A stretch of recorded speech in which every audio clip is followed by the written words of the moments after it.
Yeah, go, yeah. Ow!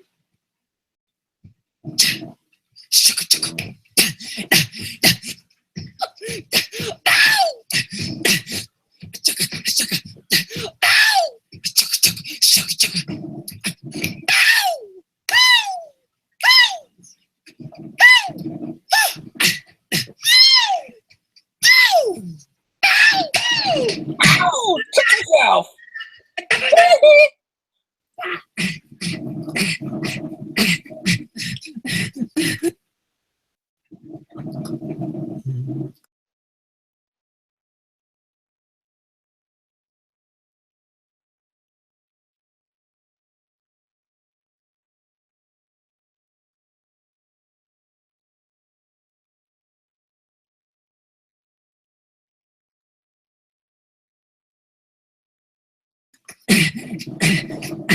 Get it.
Hi everyone, Paul at ISM. Welcome to Saturday Night's Live at the Bench. And what better welcome could you have than being welcomed by Michael Jackson himself?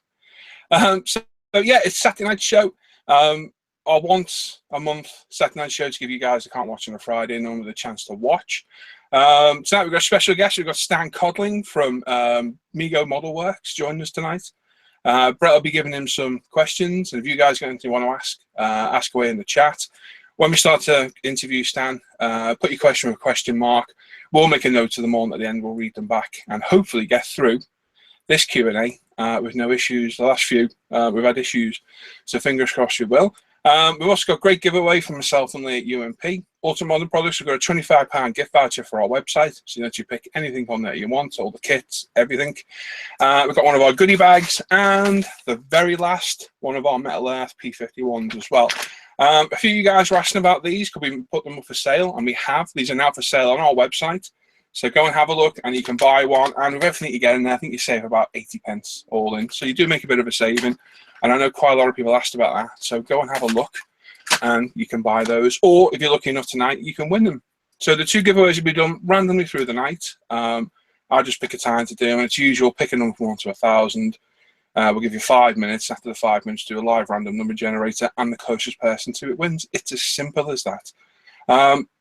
We've also got Tim's latest kits, which we've got a couple of weeks to get through. Especially there wasn't a show last week.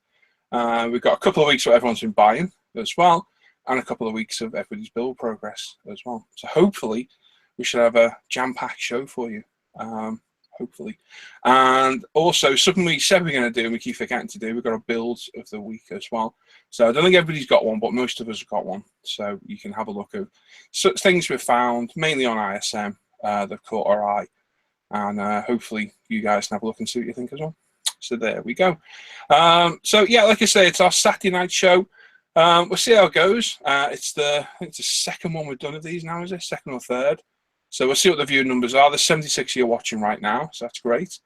And maybe we can make it a more permanent thing. We shall see. We'll ask around later, see what everybody else thinks. And maybe we can do Saturdays instead of Fridays. We shall see. So let's see who's with us. So first off, we have Brett. Good afternoon. Hello, Brett. How are you? I'm outstanding. How are you? Not bad at all, mate. Not bad at all. How's Colorado today? It's wonderful. It's cold. It's 25 Fahrenheit, which is really cold for you guys. Like 4 below or something? What is it? Like 4 below Celsius, isn't it? Yeah, I think we're at 6C today. We're doing all right today. It's not too cold. It's dry, which is the main thing. Yeah, sun's out. We have had snow all week long, so wow. I'm very happy. Beautiful, mate. Plus, we're live again. I'm happy about that. Oh, live again. I'm missing last week's Friday show because I had horrendous toothache. That's right. From a head. Take care of yourself first. Yeah, a well-aimed headbutt from my little boy. Yeah, we're all back to strength now. Yeah. You got your questions set up for Stan? I do. I'm ready. I hope Stan's ready. Oh, I hope he is.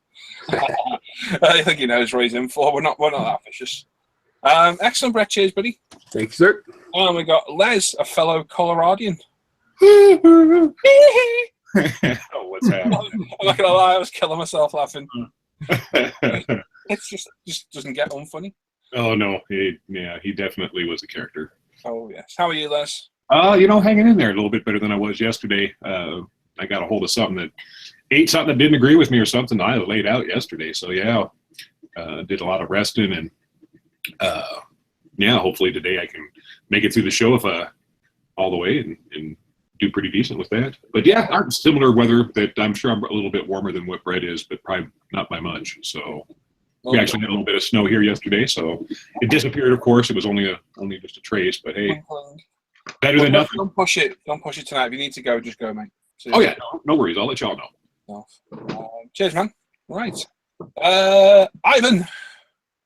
All right. Hello. Hello. So Ivan's unexpected tonight. He thought he was working, and he's not. So he's with us, which is great. Yeah. I believe he's got a song ready for Stan. Oh,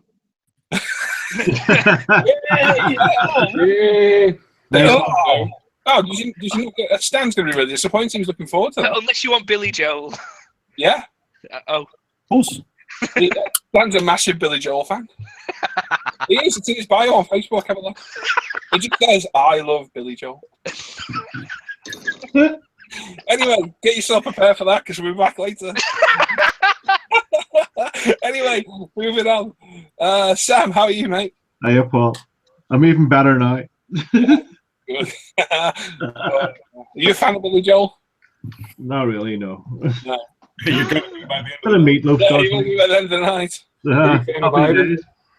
What? We Fan of Ivan?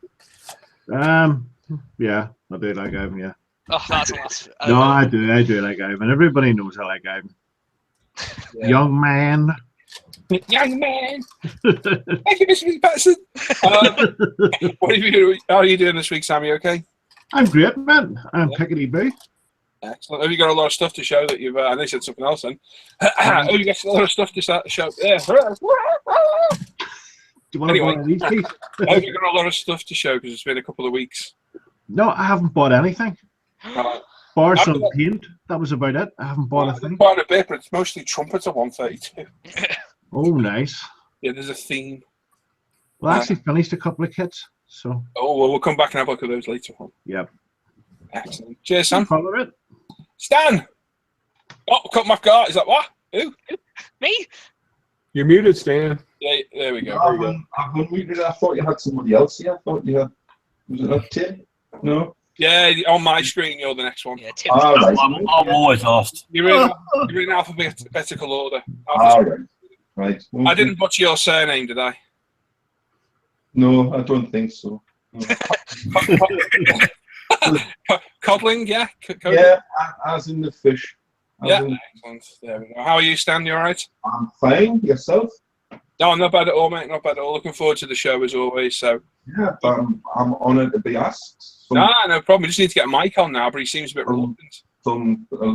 I've followed some illustrious modelers here, so Oh, yeah. I'm really Hall of Fame. It's a Hall of Fame. We need to get trophy named up, don't we? Shield. Excellent. We're sure Brett's got some good questions for you. yeah. And I like Billy Joel, so I'll. Oh, no. So once we've had the Q&A, you can regale Stan. Yeah. So yeah, Stan, we'll open you up to Brett in a little bit, and then we'll open up the chat to some Q&A. And I think Tim, if he can do his usual thing of I always will. making notes. Are you in any particular rush, Stan, or are you okay for a little bit? No rush whatsoever. Okay, we'll have you on the end of the show about 5 to 12. Is that all right?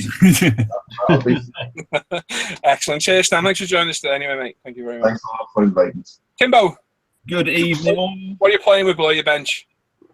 Oh, I've got to fix one of my son's trophies, one of his football games. Somehow broke. Oh, shit, there it goes again. Oh. It somehow broke. Oh, Don't know how. I think dropping it has something to do with it. yeah, well, Using it as a bat. Who knows with my son? I'll tell you, who knows? awesome. So, what have you been up to this week? This week I have been just working really. Enjoying doing it, being part of the SU build. Doing something different to you guys. I always quite like doing, and watching you guys do your wonderful big old SU 27s has been quite enjoyable. Yeah, I think everyone's cracking on with their shoes. I think we'll see a few updates tonight, probably. Yeah. Oh, yes. I've been enjoying mine. Bit of a quandary last night. Yeah, you know, you were on last night and I painted it. Oh yeah. 3 a.m. I thought I'm going to repaint it a different colour. Oh yeah. I was in here till about 4 a.m. As you do, Paul. I'm Yeah. happy with the colour now, though. So it's not fully. I've only camo part of it. And I'll show in a little bit, but yeah, well, I just wasn't happy with it. You guys seem to be. It seems to be one of the stumbling blocks when you come to Russian planes. Well, the thing is, I had the A-Cam paint set for it, which was perfect. Yeah. Problem is the faded colours. Mm. So if I come to fade them again, it's lighter than it should be. Yeah. So it kind of screws me up. Whereas now I use the faded colours to fade this paint. So it should. We shall see. Yeah, I think it seems well. While we were searching through, what guys when you come to doing your SU builds is search the internet for pictures, get books, and check the pictures because every single one we looked at last night, everything is different. There's no consistency, is there, throughout the aircrafts? You could see that they're the same camo patterns, but the colour, it looks literally like they went from different factories and had. It is a standard scheme. It's It's either VVS or VSS scheme. Yeah. But I think it's various stages of fading. Yeah, fading. Yeah, but different places they've been kept. Whether they've been, it's just I think it's mostly stored outdoors, aren't they? Yes, every single one. I've never seen one in a hangar except when it's been worked on. Everything lives outdoors.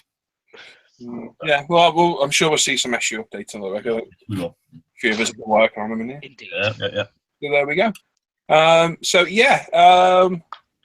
What should we do? We'll catch up on the chat. Let's have a look at the chat.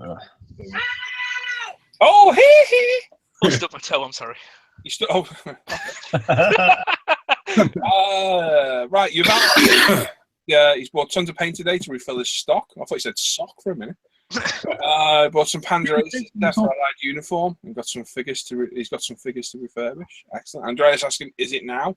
Yeah, it is actually. Funny enough. Bobby Hahn says hi there. Hey, Bobby. We've got John Moscow Models. Hello, hey John. Hi there.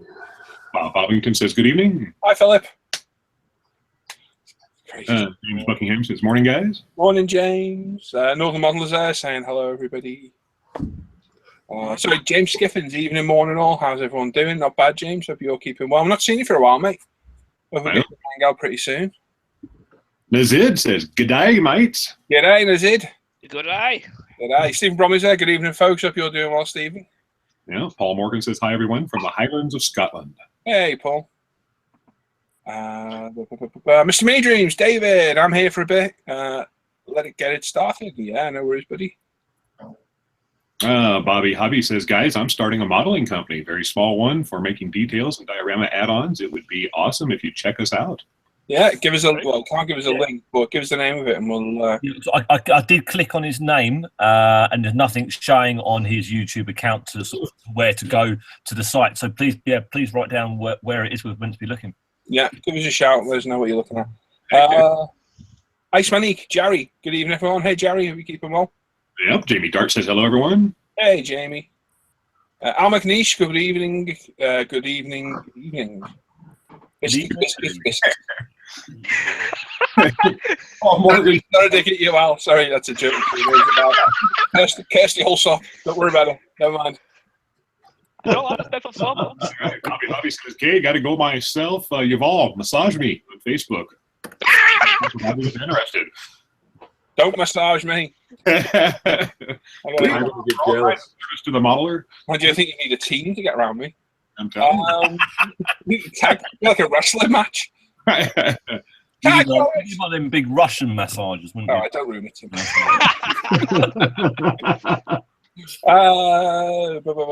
Lewis is there. It's another fine day when it starts like this. Hello, everybody that was here before me. Where's that? Oh, that yeah. was... Yeah, Norman's there. Hey, Norman.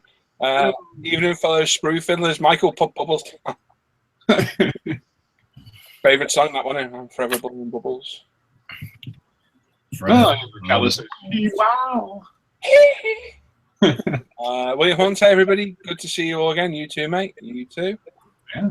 Jim in Michigan says, hey, everyone. Hey, Jim, where you from? Yeah, where are you from? You know Lonnie? Everyone knows Lonnie. Yeah. Spank the Monkey, evening peeps. Good evening. Oh, John from Sharpie's Model says, evening, fellow standards of styrene. Oh, there's some guy called Stan in the chat. Hi, guys. Oh. Heard of him. Don't know who he is. Archie Patton, evening, fellow modelers. Good evening. Hello. Let me see. We got Philip Wyman in there. He says, stop, please. Okay. No. Oh, my word. Yeah, a lot of what the hell. Well, something. Who's killing who? Why this noise?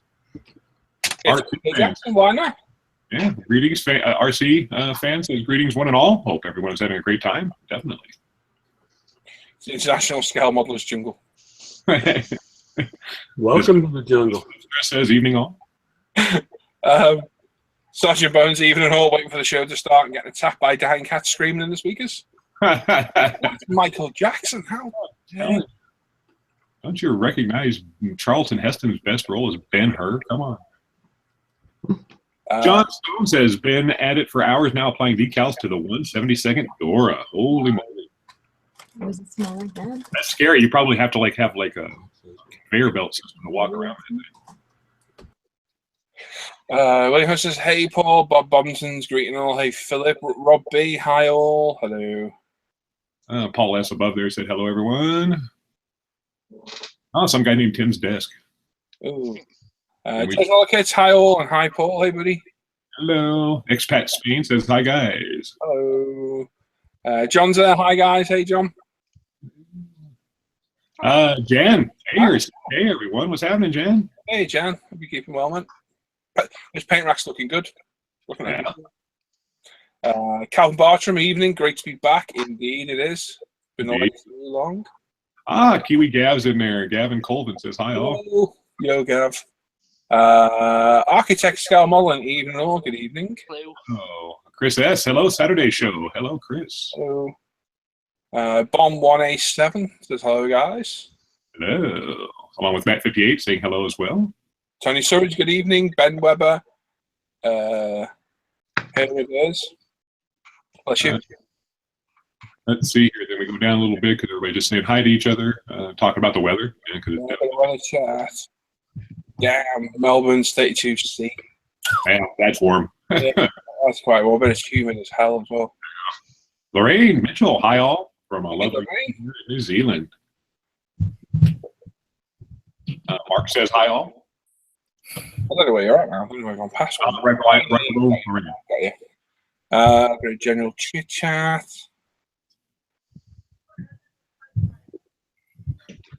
Oh, Spank the Monkey says he had something that didn't agree with him yesterday. I know the feeling, trust me. Yeah. That wasn't Michael Jackson. That was actually Les. I've heard that before. Starch and Bones got his UMP Pride and sticker today with a nice note. Love the service, Paul. Big hug to Hannah and James for packing it so well. They always do, mate. They always do. Yep. Oh, man down. Okay. Wow. He said, is it saying it's so warm that they've already had 8 people pass away from the heat? That's really wow. Very bad heat, man.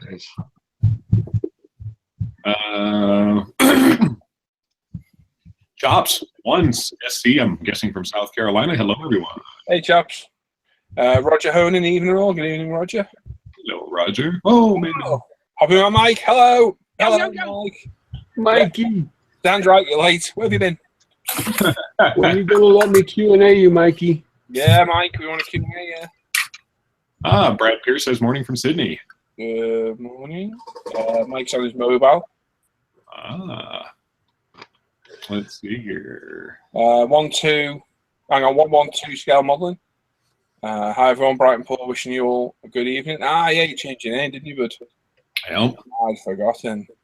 Ben Wilkie also says evening, everyone. Marcus Browning says hi. Hi. I might put an eyeball in the chat. There's an eye, keeping an eye out on you. Oh, dear. Steve says good evening, all. Hello, Steve. Good evening, Steve. Taylor Braun says good evening. Last show, I was cleaning up my workbench. These past few days, I've been working on my 1973 Chevrolet Nova SS build. So in other words, we're starting it up again.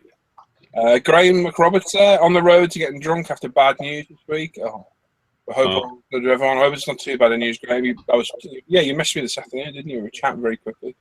Yeah. I was a bit busy this afternoon, mate. If anyone ever PMs me, I'll just give you quick answers. It's because I'm busy doing something, not being ignorant. So I've got time to sit and chat. I always will. But I'm normally juggling like 12 things or driving. So yeah. I tend not to miss it while I'm driving. Laylow Hobby says, hey, everyone. Hello. Hey, Chris.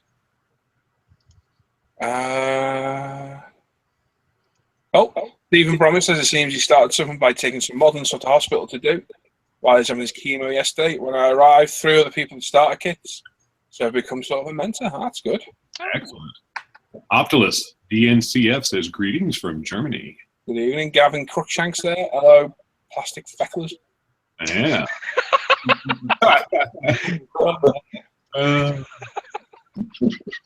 Maker Mike says hello all. Hello, Mr. Lucas. That's a good adjective, isn't it? Yeah, it's good. Stop feckling with that model.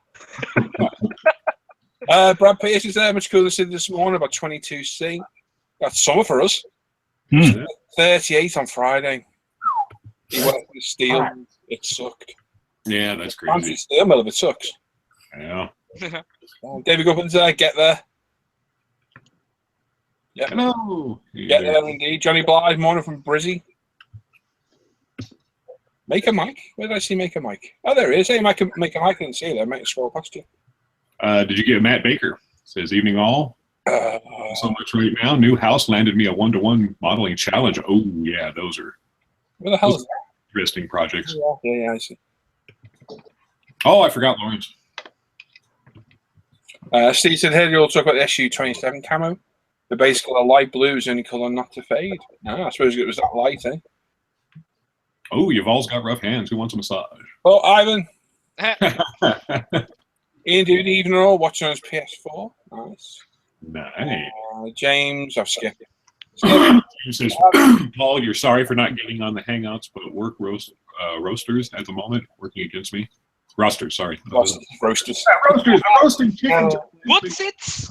What? No worries, James. Go when you can, mate. Yeah, when we have regular people who don't join, we do miss them. Kevin's there. Hi, all from New Zealand. Hello. Kevin. Let me see here. General chit chat amongst you all. Chops says the feed is behind for him. Yeah, it always is, dude. It's always 10, 20 seconds behind, but you could be watching behind as well. So scoot your bar across and you'll be caught up, probably. More general chit chat. We'll leave John's comment. Let me see. My mic's for a picture of. I can't tell what that's a picture of. Going up and going down. Okay. There we go. Let's see here. Evil Fingers says hello from Croatia. Hello, Evil Fingers. Hello. Lorraine's flutterboard cussing is now solved. Oh, good. What is flutterboard? Isn't it that? Isn't it just that cardboard? I don't know. What, Lorraine? I need to explain what flutterboard is.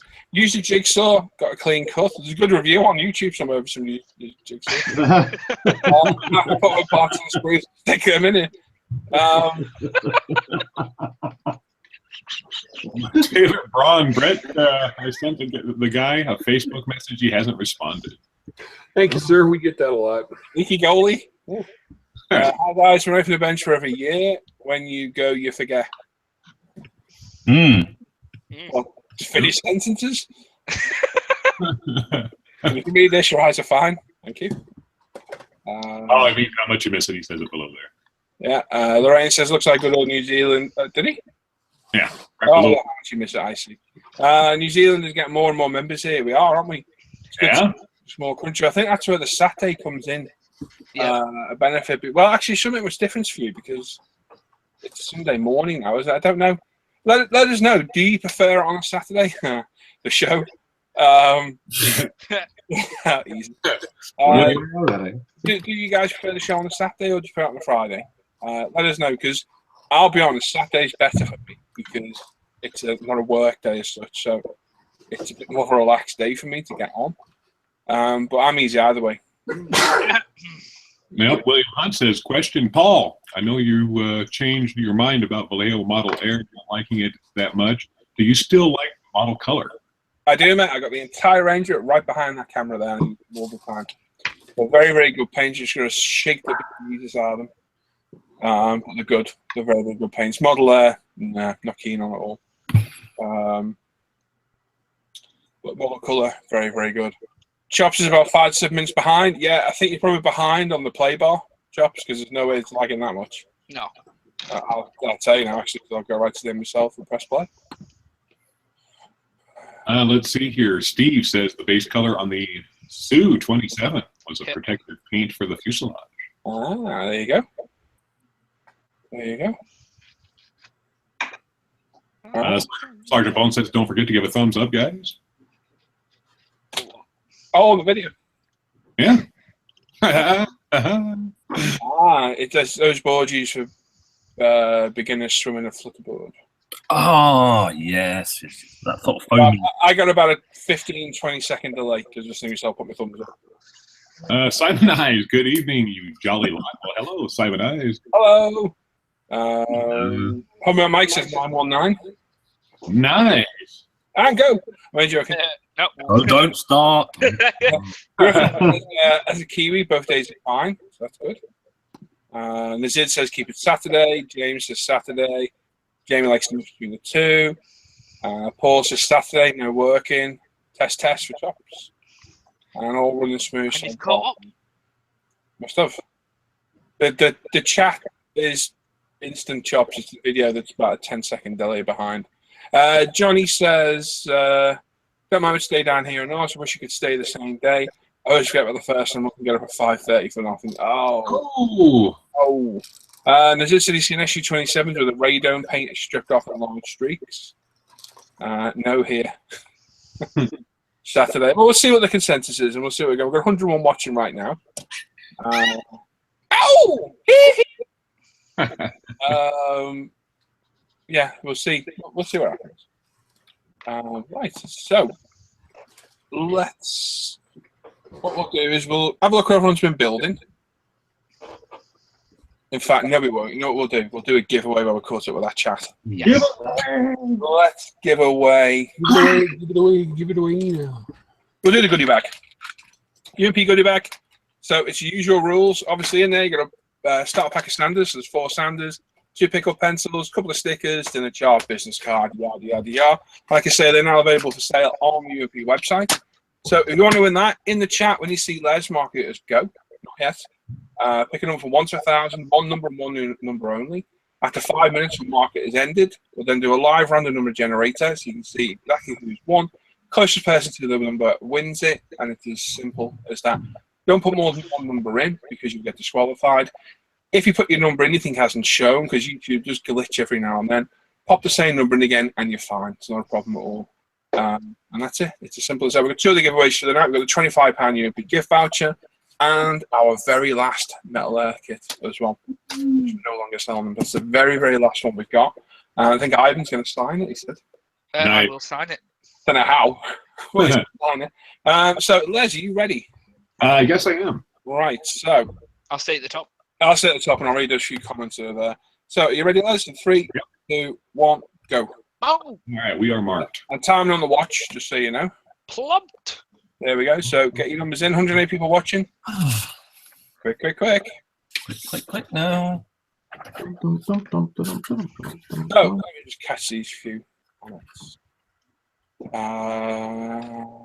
Saturday. Double aim on there. Kind of found them for themselves the way they max the benefit for them. Will they work? Paul, just quickly, you know your camera's on roam at the moment, so it's flicking around here and there. Oh dear me, is it? Oh.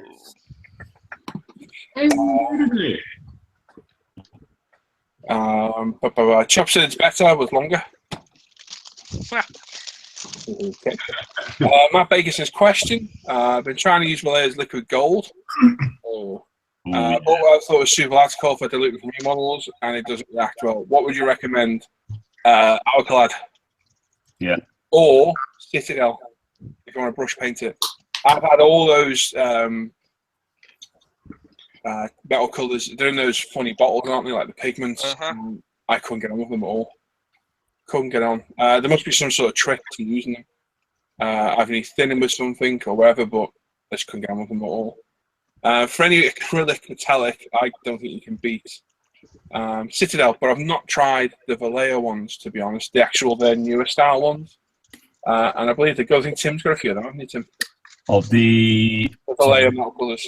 Yeah, they're not bad actually. Yeah, they're not bad. They're nicely thinned. They lay down quite well. Give a good colour. They're not as a fine pigment as Alclad, but they are good. Can you see the pigment, or is it not too bad? No, it's not. You can see that when you spray Alclad, it really does give a perfect that metal finish. The only thing better than Alclad is the super metallics. So I'd go super metallic. Alclad and super metallic, I'd say are real quite close, and then you've got metal colour just below it. Well, I think them extreme metals are pretty Extreme good. I think the extreme are good. The colours. Not tried them yet. The colours are different to Alclad, so they're good in between. You're looking for a different colour aluminium or a different colour titanium. So you can pick and choose your colours. And the other thing is, they are enamel. They do take a little bit longer to dry. Yeah. But they're very fragile, aren't they? Like very delicate. Yeah, Alclad is as well. That's a good point. And I think you'll find any metallic paint's going to be fragile by nature. Yeah. They're all difficult to paint. They all have their own way of being painted. Yeah. All got their own uses. And well, what I like about the AK is you can get away with throwing it down and still getting a really good result because as it dries, it becomes more metal looking. Yeah, I think Alclad's more forgiving. Do you think? It dries almost instantly. Except the chrome. Yeah, all the high finish ones are a pain. Yeah. Quick question: who makes the best A10 these days? Probably 48th.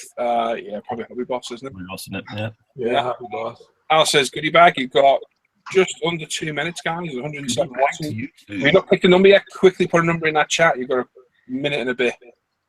Pick a number from 1 to 1,000, and you get a chance to win a UMP goodie bag. Yeah, goodie bag, yes, please. Which type of 810? If you go Saturdays, can the time change? I work, but I'd love to watch. Maybe do 2 p.m. your time. That's too early. That ain't going to work on a Saturday in the UK, I don't think, fella. Unfortunately, because most people are busy. I mean, we did a hangout this afternoon. There was 3 of us in there. Yeah, Saturdays afternoons always out with the family doing the shopping. It'd have to be the same time, David. Unfortunately, mate, I'm sorry. It's this time everyone's off. They've done the jobs for the day, haven't they? And right, so numbers, your cheers. The new Vallejo brush paint okay, but the Citadel of the Mutt. Yeah, John, have you tried those Citadel Air yet, mate? Because I'm interested to see that. I need to get a bottle of that. Citadel Air, yes. I want to see them. Nazir likes the Vallejo metal colour. Tricky to spray sometimes. Indeed, Bob's drinking some Bobbington. Calvin says Vallejo excellent for acrylic. I don't like those model air colours. Matt's got the Citadel stuff. We've got 30 seconds, guys, to pick a number. Wasn't too impressed. I'll cloud out as just brush only for me. You need to thin it a bit, Matt. That's the only thing. Give it a thin. AK Extreme Metal Gold is decent. Yeah. Probably must make the best 40 scale at 810. Matt's determined to get the liquid gold to work. Well, persevere. Maybe thin it a little bit. Right, we're coming to 10 seconds left, guys. And the old metal coat, you could buff them. Yeah, I've got some of those, funny enough. Going to 5 seconds. 3, 2, 1. Mark it, Les. It is marked. Excellent. Graham just got his number in there. Just quickly, we do have a bit of a weird, slight echoey in the background. Yeah, there's a slight echo, isn't there? Can anyone not hear it? I can't. On screen, yep. Yeah, give it a bit of a refresh then. Yeah. What's that usually? Right, so let me find a live random number. A live one, not to be live. Live. No, it's not Stan, it was Sam. Is it Sam? Oh, God. Yeah, it's you, Sam. Okay. Sorry, Stan. It's Stan Lee for no reason. Don't worry. Oh, I don't know. Can't get the stuff. Right. That should be screen sharing, yeah? Yes, it is. Right, so we're going to click it once and once only. The closest person to that number will win it. If two people the same number, it's the first person who picked that number because that's how we work it. If you think you know who's won, please don't start shouting out in the chat because it's annoying. We have had the wrong name shouted out before, and it's disappointing. And it does cause problems. These guys will check, double check, and once they know, they'll have a chat, and Les will announce the winner when he knows for the UMP goodie bag. So good luck, and the winning number is 875. 875. And there we go. 875. Best of the Beatles. What a Yeah. story. Oh. Right, let's see if I got any comments in the chat. Dark Star Metallics, where are they, Stan? Yeah, Dark Star's a company in the UK that make a range of metallic paint. They make figures. They make. They're the importer of. They're also the importer of Reaper paint from the US. Right. But they make their own range of metallics. Check them out because they've got a fantastic range of colours. Right. And they certainly brush and airbrush lovely. You know, they're tough. They come with a bottle about the size of Vallejo, but it's got an agitator in the bottle. Are they? Yeah, they're acrylic. But check them out on the Dark Star site. I mean, Dark Star have got a Facebook page. They've also got a website. You know, I bought some figures of them, and they actually sent us a sample pack. You know, as a free gift because I bought some figures and I was not impressed with them. I bought some more. Wow. But the gold, I think they make about 6 different types of gold, 6 different shades of gold. So check them out. I will. Have a look when we go fair. I'll go and have a look later. Check them out. Brighton Post is typical. I didn't join today's hangout. Thought it would be full. No, we were really quiet this afternoon. The new weird smell model airs work alright, but they are soft. Oh, there you go. John says they sprayed okay with a matte finish straight from the pot. Went down well, even on my paint wheel, Paul. That's the Citadel Air one, so I'm going to try those. All right, I think we have a winner. Excellent. We drew a number, random number of 875, and the closest was 876, and that's Simon Bennett. So congratulations. Well done, Simon. Get your, I love the clap. It's so. Get your name and address to me, mate, on either ISM, Facebook, or the forum, and I will get that in the post to you as quick as I can. Quickly, we'll just read these few comments, and then I'm going to hand Stan over to Brett. Right. So Ian was saying you have to use rubbing alcohol with Vallejo liquid gold. So you've got an UMP thinner, chuck a bit of that in. That'll probably work just fine as well.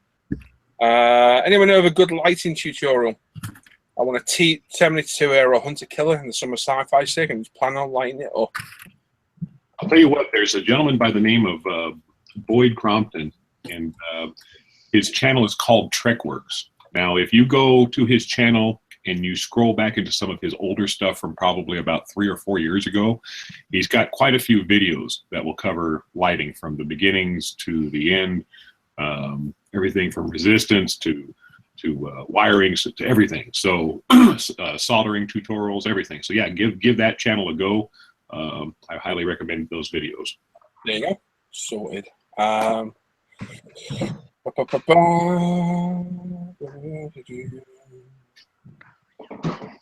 I skipped a bit. There we go. Matt's having trouble thinning. Liquid gold's trouble. Yeah, try UMP if you've got it, Matt. Should work. I believe the liquid gold is alcohol based. That's what it smells like. Yeah. Everyone's saying congrats. Can you recommend any 148 F-22 Raptor kits? Well, you got the Academy one or the Hasegawa one, and I believe the Academy is the better of the two. I've built the Academy 72nd scale one, and that is apparently a scaled down version of the 48th one. And it went together all right, apart from the join on the nose to the fuselage was a bit of a step. Other than that, it's great. It's not the most interesting aircraft to model, though, because they're not well weathered. So, yeah, it's all in your paintwork on that one. Your general chat. Paul, where's your small Christmas tree? Can't see it. It is. Right there. Da, da, da. And there's my Star Wars thing. Don't even know what you call that. Plaque. What's it say? Merry Force be with you. Oh! Anyway, anyone know the best daylight bulb to use from ceiling lights in various products? Not sure who's to buy. Anything 6500K is probably about the right spectrum you want. Don't buy those blue painted ones. Oh, John's a bit behind. Take it. John's watching back. So 714. Yeah, anything with 6500K spectrum. I think it's 5500 to 6500 should do you fine. And there we go. So I'm going to hand over to Brett, who's going to do some Q&A with Dan. I'm going to put the camera on you now, Stan, unfortunately. Sorry, Okay. So you're in the limelight now. There's only 106 people watching, so you're all right. And if anyone in the chat has got any questions for Stan, put a question mark in front of it and say Stan. And then your question, Tim will make a note of them. Yeah, he's put the thumbs up somewhere. Stan. And at the end, we'll read those off as well. So just trolling through the chat with questions. So over to you, Brett. Thank you, Paul. Hi, Stan. How you doing? I'm doing fine, Brett. You? I'm outstanding. It's a great day. Clever pun. What? Clever pun. Ivan's a funny guy.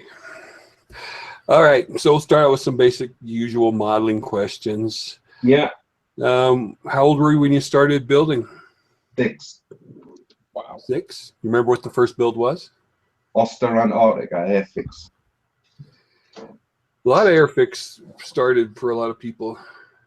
Yeah, the Oster Antarctica had really good clear value because you could build it with either wheels, skis, or floats. That's what I remember about it. You know? That does sound like a good one. You tended to buy kits that had good clear, good clear value. Yep. Things with turrets that moved or bombs that moved, bomb doors that moved. The Buccaneer, the Airfix Buccaneer was a favorite, because it had that rotating bomb door. So anything that had parts that moved, basically. But that was the first one, the Oster Antarctica. What got you into the hobby? A family member or just something you saw in the store? Before, my dad was a veteran of World War II, so he actually served at Dunkirk. He was evacuated from Dunkirk, took part in Normandy landings, and for some reason, even though he's an army veteran, for some reason he liked building airplanes. So he used to build flying balsa aircraft, rubber powered aircraft. Yeah. And then the odd time he would pick up the odd Airfix kit, build them on the kitchen table, hand brush them, and it just went from there. Him building them to me and my younger brother building them. It was just a progression like that, But an interesting thing is that he never used to mention, sort of World War II until many years later, in the late 70s, where I built the full series of Tamiya. Tamiya were released in this country in large numbers in the late 70s.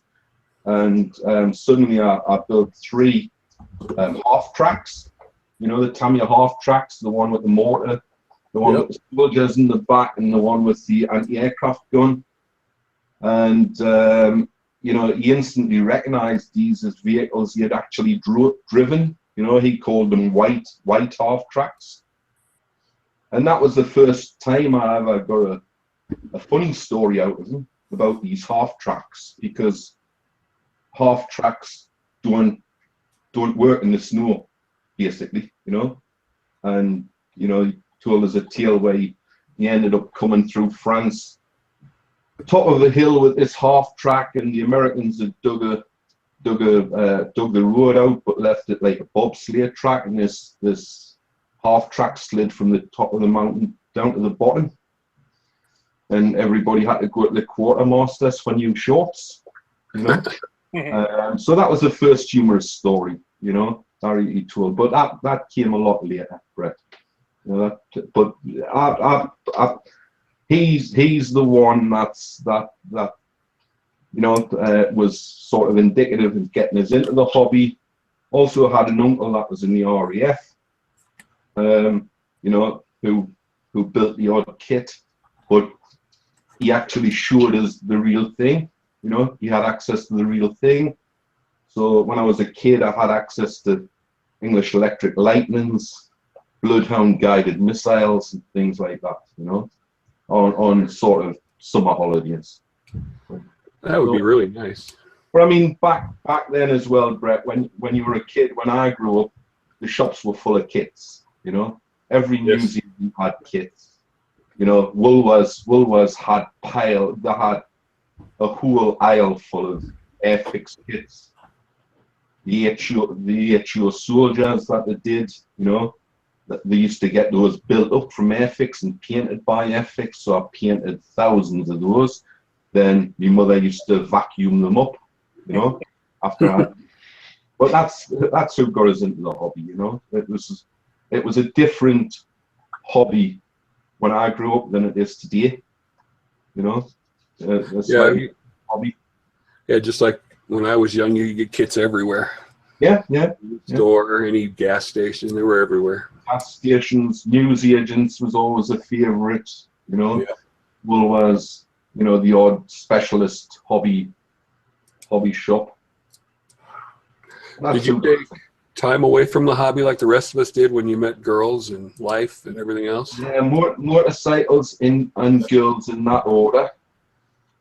During from about 1970, from when I sort of started work. I started work as an engineer at that time. Got into motorcycles and there's actually a documentary on YouTube which has surfaced in the last year and a half, which I'm not very proud of, but I'm in it, unfortunately. My daughters weren't very happy about it when they discovered it, but it's one of those things, you know. So I ended up a star of a BBC One documentary in the 70s. Oh, we'll have a chat about that off air. Yeah. YouTube. You can have a look. Intrigued now. Intrigued. Yeah. So yeah, I had a time away, but it didn't last long, Brett. What happened?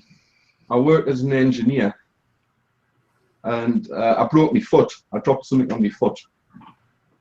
So in my time, sort of convalescing, when I couldn't walk, you know, I started building kits again.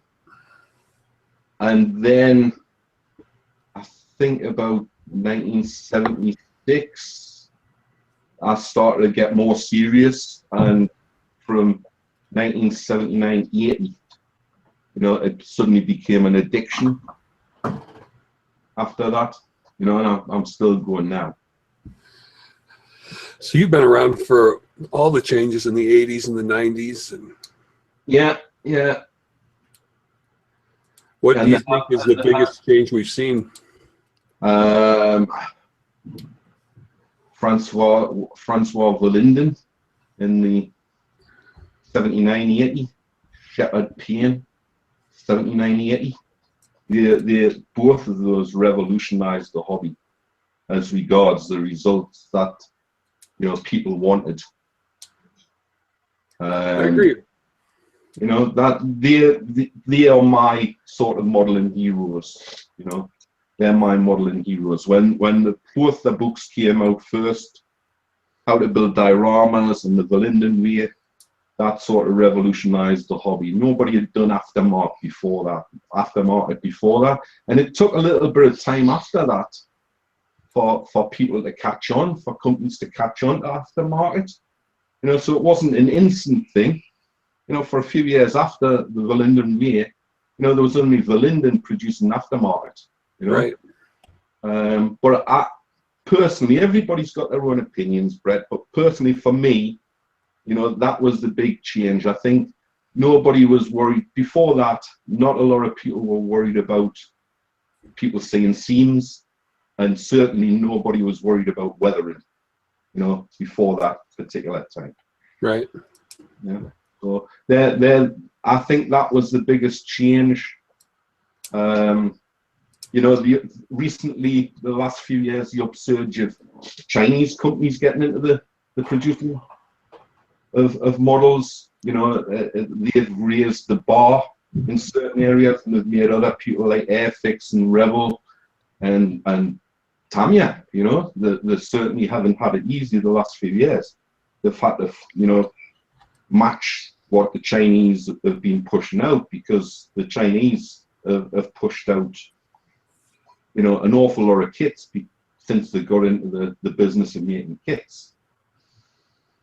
Yes, so, they have. They've you know, everybody's had to keep up with them, you know, and I would say Tamiya's having to keep up with them. Certainly their output, possibly not always their quality, but certainly their output.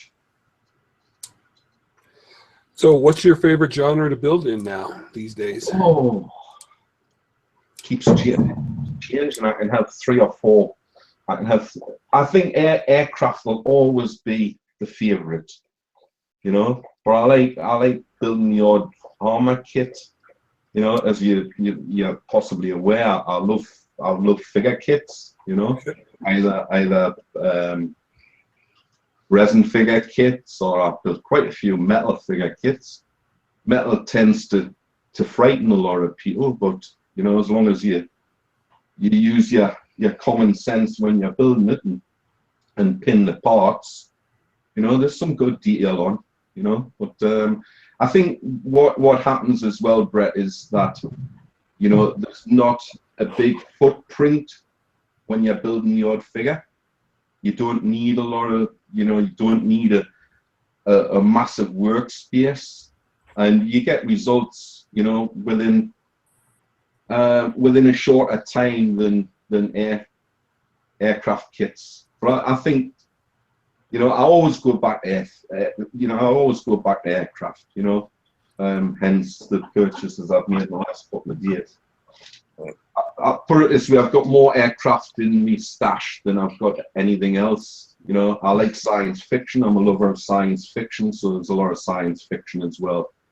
But I've loved figure kits since I first built the first Aurora kits that came into the UK during the 60s. You know, the Aurora Monster kits. Yeah, we're starting to get those back in. Les is really big with Aurora Monsters. Yeah, they were an auntie of mine thought I was a sick little boy. She wanted us to go and see a doctor when I was sitting building this wolf man with the rats on the base. She couldn't see the attraction, but you know. They were Aurora was a big part of growing up because I'm a big Ray Harryhausen fan as well. Yeah, Ray Harryhausen. All those Sinbad movies. Yeah, Sinbad, Jason and the Argonauts, probably the greatest film ever made, you know. Yep. As Tom Hanks once said, you know. But I don't like being labelled as you know, Stan's a figure painter or Stan's an aircraft builder. I've got quite a few ships in the stash, you know. Wherever takes me fancy, basically. Cars, I've getting, you know, over the last year or so, I've getting very attached to my friend Andreas, and I've become a car modeler as well, you know. So I've bought quite a few cars. Before that, I was interested in things like you know, film cars like the Batmobile, and you know, things like that. But since I've met Andreas, you know, I've been purchasing things like Lamborghinis, and you know, a few Hiroshima kits I've took delivery of in the last few weeks. So we'll see how that goes. You know, I tend to frequent a lot of car modelers as well. I tend to be surrounded now, you know, on Facebook certainly, with a lot of car modelers, and they're having their effect on us, you know. Yeah, car models are starting to make more of a impression in the modeling world now. Yeah. And Andreas's latest car, that pink one, that's amazing.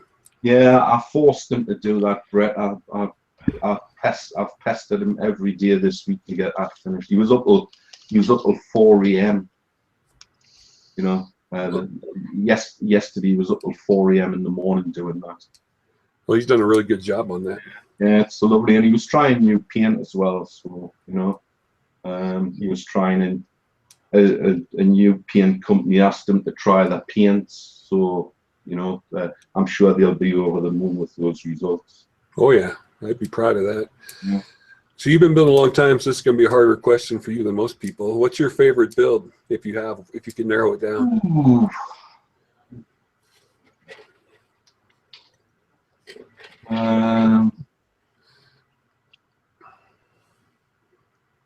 Right.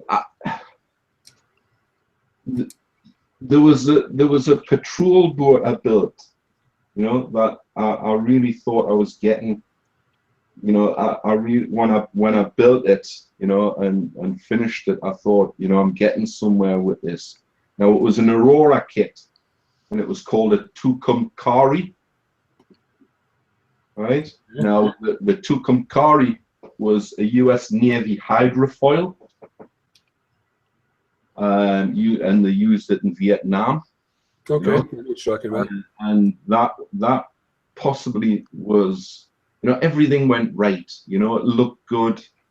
You know, people commented on it, and I've searched it. You know, I'm still searching. I missed the one a few weeks ago on eBay. I'm searching for another one.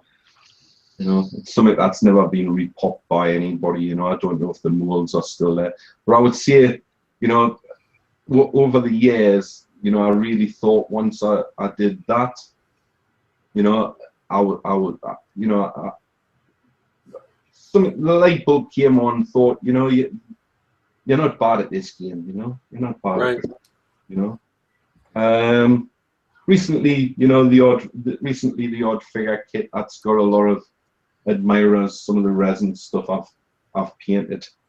I always tended, before this time, I'm a relative newcomer to the Facebook age. I avoided Facebook like the plague because I've got 3 grown-up daughters, and I saw what sort of, you know, either one wasn't speaking to the other one, or, you know, over something that was said on Facebook. So I avoided it like the plague. And then I started watching YouTube videos, and then I started watching Hangout videos, and then I had to be part of the Facebook thing. Then I couldn't believe how much information is on Facebook regarding modeling. You know, so I was always part of modeling forums, but, you know, I was never part of Facebook. So, you know, you stick a figure up and suddenly you get a few admirers. So you know, it's always, you know, I think your latest kit's always your best for a while, but the one I remember was that Tucumcari, you know. The one that stands out the most, yeah. Yeah. So what's your Shelf of Doom look like? I've got only, let's have a look. At the minute I've got this figure on it. Yeah. And he's the only thing as a Shelf of Doom. I tend to finish them when I paint them. He's been sitting on that shelf for about 10 years. Wow. Wow.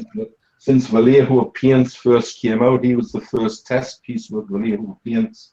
Well, possibly longer than that, but I lose track of time. It was about 1990 Vallejo paints came on the scene, and he was the first one done with Vallejo paints. I've got a Revo PT109, which is partially done. I've also got a 1/72 U-boat, which seems to have stalled. Interesting story with that. I ended up with 2, and the deal was if I built this U-boat for a guy, he would pay for the one, you know, as a commission for building his. I would get a one, you know, and that U-boat for this guy took longer than it took to build proper U-boats, and I sort of completely lost the mojo, you know, building me one. So that's been sitting there for quite a while. But I don't tend to start things without. Oh, I can see one in front of us here. I've got a King Kong, Dark Horse King Kong at the minute, who's you know, been standing untouched for a couple of months now, since I did some filling on its midriff, the leg joint. But not a great deal, you know. If I start them, I tend to finish them. Sometimes I'll display them. Sometimes I'll give them away, you know, if I get somebody that likes them, you know. I've got a grandson who's only 4, so I'm sure he'll relieve us of quite a few as he grows up, you know. Yes, he will. Over the years, unless he ends up a footballer, you know. So we'll see what happens. We'll see what happens. But no, I don't tend to have a great Shelf of Doom. I would rather not touch it, not touch another one, than not finish a kit. I've had some that have gone the way of the trash can, you know. Yep. Yeah, I've got an Airfix short Sterling that I didn't, you know, it seemed easy when I was 10 years old or 12 years old, that kit. But I thought just for nostalgic purposes, I'll buy another one and build it, and that ended up in the trash. You know, that was an absolute dog of a kit. You know, I admire anybody that's been able to finish them, and I've seen a couple finished recently. But it just beat me when you see the, you know, when you see the the detail and the casting on newer kits compared to really old kits. You know, you've got to put a lot more work in for a start, and you just I just lose. You know, somebody once said, I think it was Shepherd Paint, it's a lot easier to build a figure, paint a figure it's been well cast, you know, than try to paint one that hasn't got the definition, you know. Well, no, I haven't got a big stash of unbuilt kits yet, but I've recently I'm in the process of moving house at the minute, so I've actually moved I think half of the stash, and it's embarrassing, Brett. The amount of kits you know that you accumulate over the years. Yeah, I know how you feel. Yeah, it's pretty embarrassing, you know. And I still keep buying. Yeah, funny enough, I got rid of 2 this week and bought 3. So that didn't work very well, you know. But you know, we'll get there. We'll get there. So you kind of answered this question, but is there a least favorite build or type of kit or company that sticks out as something that's just awful that you don't want to do, besides the Sterling? Yeah, I've had a few over the years where I've opened the box and said, you know, Hobbycraft, you know, there was a couple of Hobbycraft kits that the box art looked fantastic, but when I opened the box, they were old, you know, possibly 60s Japanese kits that had been reboxed. People give a lot of bad press to Atelier kits, but some of their armor kits I've found fairly nice over the years, you know.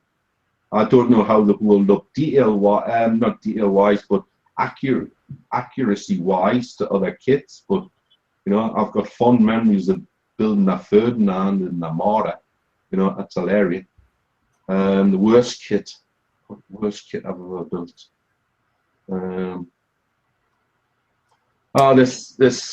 This fort is all the way, but it's a classic as well. This Airfix Hercules. Yeah. Yeah, that give us a few sticky moments, you know, trying to interesting. It was just a kit that I built when I was a kid, and I found it a lot easier, as I say, when I was a young kid than I did in the last few years. But that was a challenge, but it ended up getting built, so it didn't end up in the trash. Worst kits. You mentioned, you mentioned some of the, you know, Les building Aurora kits. You know, Aurora kits have been through 40 years of being repopped, you know. Yeah, those molds are definitely showing their age. Those molds are showing their age now, and you know, there's never going to be another company that's going to sort of. Oh yeah, Polar Lights re-engineered some of them. Yeah. So, you know, I got one, I got one in the last few years that I never had when I was a kid, which was the Bride of Frankenstein, and it'd been re-engineered. So they got a mint copy and re-engineered. So, you know, look out for Polar Lights. They might repop some of the earlier ones that did. But worst kits. I've had a couple of dodgy figure kits that I've never been able to do anything with, detail wise. I tend to be very selective on what I buy now, Brett, you know. So you know, like everybody in here, you know, there's enough information for people to not buy a dog of a kit now, you know. You know, a lot of people are exchanging information. So, you know, I would go on recommendations now. You know, on what it is. I'm not a rivet counter by any means. You know, and I've always lived by certainly with figures and what have you. If somebody comes to visit and they recognise something as where it's supposed to be, you know, I'm pleased with that. You know, I've got granddaughters that regularly, you know, the biggest compliment I've got from anybody is my granddaughter going to school and telling them our grandfather was an artist. That's the biggest compliment that's ever been given to us. But I think there's enough information out there not to buy. You know, people might not always agree with our information because they've actually built the kit, but there's enough information to make sure that people don't buy dogs of kits. On that subject, I've seen, you know, model shop proprietors recommending kits to people before, and I've sidled up with the person in the shop and said, for God's sake, don't buy that. You know, if you want your grandson to build models, don't buy that. You know, buy something else. There's not that's the advantage of Facebook and YouTube now. You're right. Yeah, well, I mean, when I grew up, you didn't have that. I don't know how I managed, to be honest. You know, you just took your chances. Yeah, copies of Scale Model International. I think that's, you know, that's where I got all the information from, with people like Ted Taylor and Scale Model International. You know, they were the look to sort of people in magazines. But I don't know how people. I remember buying Microsol and Microset in around about 1978 from the aviation model shop, and I believe it's near Heathrow. But they were the only people that sold it. If you asked the local hobby shop, you know, you would just get a blank look on their face. You know, that shop's still there, Stan. They've moved. What, aviation model shop? I thought they've moved around the corner, but they're still down in West Drayton. Right. Yeah. So that's 1978. I bought them up, and I was still using those two bottles, believe it or not. Or I've still got them. I spilled one of them, so I had to replace it. So you do 3D printing, right? I do 3D printing as well. You do it very well. I've seen some of your stuff. Yeah. What equipment do you use? I've got right, okay, we'll go through a quick story. I got interested in 3D printing, tried to find out as much information as I possibly could, and set myself a budget, which at the time was about £2,000. That's how much I was going to go up to. I picked the printer out I intended to buy, which was an American printer.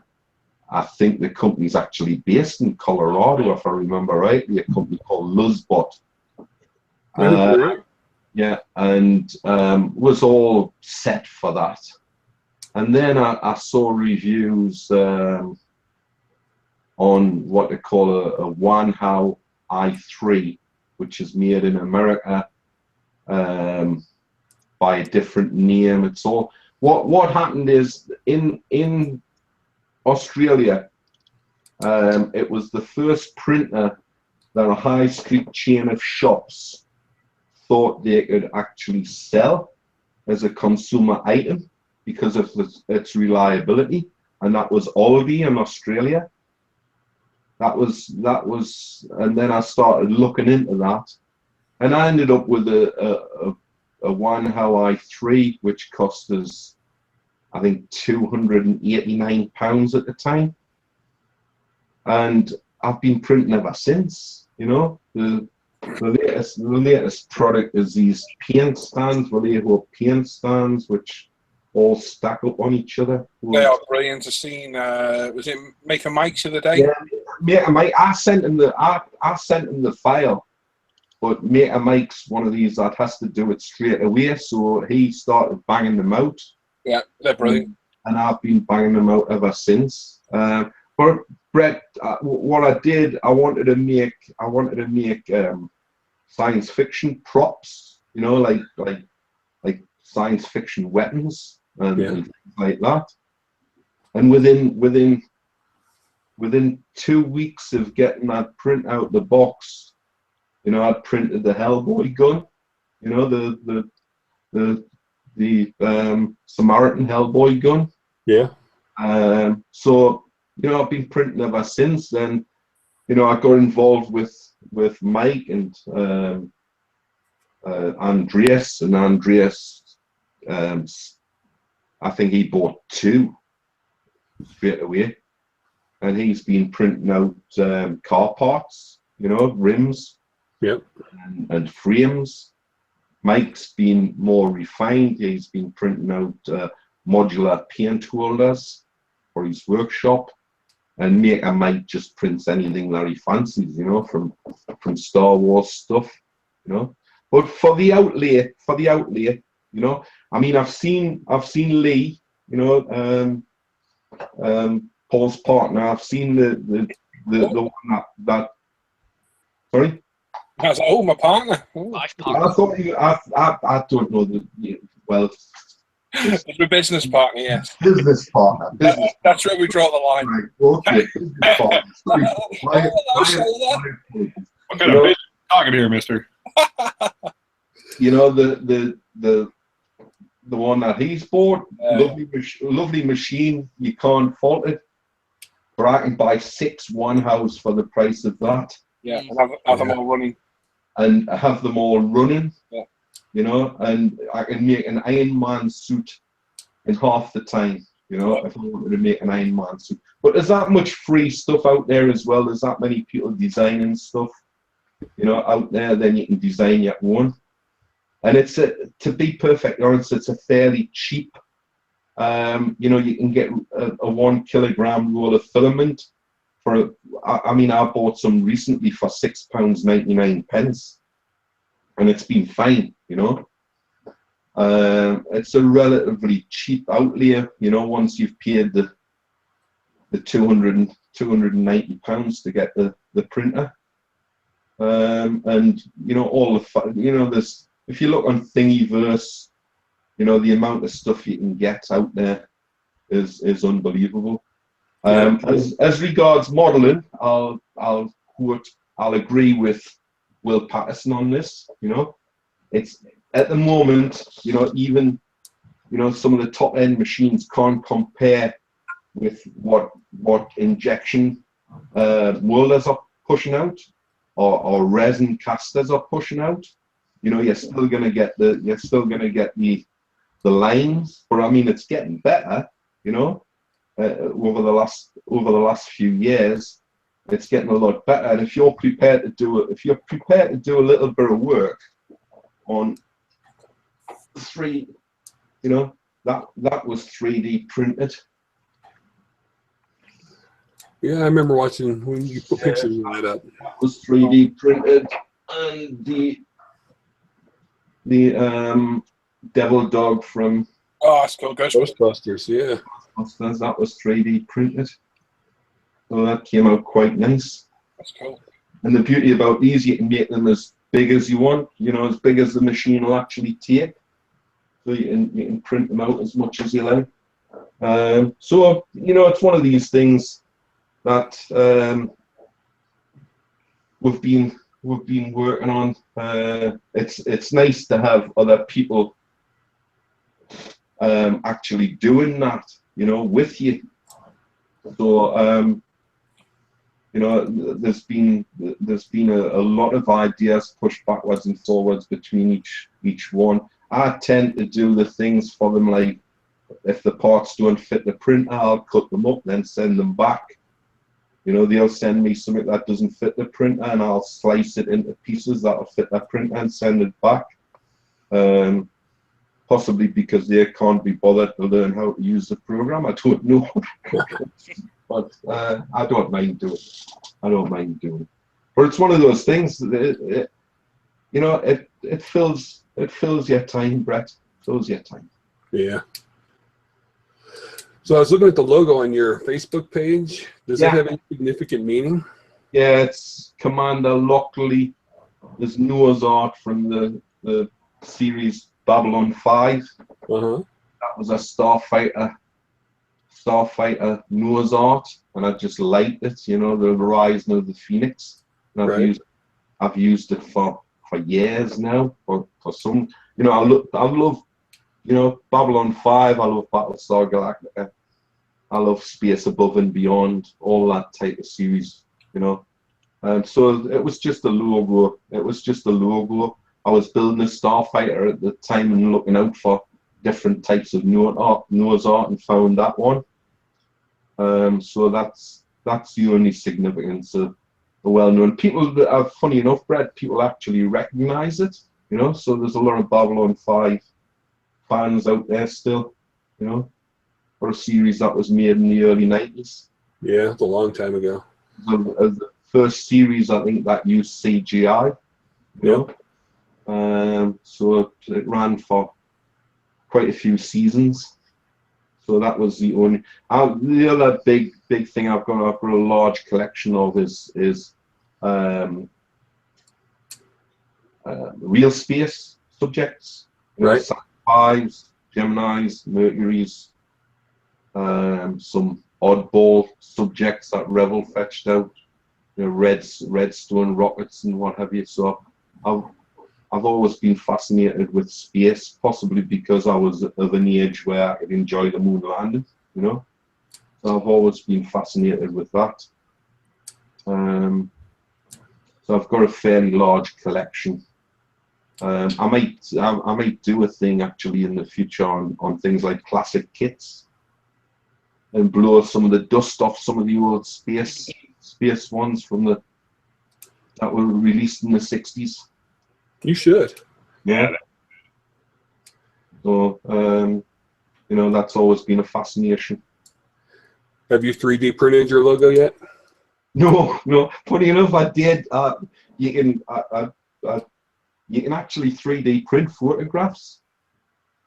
If you put a photograph into a 3D printer, you get like a lithograph. So when you shine a light from the back of it, you see the photograph. So you can make like a light box with all four corners. So if you did four pictures of your kids, and that's what I was thinking of. And I actually fed it into the 3D printer, Brett. But as with 3D printer, you've always got something else that you want to print. Now I've actually bought another 2 3D printers now, so I've got 3. So I might get around to that, in the future. So you and Mike and Andreas started a new Facebook group. Yeah, we'll start a new Facebook page and a new YouTube page, Amigos Model Works. So where are you hoping to take this? What are you looking for? We discussed it over the last. Funny enough, the last couple of weeks, I don't know what you expect when you do this. But me and Andreas were guests on Darren Bloomfield's Tokyo Model Detective. He wanted was guests one week and appeared as guests on his show. And people said we had good chemistry between us. Mike got a little bit jealous, so we'd actually said, look, we're interviewing for a third Amigo, and that's where it stayed. But the name stuck over the years, over the months, sorry. What I don't think we're ever going to get to the scales that you guys have done. But if I can get 40 or 50 people that contribute, I'll be happy.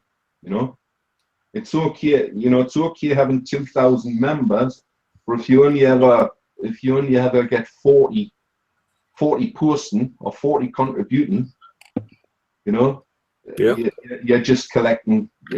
You're collecting members. So the ones that have joined since we opened this. about 3 or 4 weeks ago, seem to be contributing. So I'm happy with that. So what we're going to do, I think the plan is we're going to do a live show. We've got a little bit of logistical problems at the minute. We've got me moving house, and I don't know, once I cut this internet off, how quick we'll put it back on. Because the UK is not as, I've been told in America they'll just do it, straight away, but in the UK it doesn't work like that. I've also got Mike, who is going to manage an airport in Aston. Now, he was supposed to be leaving on the 15th of December. I believe he's leaving on the 20th of December now, and he'll be there till the new year. So we're hoping to do a show, like a live show, sometime in, the plan was in between Christmas and New Year. So whether it works out like that, it'll depend on whether Mike's back or not, because we want to do it as the three of us, and go from there. But at the end of the day, nobody's trying to, we're all contributors to this hobby. That's the way we look at it. The more the merrier. If you want to be a contributor to this hobby, there's more than enough space. You might not get as many views as anybody else. You might not have as many resources as anybody else. But if you build kits, you build kits. It's part of the community. Part of the community, and I mean, up to the start of this year, I didn't know you, Brett.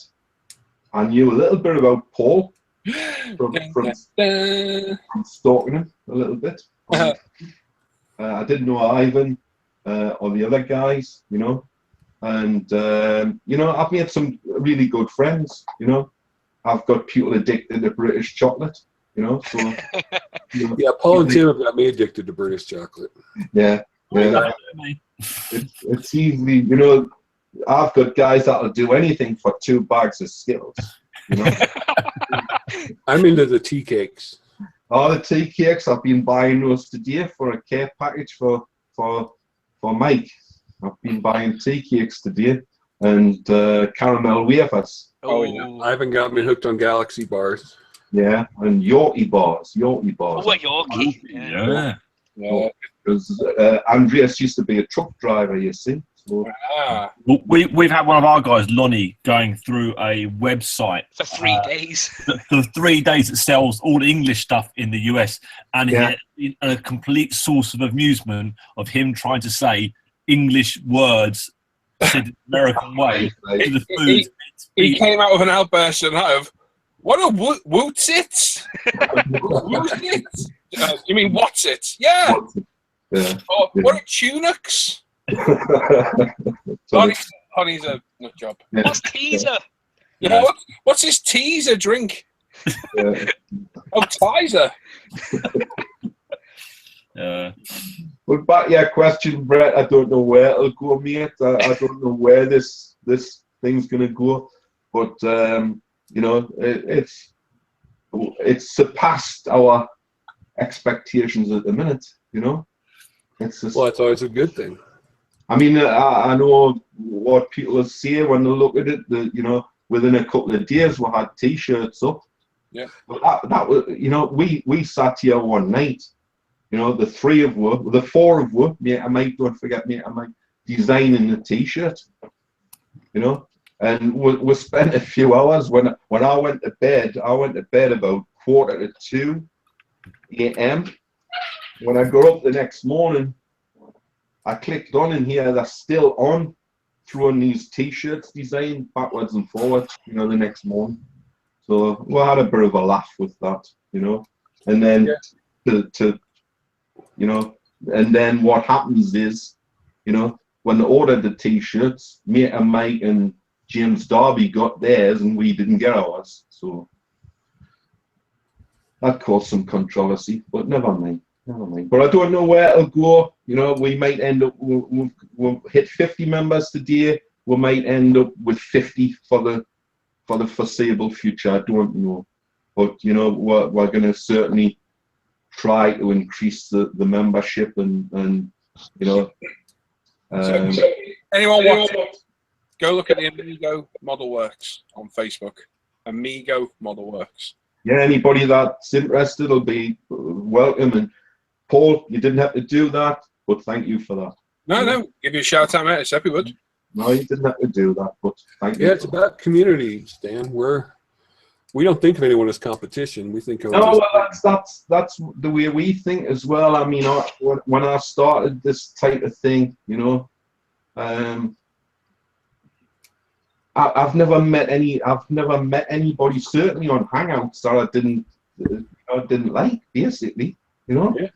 Even when people send people across to Hangout, you know. I'm not sure what happened there. I don't know what you were up to in there, because the reports we got back were quite worrying. Yeah, the upset Mike. I seen that. Yeah, I was like, oh dear. Yeah, he upset Mike. He wasn't even there. I don't No. think he was even. Oh, I don't know if he was there or not. But No, yeah, I don't think he was. I'm starting to learn it's about community rather. You know, there's been some nice things done for us by you guys, by Jan here, by other communities. You know, we're getting complete strangers popping in now to hang out. So, you know, the last few nights we've had, you know, people that we've never met pop in. That have stayed around. I don't know what's going on there, transatlantic. Yeah. That's good. The Hangouts are great for meeting people, and like you said today to somebody who joined us again completely for the first time. It changes the hobby, makes it so much more enjoyable. Yeah. So I just got a couple more questions. Of course, yeah. Is there a kid out there that's not in plastic that you'd like to see in plastic? That's a hard one, Brett. You pick some hard questions. Let's have a look.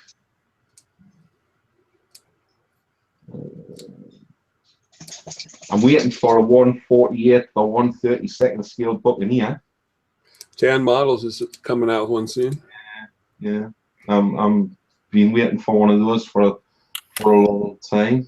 There's a lot of people that I hear waiting for a 48 Buccaneer. Yeah. A lot of Is people. one that bad? I'm waiting for her. I'll have it first. Because I have the Airfix one and I got it stashed, and if it's that bad, I'm gonna cry. Well, I've seen some good builds of it, Brett. Yeah, it does build up well. I've seen some good builds of it, but ones that haven't been produced. I'm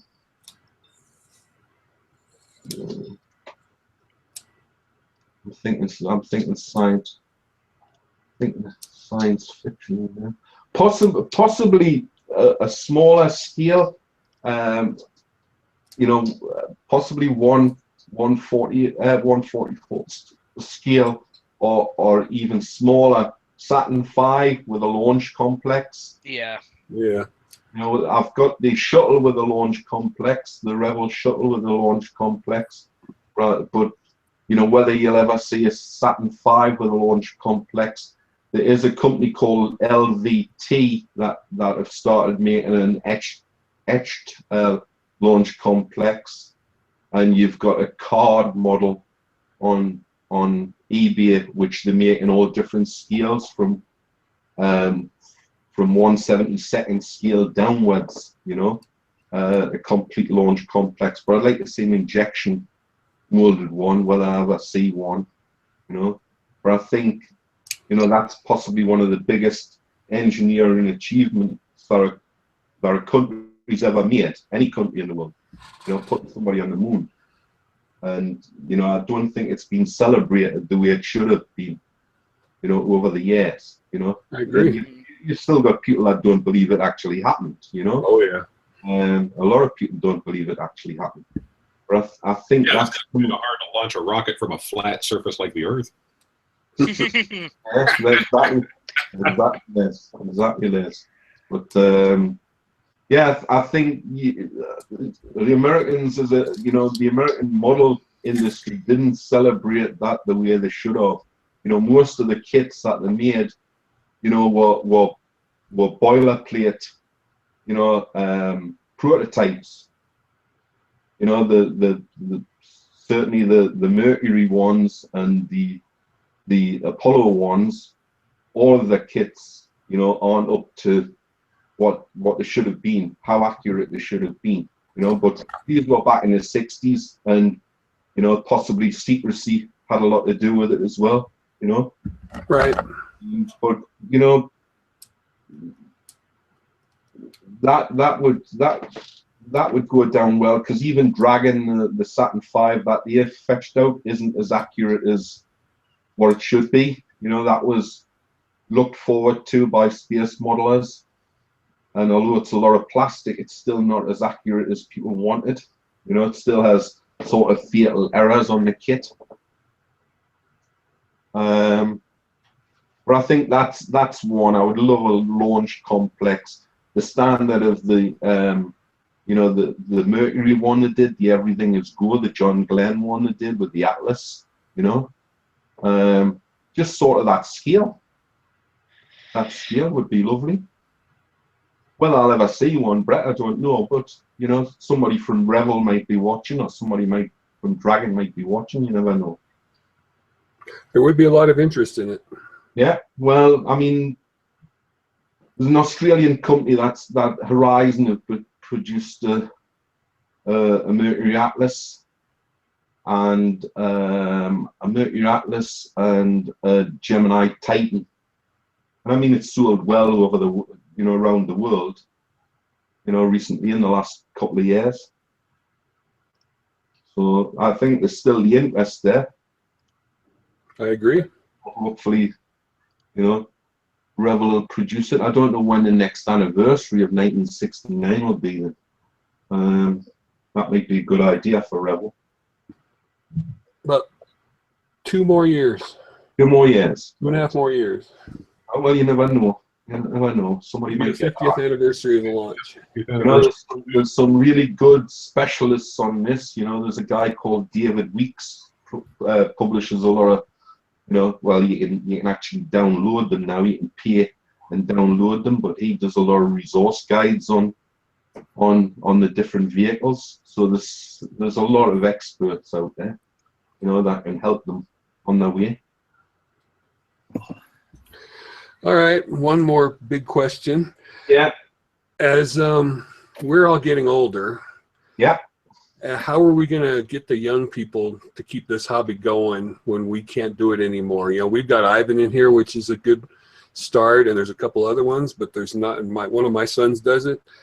But how do we get more young people to do this and get away from the television? Or the computer, or both, because you can do computer and model now. If I mean, you know, there's that many. There's that many rubbishy TV shows on satellite at the minute. You know, you've got all sorts of shows on satellite at the minute about all sorts of subjects. If somebody could actually produce a TV show on scale modeling, you know, and publicize it. You know, these shows, I don't know where they get the funding from, because some of them are, you know, you've got, you know, these guys that go around bidding on storage units, storage wars. Oh, I love storage units. Yeah, I thought you might. Yeah, but you love RuPaul's Drag Race too, so. Oh dear. Yeah. There's all sorts of avenues, but it's all about, you know, publicizing it, I think, you know, getting it out there, you know, and getting people interested in it, because that's the media they're watching. Yeah. You know, you've got to use their media. You know, Facebook helps, YouTube helps, but the TV's possibly the biggest thing, and because you've got, you know, a lot of resources out there that want to start these shows that might make them money on advertising. So if you could get a model company that wanted to put one of these shows forward, I think it'll never die, Brett. You know, it's been going, you know, it's been going a long time. I mean, we've had computer games, possibly not as a standard we've got them now, but we've had computer games since the 70s, and people are still modeling. The other thing that's interesting is that it's like a golden age now for kit producers. I don't think anybody's ever seen the output from kit producers that they've got today, even going back to the 60s. But there's more kits being produced. So if there's more kits being produced, you know, they're producing them because they want to sell them, you know, and they think they're going to sell them. So possibly we worry about it too much, Brett. Possibly we worry about it too much. You know, every week there's new kits being produced or new kits being announced. Some of the strangest subjects, you know, are being announced by kit producers. So possibly we worry about this hobby too much. You know, I mean, you've got new magazines popping up. You know, if there was that much worry, you wouldn't get ISM producing a magazine. You know, and you've still got quite a few magazines being produced. There's figure magazines being produced, car magazines being produced. So somebody thinks there's still money in the hobby. Paints are being produced, paint manufacturers, and Games Workshop. You know, their model to capture kids from a certain age, you know, has certainly worked. You know, they seem to have a captive audience from a certain school age to a certain school age and on, you know. And you know, Games Workshop, the kits and the figures aren't cheap anymore. You know, they're not pocket money prices, but they seem to survive. You know, so maybe we worry about this hobby too much. You know, that it's dying. But I've never seen such a boom over the last few years of kits. At one time, you got Airfix Rebel. If you were lucky, you got the odd Frog kit, and you got a few American imports from Aurora. Now, how many kit producers are there out there? You know, there's possibly 100 kit producers out there. So I think we'll possibly worry about it too much. You know, that's a very good thing you said there. Yeah. I never thought about it that way. We may be worried about it too much. Yeah. Because there's new companies starting with new products. Yeah, I mean, He took off a couple of years ago, and look how they're growing. Yeah. I mean, so, I know a hobby boss is part of Trumpeter, but you know, they decided that they needed another company. Right. So maybe instead of worrying about that it's dying, maybe we need to concentrate on how to keep them in here and show them how it's interesting. Yeah, that's it. And you can't go any better than this sort of media. And getting people watching. Excellent. Well, I've answered all the questions, or asked you all the questions I've got. Generally, we go to these guys to ask you questions. Right. Paul stepped away for a minute. Oh, he's back. Hi, Paul. Hello. I was here. Muted. Thanks, Stan, for answering all my questions. It was very interesting. Yeah, that was very informative. Thank you for joining us, mate. That was very, very interesting. Tim. Yo. Oh, hang on. Has anybody got any questions in here first? Sorry. Yeah. Go ahead, Les. No, Stan. Yeah. I was wondering, and I guess maybe this might be a multi-question deal, but is there, through the years, is there a technique or part of the building process, whether it's the building itself or the painting or the detailing, like with weathering, etc., that you find has been your favorite? And conversely, is there something that, you know, one of those processes that you find is your least favorite, and has that changed over the years? Because obviously, you know, modeling, you know, since the 70s or whatnot, even myself, I can remember as a kid that, you know, it used to be just, oh, build it and play with it. And, you know, as you get older, you know, now there's, and especially now, because like you said, there's so many different things going on technique-wise with weathering, all these different tools that make building process easier or, you know, more fun. Is there a preferred method, and has that changed? A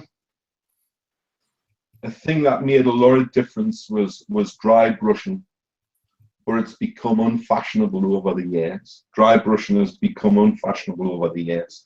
but it was one of these techniques that you discovered, and you know everything popped. Yep, I remember that from the 80s. But sometimes it tends to be overused. You tend, you know, even if you're painting figures, you'll try to be a little bit impatient and jump and dry brush something, you know, instead of shading it, Right. or something like that. So dry brushing was possibly the thing that made the kit pop. I think everybody's worst nightmare is seam filling, you know. Now I sort of mask each side of the seam, especially if it's an aircraft. Trying to get the perfect filler.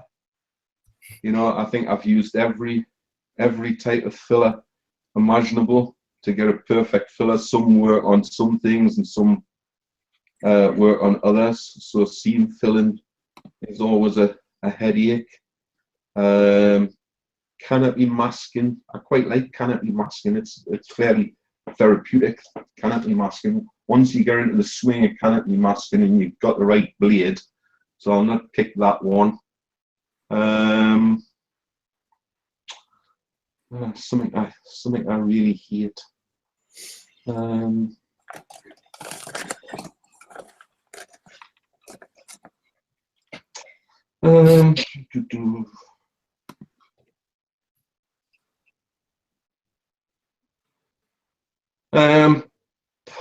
Possibly the variation in the same type of paint. Right. You know, you can buy multiple bottles of paint, and you'll just get comfortable with the type of paint that you're airbrushing. You've got the thinning ratios, you know, the way you like them, and suddenly, you know, the next bottle doesn't work the same way. You know? Right. The next bottle, that's really frustrating. But the other thing is there's that many different types of paint out there as well, you know. It's a never-ending search, Les, for the perfect paint. You know, as different people will show you around their workbenches, you know. You're constantly searching for the perfect paint. Yep, I'm going through that process myself right now. Yeah. Yep, it's an ongoing thing.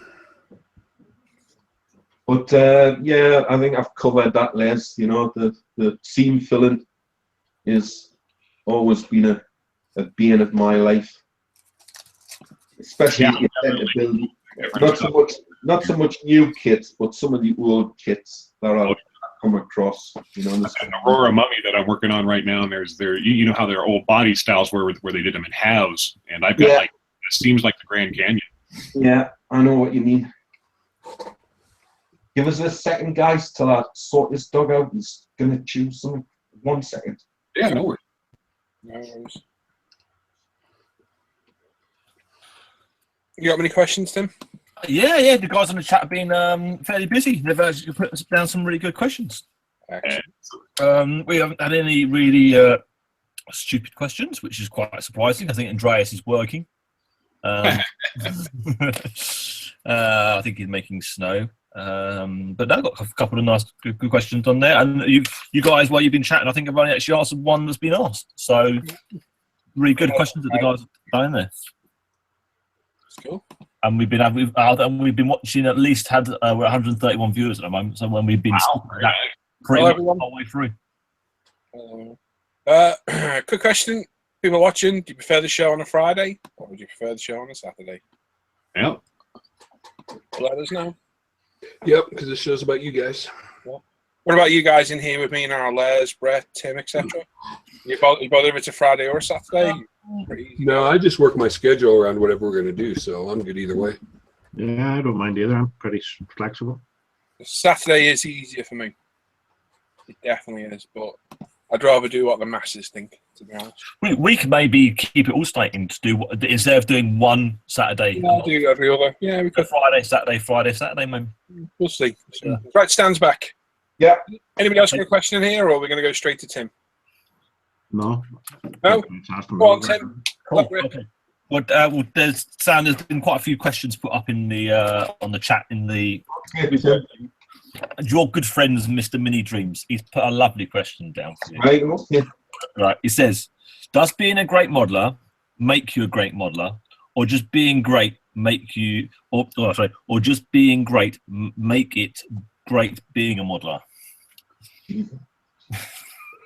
Well, isn't that a great question? Yeah, exactly. Yeah, I'll leave that one with you because I think that might need. I'll make you give him a good answer to that. If you a very good answer for that. Leave it with us for the second. Yeah, sure. Right, Norm asked, did you ever build the Catalina? Oh yeah. I've actually got a. I built I think I've built Airfix Catalinas. I've built Revel Catalinas, and I've currently got at a model show last year up here in the northeast of England. I picked up a monogram Catalina, which I've been after for years, the 148 scale. Yeah. Gets it home because I bought it from somebody that was selling a load of kits. Gets it home and decides to go through the sprues, and there's no clear sprue in it. So actually, somebody posted on the forum about how they enjoyed the show, and I posted. I enjoyed the show, but I got a grill kit and it had no transparencies. Within seconds, a guy that's local to me posted up and said, ring me. So I rang him and he said, look, I've got a spare set of sprues. I've got a spare set of transparencies for that kit, if you want them. So I went to his house, ended up there about 3 hours talking about kits. And this guy gave us a clear sprue. So yeah, I can't. What was the name of the guy? It was Norman, wasn't it? Mm-hmm. Yeah, Norman D. It's funny because the guy that gave us the sprues was called Norman. Oh. Well, there's your strange question, Stan. It's the same Norman that gave you the sprues. There you go. It's the same Norman. So Norman. I haven't started building the Catalina yet. I will start it once I get this house moved. And if it's the same Norman, very kindly contacted me and asked us if I wanted the sprues, I'm eternally grateful. You're a top man. That's good. It's quite a small little world we live in, isn't it? It is. And I saw, funny enough, Norman, I saw did I see him at the Tyneside show in June? I think I might have missed him, but I saw him at Sword and Lance in April. There's a figure show up here at Darlington, which is possibly going to be one of the top figure shows in the UK after the demise of Euro Militia. Mm-hmm. I saw him at that show earlier on the year, Norman. He's got, he's the one that put us on to taking paint off with bike cleaner. Oh, cool. You can, this bike cleaner and the pink bike cleaner that you buy at the pound shop. Yeah. Takes paint off lovely. Takes acrylic paint off lovely and cleans airbrushes good as well. If you stick in an ultrasonic cleaner, it doesn't half clear an airbrush. The pink, it's called muck off. Yeah, I know that stuff. Yeah, dirt off. That's a good idea. I've never thought of you trying to use that. That's just as potent as the other stuff we use. While I was there, he gave us a demonstration of how it worked, and it was a good tip. And it's very cheap, certainly in the UK. Cool.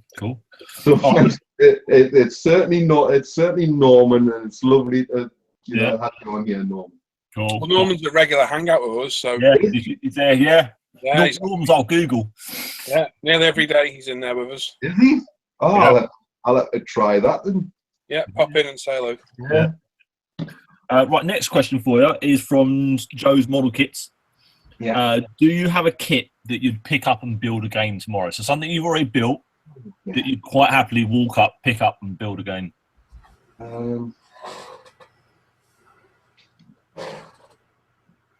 The Tamiya Skyrier. Yeah. 40th scale Skyrier. You know, love the plane. Know a lot about the history. You know, read a lot of books on the subject. You know, love the kit. Have yet to build a 1/32 scale version of it. The trumpeter one. But I love that build. That build gives us no problems whatsoever. You know, you should, as is, you know, the old adage, shake and bake. That's exactly what it was like. You know, I ended up building two of them. I built a Navy one and an Air Force one, and put you know the ejector seats in the Airfix one. If anybody wants an ejector seat for an Airfix, I think I've got a spare one. If anybody ever wants a resin ejector seat for their Air Force Skyrier, I'm sure I got two. But that's a kit I would build again. I just loved it. You know what the you know the flying dump truck. You know?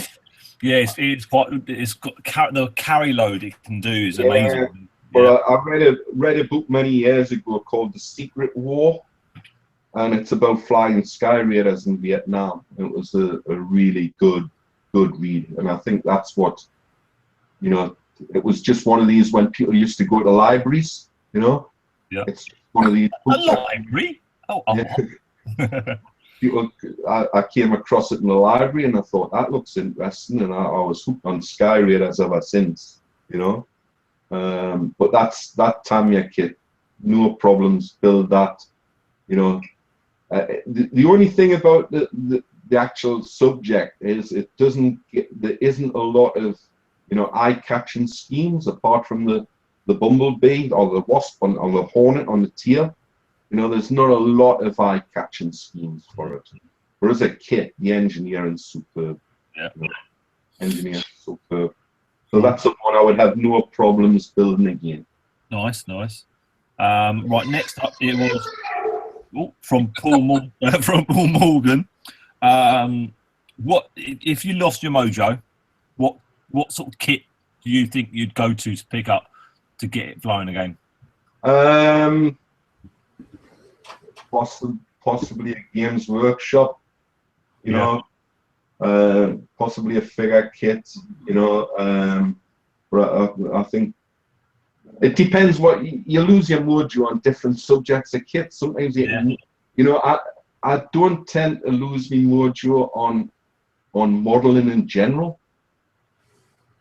You'll see by the stash of magazines that I have, you know, even when I haven't been building them, I've been buying magazines, you know.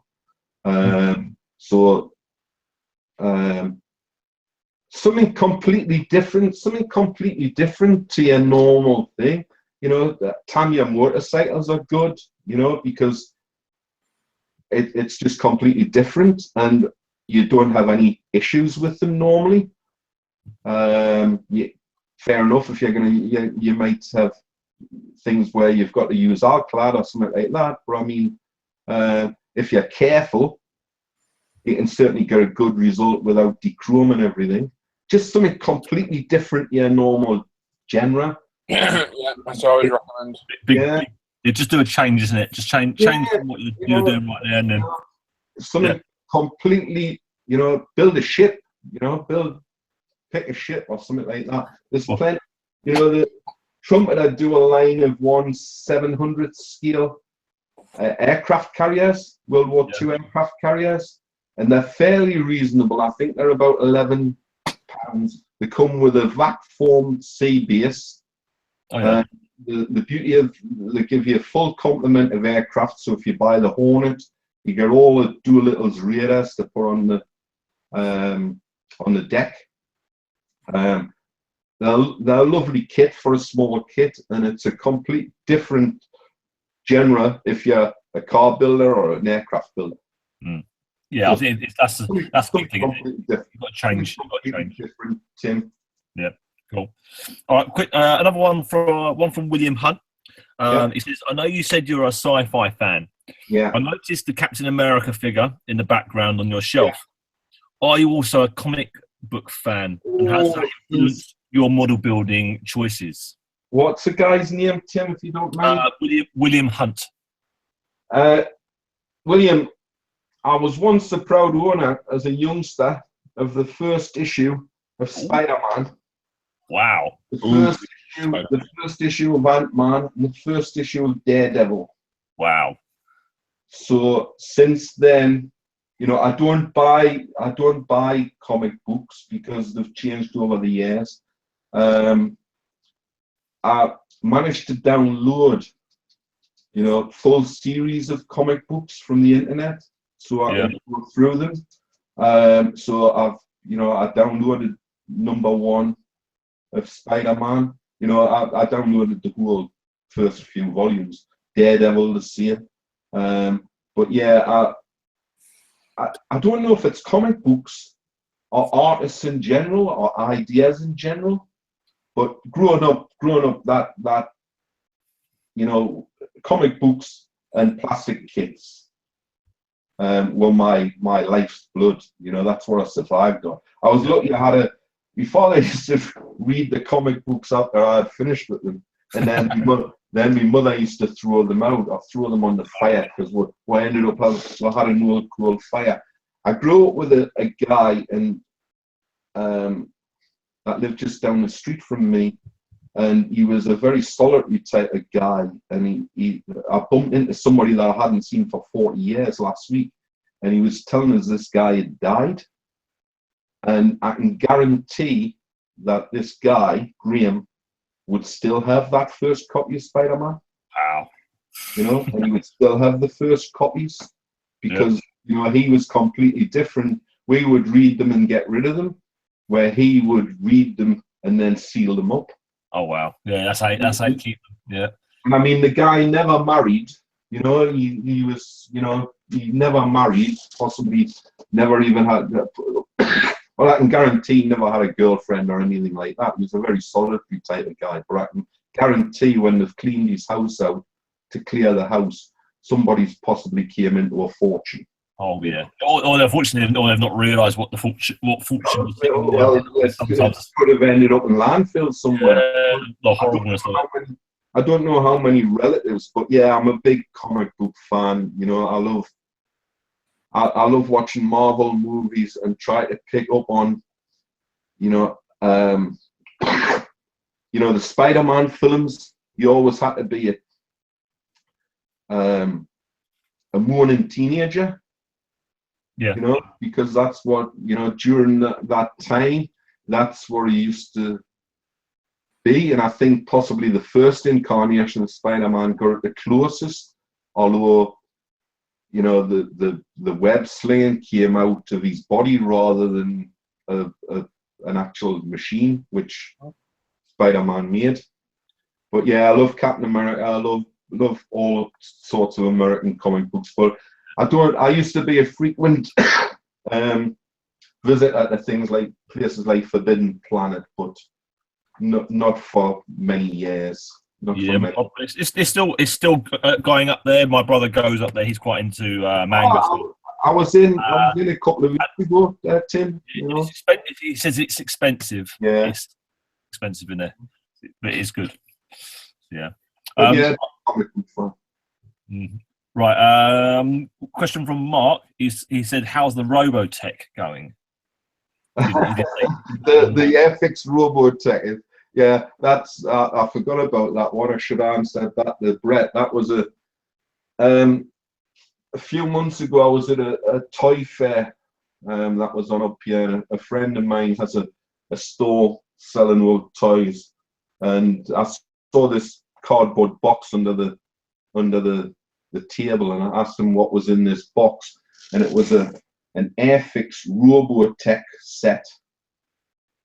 And it's sort of, you know, a number of different mecha, very basic mechs, like not like Gundams, like more or less like the Mac universe.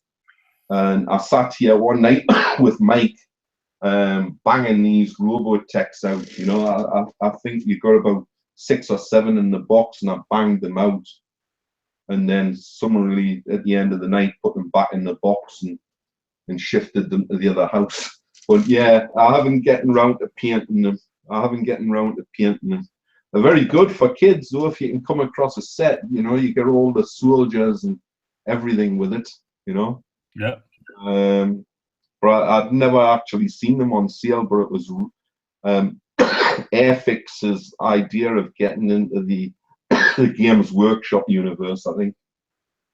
That's what it was. Yeah, so they saw it going on and thought we want a little bit part of that. So yeah, I can totally understand. Yeah, I was just banging them together, you know. It was a competition between me and hobby man Mike. You know, he was building this mech and spending all night. Now I banged 7 out. You know, it was just a bit of a laugh. You know, I might keep them actually, and it would be a good introduction for painting for my grandson when he comes to stuff. That's yeah. Sometimes we've got these kits. We just let the kids build them. They have more fun with them than we do. Yeah.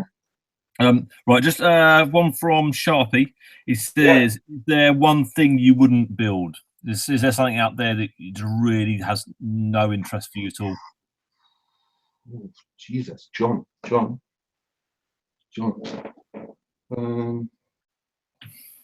No, John. I've built some Airfix. You know, the Airfix Guardsman from the '60s, the Guardsman and the Beefeater. And you know, they fetched them out for the Queen's anniversary again. They regurgitated. I ended up building three of those for me granddaughter's school project, and they were nightmares. I didn't remember them being that bad, but there's nothing I wouldn't. You know, if I'm interested in it, I'm gonna try it. You know. You know, there's nothing that I hate enough to say it. I wouldn't touch that with a barge pole. Yeah, everything. So sometimes you have those kits where you know it's going to be a slog, and you're gonna put your skills to test. Sometimes you do find there must be some kits that just I mean, there's possibly there's possibly the odd unbuildable kit that I wouldn't attempt again one of the very old Airfix kits because it's too frustrating. You know, there's better kits. If you want a Liberator, I wouldn't even try and build a Liberator. You know, I'd buy a Hasegawa Liberator, you know, or an Academy Liberator.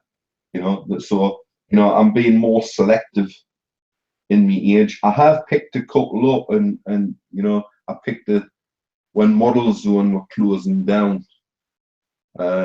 Or just before Model Zone were closing down, they had about a couple of years of these sales that went on. Yeah. Where they were discounting all sorts. I mean, I picked up an Airfix Mosquito for £50. I couldn't believe it, and the 1/24 scale. But I picked up a couple of Airfix kits which were only about £150. I picked up an Aero Cobra, and I couldn't believe how bad it was. You know. I actually bought an Academy one not long after that and compared the two, you know. And I'd seen one in a display case. A lad that worked at a shop had actually built one, put it in a display case, and it looked really good. But you know, it certainly was very well. He'd sanded every rivet off, but it had these gigantic rivets on it, you know. I've still got it if anybody wants it. I think we might let that one go. Right, so go on back to Mini Dreams question. You got a good answer for his? Yeah. You want to know the difference between a master and a beginner? The masters failed more times than the beginners ever tried. Oh, good answer. That's a good one. Well, that's all my questions done. That's all the questions. Yeah, so thank you very much, Stan, for answering all those. Yeah. Cheers, Stan. Thank you very much, mate. Very, very interesting. Thank you for being a guest. Right. Thank you to Brett for his questions and everything in the chat too. Yeah, I mean, I was a little bit, you know, I've seen these before. Yeah. And I was a little bit worried about Brett's line of question. It's not Brett you need to worry about, it's Les. Yeah. Yeah, well, Les turned out the one that taxed the brain. Yeah. So yeah, if you've not gone and seen, go look on Facebook, go look at the Amigo Model Works, like the page, sign up, and say hello on there. Yeah. Thank you for that, Paul. No problem, bud. If we get you a few more members, Yeah. like I say, thanks for joining us. Absolutely fantastic. Stick Yeah, around as long as you yeah. want, Stan. Stay in here all night if you want, mate. So if you've got to go, I'll stick here for a bit. So no worries, buddy. No worries at all. Right, let's go have a look at that chat because I'm Got sure a lot of chats. I'm going to skim through it very quick. Yeah, best idea. Probably can't go all the way to the top, so no, I can't. Right, so let's just see. We'll look for the hellos and the main questions. 3B's modeling's in there. Yeah, hey, Bill. He's in there. Bear with me a minute. I'm just literally looking for anything we've missed. Like I say, there's quite a lot of stuff in there. How many parts have you got for your kit, Tim? I didn't separate it last night. I can split up to 2, or you can do 1, however you think is best. We'll do 2. Yeah, we do 2. Certainly will. And we'll do what we're building next, and then we'll do part 1 of your. We'll do. I'll sort that out now. Well, there's some chocolate, Smarties, toast. You're saying I want to hear Lonnie say I'm brew. We're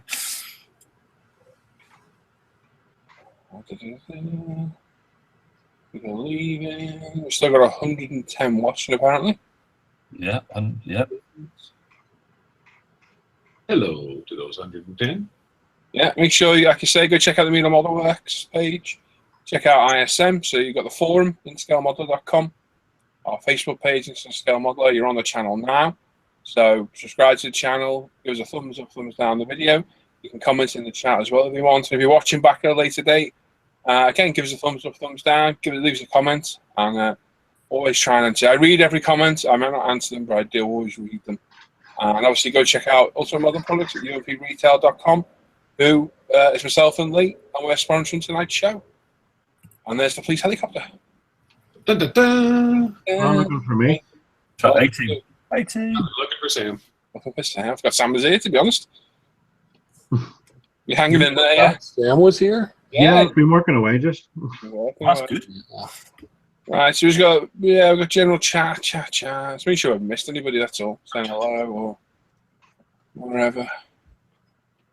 It looks to be pretty clear. I think Howard was in there, Black Sheep, so hi Howard. People are saying Friday, both, Saturday, either, Saturday. John's easy either way. I assume it's not about Friday or Saturday. Another Saturday, Friday. For me, Friday, no preference. Friday is best. We still watch both 7 days a week, please. Saturday looks to be winning. But we'll see what we can do. We'll have a chat after the show goes off air and see what we can think of. So we then need to ask the guys on the Friday because we might have a different group on Fridays and see what we get from them guys as well. Although I think we are getting regular viewers because we're 110. We had 110 on. Good point. I think we are getting the majority of the same people watching, which is great. Nice to see you guys eager to watch. Yeah. Right, I'm done. Right down the bottom. Oh, You can mark that as red for me, lads. It'd be awesome. yes, I definitely can. Maybe. Paul S says, probably got the thermal camera in your man cave and you think of a herb farm ground. Tell you what, all the lights on in here. Yeah. I walked out of it to get a drink before outside. And the 500 watt security light in my eyes. I walked in, I was like, Jesus. Still bright in here, man. Ooh, Al McNeish has a good suggestion there. Okay. Stick up a poll up on the Facebook page and you'll get a more definitive answer. Yeah, it's not a bad idea. The thing is, we got loads of random people commenting on it. Exactly. Cat Don't even know what the show is. The what? This is you have a forum? What? Who are you? There we go. We're all caught up there. Paul, the Rebel B17 148 scale is going well. As it's a new kit, it's not, buddy. That 48 scale Rebel B17 is an old kit, isn't it? I'm right there on that, guys. It's an old kit, that one, isn't it? It's been around forever. Yeah, it needs rescribed. Isn't it raised panel lines? Yep. Good luck with that, Graham. Good luck, man. Sunday. Oh, somebody says Sunday. Sunday. Sunday. Sorry, just checking something else. Right, so let's have a look at what we've all been building this week. So we'll start over here with Brett.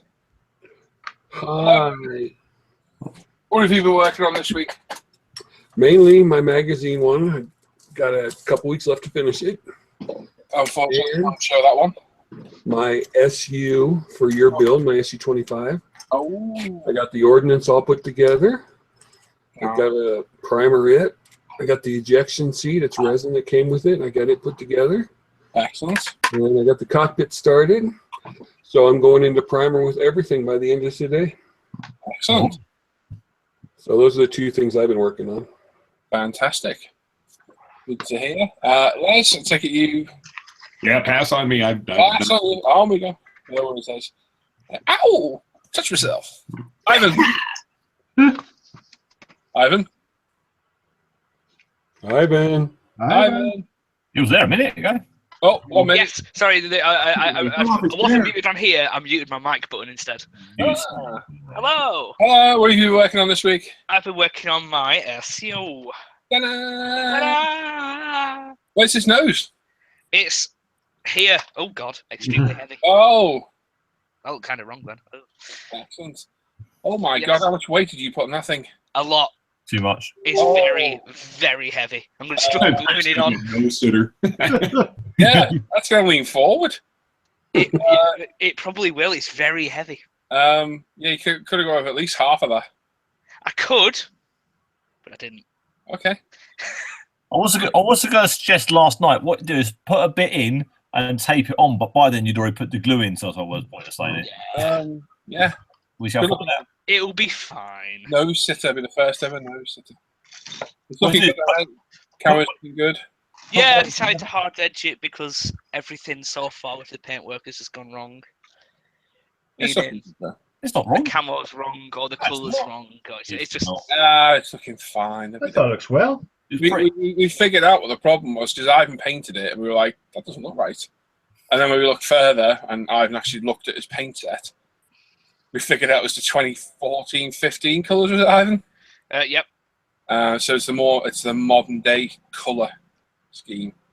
So it's not wrong, it's just not what Ivan expected. Yeah. But it's perfectly fine. It looks great. He's done a nice job at the panel fading. So I'm sure of his next steps of welding that nose on. That's it's going to need it. That's really. Oh my God! Yeah. But it's looking great. You've come a long way with it, and you stuck with it. And how have you found the build?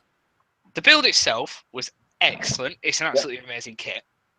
It's not perfect, is it? It's not perfect. No. No, there's a few issues underneath. Yeah, there is. With them two joining for one, that was not a huge issue, but it was there. Yeah. And Get a bit of sanding to do on the back. Yeah, but even on the back end, it's not that bad, is it? no, it's not terrible. It's not. It's just. It's not a fire.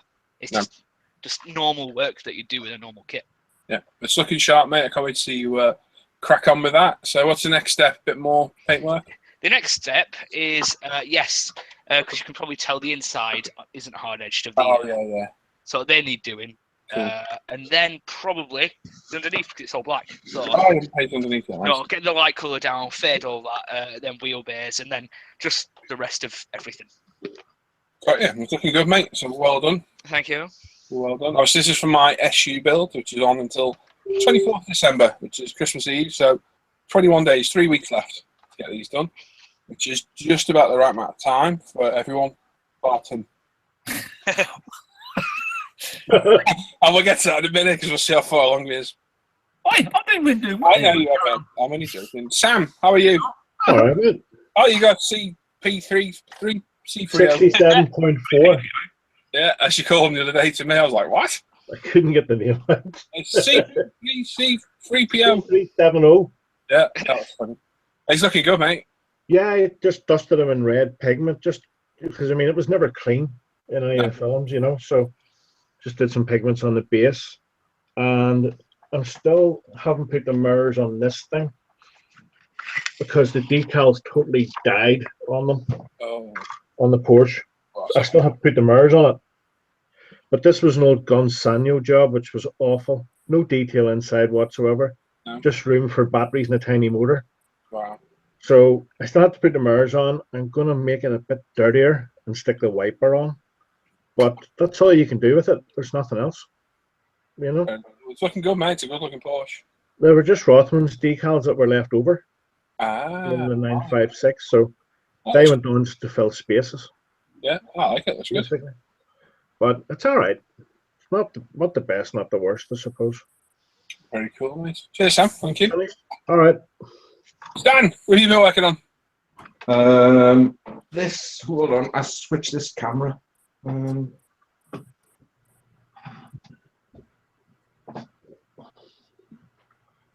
Let's have a look.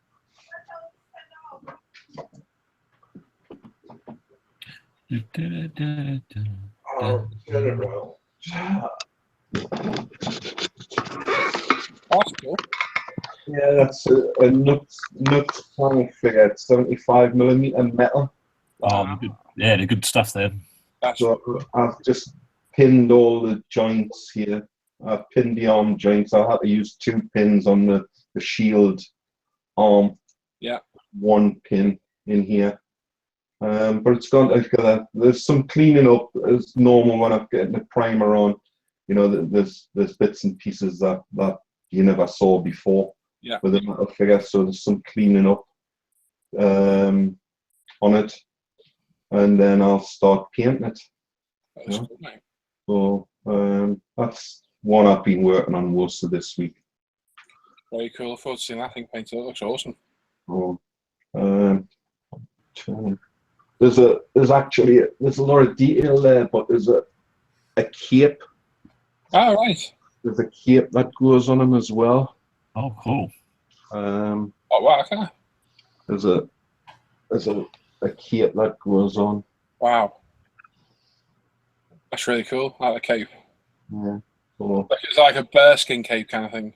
yeah. I don't know if I thought this little top piece was a head at one point. You know, like a bear's head, but it's not. It's just where it's actually fastened to the epaulets. The epaulets. Yeah.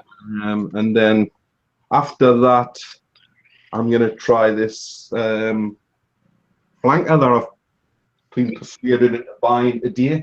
So I've got delivery of that flanker and that Sound of Silence kit. I could recommend to anybody at the minute. The price they're selling it at the minute. The print's worth that. You know that you get's worth that. So that's what I've been doing this week. Very cool, mate. Very cool. Cheers, Stan. Yeah, thanks. Timothy. Hello. Whip it out. Oh, okay, hang on. Magnifying glass. Get your microscope. Yep. I'm in magnifying glass. So, since we've been back from Telford, because we haven't done much, haven't been on the show, me and Emily finished building the Blue Angels. That's cool. Yeah. Which I just painted blue and then stuck some decals. The decals are half coming. The decals are terrible. It's like old Tamir decals. They all fell apart. That's one of these Lindenberg. You know those really cheap Lindenberg ones that are being sold? Yep. That's that. Ah, that's very cool. But for her, she's like, yay, look, we painted funny colours. Yeah, whatever. Ideal for a kid. Yeah. Oh, so they're perfect for her. That's we've still got the stiletto and a saber to do. She's quite happy doing her. So that's that. Me and my boy have started his other car kit that he picks off a good old eBay. Yeah, love a Skyline. So he started sticking the wheels out there, and it actually comes with working suspension on this one.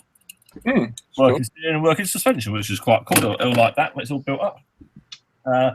We've been getting on. Oh, hang on, thanks for later. I'll leave that till later. I have been getting on with the SU build.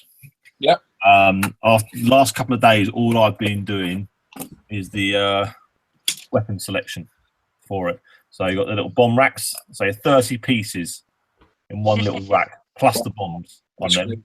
They're really good. They're very well detailed. Bit fiddly to do, but nothing too bad. You know, and you've got the rocket pods. You've got a central. That's quite a mean-looking type of missile, and then 2 laser-guided bombs. Cool. So that's the armament for it. And I've been getting on with all the other bits that go along with it. So nose section's all complete.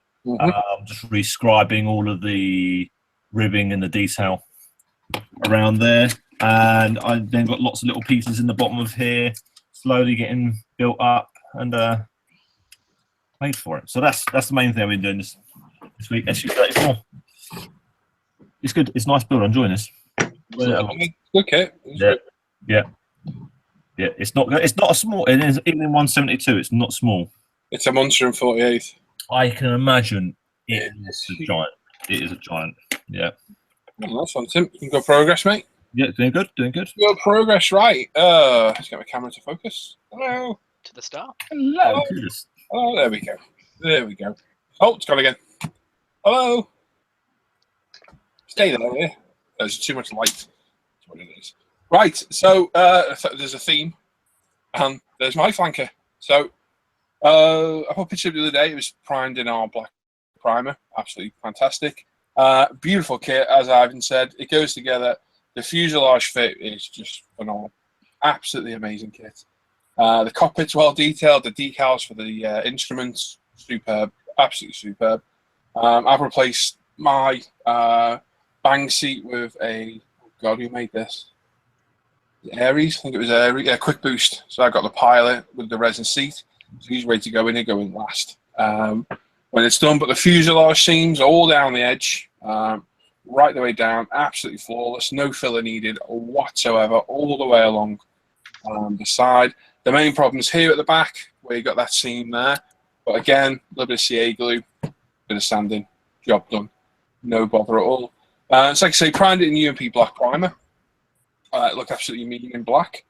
And yesterday, after Ivan's discussion, we finally figured out what was up with the paint. I dug out my A-Cam paint set, sprayed it. It looked great, but for the way I paint, the colours are faded from A-Cam on the set I've got, and I like to fade them myself. So if I faded those, it looked too light. It looked weird. So I painted that about midnight last night. I finished. When at 3 a.m., I decided to repaint it, as you do. So I think it was up to about 4. And what I did, a while back, I did an F-16 Aggressor, which I painted in very similar colours for training. I painted the same colours used on that. So the lighter blue is actually RLM 65. The grey is RLM 74. And the darker blue is an SU-33 colour. So the blue looks a little bit too blue at the minute. But once I fade that, it'll all fade in. And it looks spot on. It should do anyway. And as you can see on this light blue here, where I've actually put the colours over, I've got a bit of a mottling effect. So on accidental weathering, and it's that blue all underneath again as well. So yeah, the A-Cam colours, I can use them for fading, but for the base colours, the way I paint it, I don't think it would work out well. Absolutely superb kit, very, very good. Like I say, 3 weeks left on that build, so if you're involved, you need to hurry up a little bit because you're going to run out of time very quick. Something else that I've started building, well, a while back, and this thing is an absolute monster, is Hobby Boss's 132 IL2 Sturmovik. I had good hopes for this. All the fuselage went together well. Engine went in, cockpit was great out of the box. And then it comes to attaching the wings, as you can see. They're going to fettling. To be honest, this thing's fought me more than that Special Hobby Tempest I built not long ago. Oh, really? Yeah, it's been a bit of a pig. So, me being me, I did a few bits. So we've got the upper halves of the flaps, lower halves are there for when we get all this attached. But yeah, the fit, it's a bit ropey in places. I mean, there's a giant gap there, but when you give it a little bit of upwards pressure, it's gone. It's absolutely gone. But these wings, they're on slats where they slot in. They did at one time line up, they're not now. So I think I need some plastic removal. And this front seam is going to be interesting. As to the landing gear covers, because they all fit in there in one go, and they don't fit. So it's going to be interesting to say the least. But this thing's huge. It's a 19-inch wingspan. It's absolutely massive. It's a big aircraft. Where the hell it's going to go, I don't know yet. We'll see. But it's going to be a challenge to build. But it's a beautiful aircraft. I love the IL-2. That's the other thing we're going to do. I'm going to lose all this recessed work on this wing, that wing, and the rear section of the fuselage because this was wooden. Because these were the original IL-2s, I believe, brought back into service. So a little bit of work to do there. A bit of a shame to lose all that beautiful detail, but hey, it is what it is. But yeah, that's what I've been working on. This, I've still got the SU-24, the 48 scale version of what Tim's building. The Brett's Bomber SIG. GB, sorry. Is it a SIG or a GB, Brett? It's a GB. GB. That's on the shelf behind me. Once the SU is done, I'll crack on with that. My Mark 1 Escort's still up there. The bike that I was building for the mag, probably not going to return to finish now.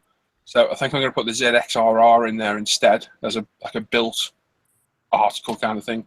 So I'll have a think through the week, and I might be able to show you the rest of that NSR 500 next week. I should have a think. And that's it. After this SU build ends on Christmas Eve, we're going to start a Stuka buddy build. So a lot of us have got the 32nd scale Trumpy ones.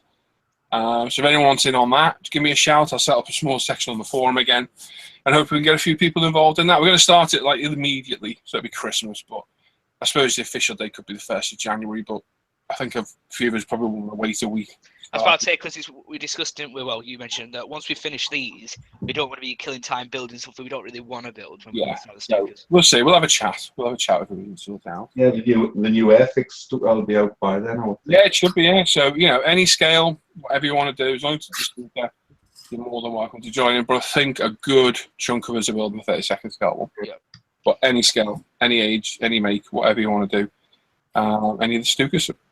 And that's it. So. What we'll do now? Let's go to Tim's Kits Part 1. You ready? Part 1. Hang on. I'll give you a second. Go. Yep. Let me just do screen sharing. Share. Let's do that. There we go. There we go. The camera's on you, mate. Cool. Thank you. So Saturday night live show. New kits to buy from Bot to Totten. Bot to Tottenham. Yep. Yeah. It was something. Was it Lauren said the other day? Oh yeah. Yeah, I stuck it from the bot to the Tottenham, and I can't figure it out. No angles. No angles. Yeah, Sorry, let me move myself out of the way. I was playing with me. Thanks. Right. Sorry. Right. So let's get going. We've had a couple of weeks off. So I had hoped we'd have huge amounts to show you, but it's actually really slowed up over the last couple of weeks for new releases. So I've got two sections on here. I'm just sort of picked the best out of what we can find. So I'm going to start with Scale 75. We saw Stan showing one of their kits earlier. They're really good little kits, aren't they, Stan? Very good detail. This is Scale 75's Bridget Lafayette. I think that's correct. From Hysterex, £38.75 for her. I like the cat with the top hat on. I do like the cat with the top hat. Yeah. Cool. Very cool. What's that called? Steampunk type thing, isn't it? That one. Yeah. Yeah. So good looking figure she is. Mm. Out from Scale Motorsport, they brought out a new set of wheels for 124 and 125 cars. Now, what's really good about these are they're virtually a three-piece wheel, like a lot of real wheels. So you get the centers sections, which is the alloy design, is a cast part, and then you get turns metal ring for the exterior polished lip. Then you get an internal ring, and then you get all the detail for the center hub. So it's essentially a proper split rim. Yeah, so it's a proper split rim with a proper polished lip. That looks it's a really good idea. They've got this style, which is £14.49 in 124, 125 scale, and then they've got this other style there. So they've got two of those. I did look on there the other day, and they're actually out of stock of one of them already, and they've started selling quick. They have. So if you like them sort of wheels, go grab them quick from Hero Boy for 15 quid. That's really good. Really good idea. They are. Coming out from Tackham, they've got a new range of heavy American tanks. So this is early Cold War era, and these are real big boys to go against what would have been the JS2s of the time. So this is a Tacom 135 T30/34. You can get this at Hannant's on a pre-order of £45. If you like your American armour, that's quite a big old lump. And then the next version, again, it's a bit of a what if, more of a look to that one. It's a T2093. Again, from Hannant's on a pre-order of £45. Now, a few of you might have spotted that the Meng have released a dual pickup set. Well worth the money, we think, for these two in a box in. £23.39 for the trucks. And you get That's a brilliant price. Yeah, two in a box, and they're maybe one of the top-notch scale and design for one of those sorts of kits. And then you can go and buy the rocket pods to go on top if you want, but the rocket pods are $17.99, so they're not so as well priced for it. But if you want to put one of those, make it look like a proper Middle Eastern rocket launcher, that's what you need to buy. I paid 25 quid just for the pickup on the right by itself. Wow. So that's really good. Yeah, that is very good. Those prices from, I didn't put it up there, but yes, I know they are from E-models. You can get those prices. There now. Yeah. Next up is a Dragon kit. Now, I'm not the biggest fond one of them repopping kits, and this isn't really a repop. But it's a smart kit. So you get the Jag Panzer 38T Hetzer with the 15 centimeter SIG. You can order this from Veteranus Models for £52. It's not cheap, but it's the only kit I know that you're going to be able to get those two combinations together. Mm-hmm. So good looking kit. Price is a bit on the high side, as we've spotted with a lot of Dragon kits recently. You want it, you're going to have to bite the balls, aren't you? Yeah. It's just, I don't think I've ever seen that combination of kit. So I don't think they've even did a white box with that combination. So if that's your floating your German armour boat, then yeah, pay out. It'll still be a mighty good kit for that. Mighty good kit. From Trumpeter, they've released a new 148 MiG-27M. So it's a slightly different variant. From E-models for £37.69. That's good box art. Yeah, Nice aircraft, though, isn't it? great box art, isn't it? The rocket pod's going off. That's really good. Yeah. Can you imagine that thing flying at you and firing its weapons? That's a scary sight.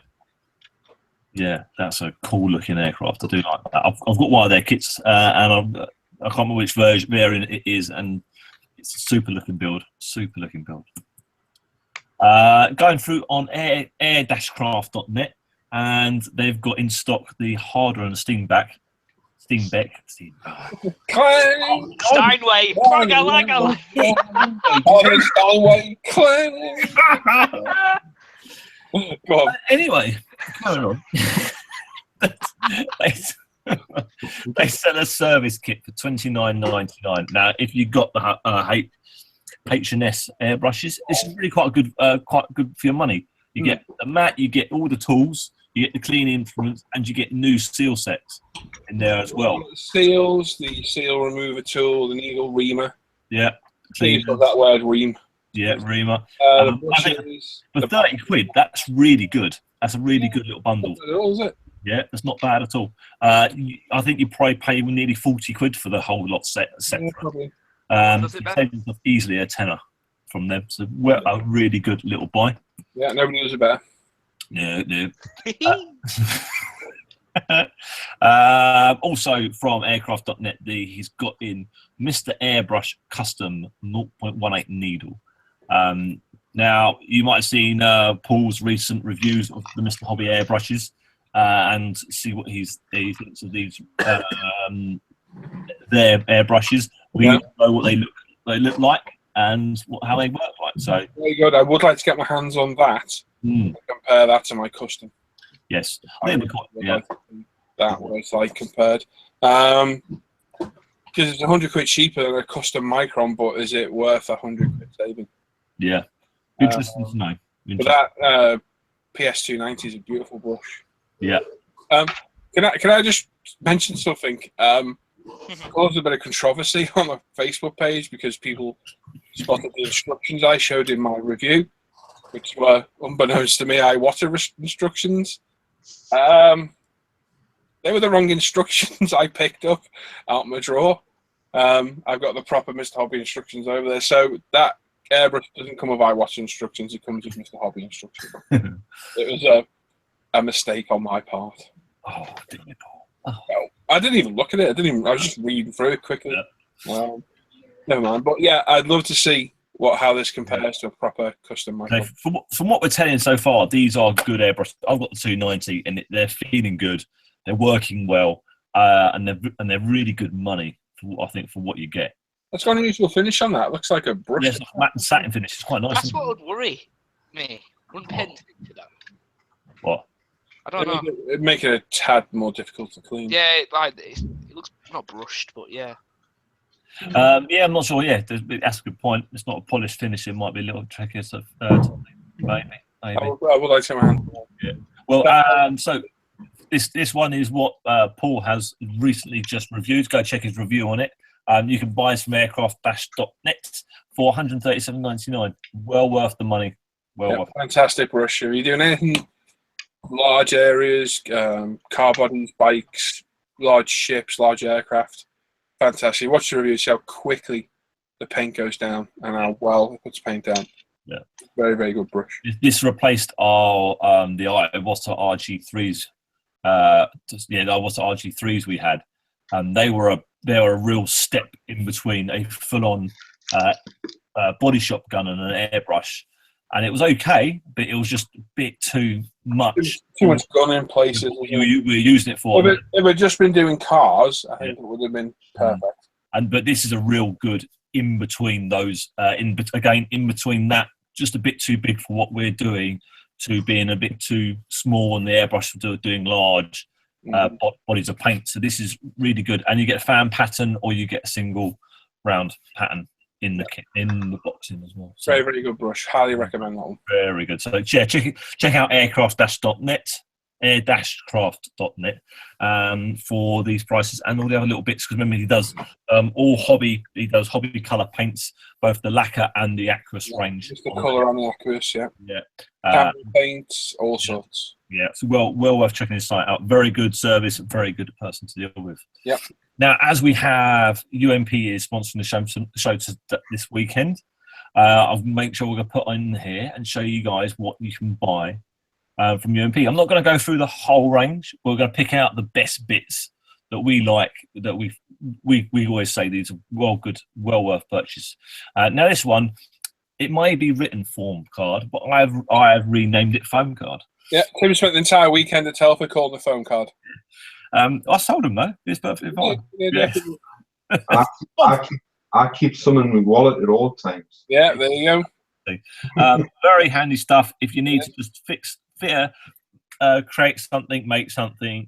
Very versatile, very good. Loads of little different ways and things you can do with it. Every time we see someone post something up, they've made something new and had a new idea from it. Paul makes tools out of them. Yeah, that's really dodgy. Yeah, dodgy tools out of them. Ivan's made a Tamiya I made a tech holder. A tech holder. For my videos, for my tripod, I made a camera holder. There you go. And the good thing about it, you can remelt it as soon as you finish using it for that task and make something new out of it. So it's great stuff. Endless abilities, wonderful stuff. And sorry, that is £5.69 for a pack of 3 from UMP Retail. And another product which is well worth buying is the Aizu masking tape. Now you can buy a mega bundle where you get all 6 sizes from UMP Retail for £19.95. So if you're into doing your pinstriping or doing some canopy masking, or just some very good fine line curving for camo, worth buying. That's what I used on my SU to do the curves. It is brilliant. Yeah, I had to go out to Dave to do mine, and I tried some of the Tamiya as well. The Tamiya is a pain in the butt. It just doesn't stick. Yeah, it just peels back off, doesn't it? Yeah. It's nice, but it's too thick. I Yeah. find It's like a myself. vinyl. That's Isn't it? just great. I use that on those ID stripes on that Tempest, and it invites perfect demarcation. Doesn't bleed. It's just like ultra thin Tamiya tape. It's brilliant. Really Nice to find good stuff. Also, pretty much nearly every person I know who does modelling has at least one type of these, and they just say they're good. So some guys have some different ones here and there, but they always have a UMP somewhere in their arsenal of sanders, and everyone loves them. You can buy a whole multi-pack, sort of mega pack, for $32.99, or they price from £4.50 up to £5.50, depending on the different ones you want to order. So go to UP Retail, get the sanding sticks. They are mighty fine products, really good.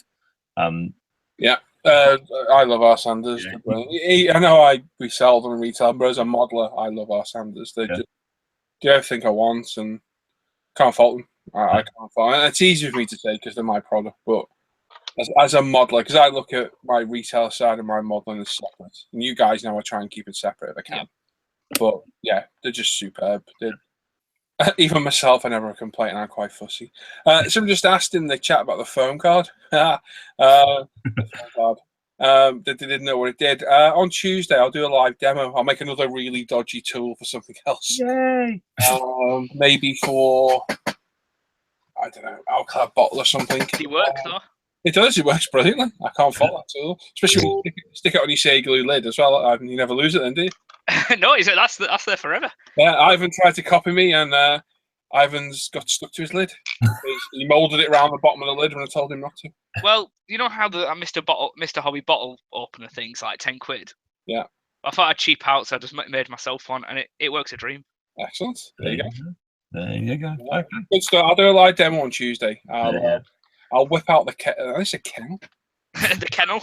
I'll whip out the kettle, and I'll try and I'll make something live on Tuesday show so you can see it in action. I'll pick something that I'm forever having a nightmare with sticking. I think it's Mr. Hobby bottles, really, isn't it? Or smear bottles. Yeah, no, because I've got the proper tool for that. Yeah, but we can show people. I haven't done that one. I'll pick something different. I'll pick something different for Tuesday. I'll do a full-on live demo of it. It's great stuff. It does work very well. Yeah, cool. Okay. Next up, if any of you guys are looking for presents, either for you, for your wife to get you, if you would just want her to say, she's like, oh, we're going to get you something, and you don't want to sit there listing out, I want a standard pack of the 220s, I want one small bottle, just tell her to go and get you a gift card. Get her a gift card, she can give you that, and you can happily sit there, spending away on the UMP retail page. Wonderful little present if she wants to just give you a bit of money to do your hobby in. Yep. There you go. Range from £10 up to £100. So anything for everyone on that one. And last up, you got the Ultimate Airbrush Cleaner and Thinner from UMP Retail for £12.49 for the pair. Yeah, our bundle. Yeah, that's a mighty good price for a brilliant product. Best airbrush cleaner and acrylic thinner on the market. Yeah. And also, as mentioned, we're now selling the UMP goodie bags that we give away. Yeah. Due to popular demand. We've also got all the merchandise. Did you put the merchandise on, Tim? I you finished. Sorry, I thought it was. I thought I'd finished as well, but I must be lots of. Yeah, so we got UMP primers, which we quite proudly say is the Badger Style Res rebottled under the UMP banner, and is then widely available to the whole world and easy for you guys to get hold of. Ultimate primer pack for the small bottles, £13.69 for 3. That's such a good price. We're currently out of stock of the large black, the 120 mils, but they'll be back in stock at some point. Yeah. Logistically, it's a bit of a pickle getting the stuff across, but it'll be back in stock soon. I've mixed it up slightly. I thought I'd just done all the lines. Also from UMP Retail, you have the Tan Models 148 Thunder Flash. Great kit. This is the newer of the two kits that they had. They have the older one, which is now discontinued with different markings. And I think we've sold out of them all now as well. So if you've got one of those, you've got a collectible kit there. Yeah. So this is the newer release of it. It's just $39.99. A wonderful kit. Very, very good kit. Goes together very well. Great detail. The new one's got cartograph decals in it, masking sheet. They've definitely improved on the first offering. Also in stock is the Town Models 172 T33 Shooting Star. Check Paul's review of it out. Wonderful review showing how good that kit is.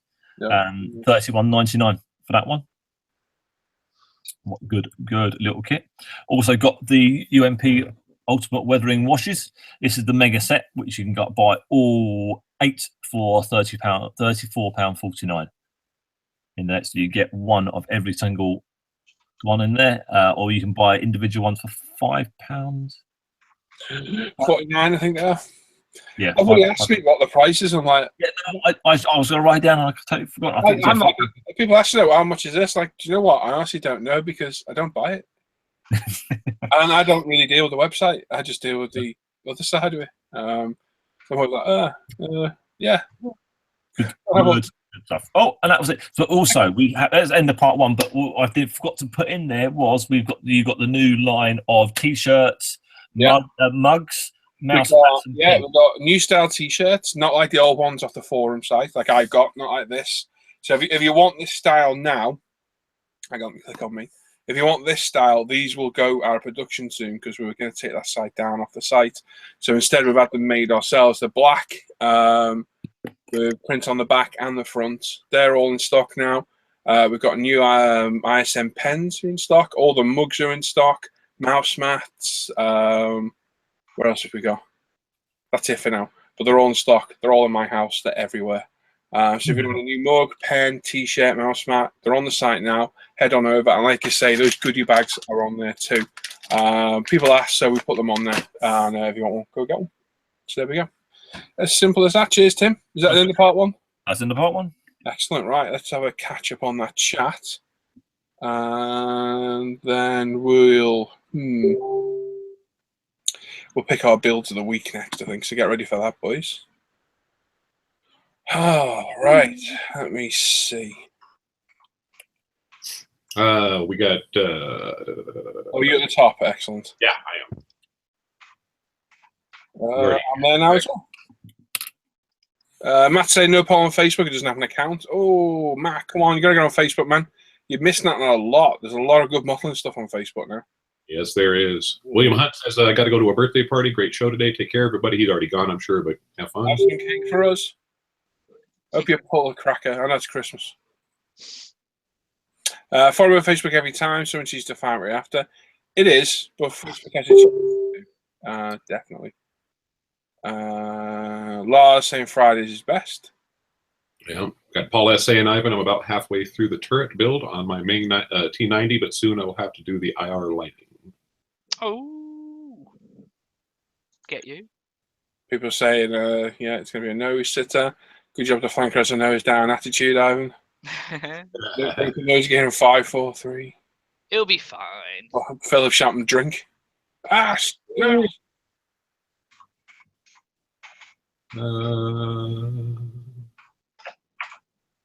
Johnny Blythe says, bought some liquid green stuff the other day. Great for filling small stuff. I've not tried that stuff. Is it any good? I think it's pretty much like plumber's putty, isn't it? Is liquid green stuff like Games Workshop, isn't it? The green stuff in the tube? No, that's Squadron. That's the Games Workshop stuff. Oh. Maybe use that, Stan. It's like a liquefied version of green stuff, and it's ready mixed. Right. It's ready mixed, so it's like the consistency of I would say the consistency of. Have you ever used epoxy sculpt? No. Nobody used epoxy sculpt. Yeah. It's a little bit thicker. It's a little bit thicker than white putty. You know, Squadron white putty, but less consistent than something like mixed milli put. You know, there's a lot of people swear. I mean, a lot of people say about it. Yeah, a lot of people. You can make your own liquid green stuff by using the filler and Tamir glue. Yeah. You don't even need to do that. You can just thin it with sailors, don't you? Yeah. Well, yeah, same. same type of stuff, isn't But I it? mean, the beauty with green stuff has always been if you alter the consistent, most epoxy putties you mix 1-to-1. If you alter the ratios that you're using green stuff, you can get it actually flexible. I've seen David Damiak Plasmo making seatbelts out of it. Oh, yeah, that's cool. He on one of his builds he actually made seatbelts. It was pretty impressive. Stuart says, "Hi guys, sorry I'm late. Was filming his monthly update. Should be on YouTube in just over an hour. So you go check out Stuart Scale Models. Have an update very soon." There you go.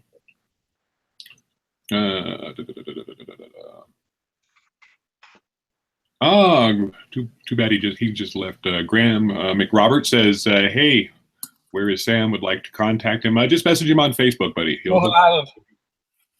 He's in Northern Ireland. Contact Tim. Tim will put you in contact with him. There you go. Yep. There you go. Yeah. Good idea. A bit of general chat. David Milne says, "Hi all." Hi, David.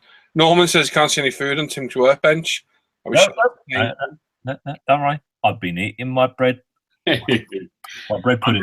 Andres Scar's telling you use Alclad polished brass on that skyline, Tim.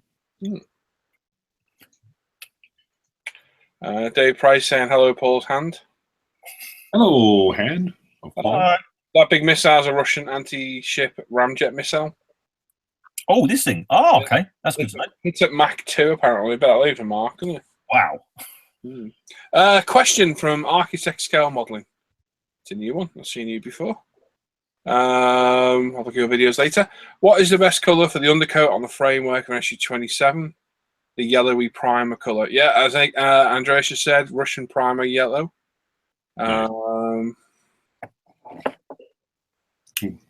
We got the BMX says hello from the south of Portugal. Hope y'all are doing okay. Doing good.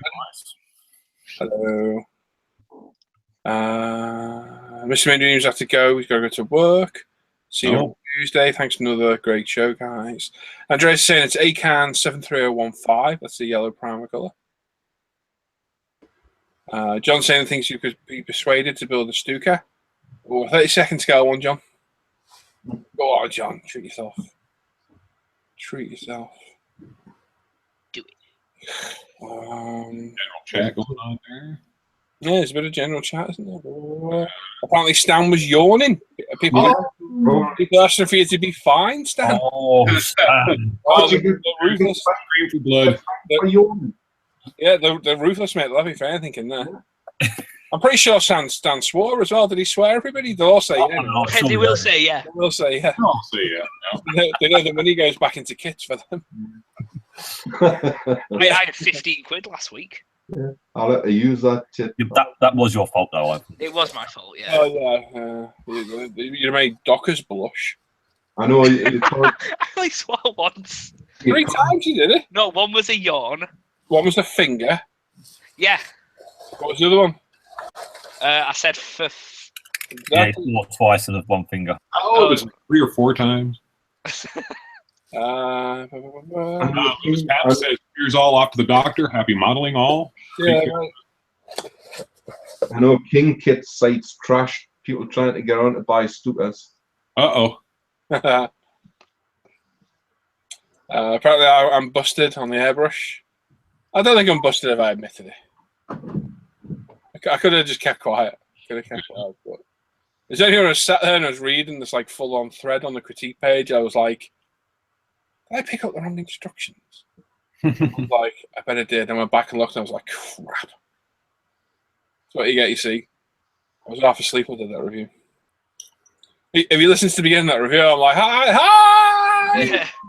Well, you know, I know I had to get it done. We only had limited time to get it done. Architect says,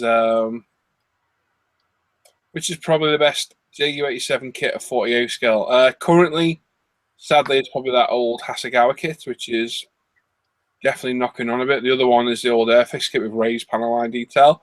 But Airfix is due to release a brand new one very, very soon. I think it's the end of the month. Literally Christmas.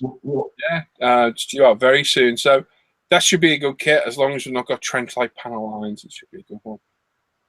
But yeah, normally say the Hasegawa one. I think it's just knocking on a little bit now.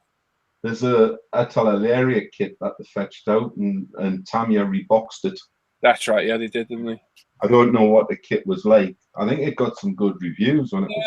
Yeah. Mate, let's have a look.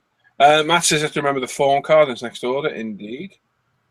Johnny said everyone should have the thinny sticks. Yep. Indeed. Or thinny six. Thinny 6. Thinny 6. Ow! Not Not reading Andreas's comment. Now, Apparently Chris S likes fish sticks. well, Whatever floats your boat. nom. For those not making, the chainsaw UMP sander is helping me sort out a Revel sounding like Star Destroyer. Yeah, that white sander. Forbes Hutton says, let's see Paul make a bottle opener out of phone card. Okay, Tuesday. I'll do it, mate. There Tuesday. you go. King Dan says, evening all. Hey, Dan. Hey, Dan. King Dan's had a drink. Oh, he joined us, Dan. We could do some more money in that kitchen.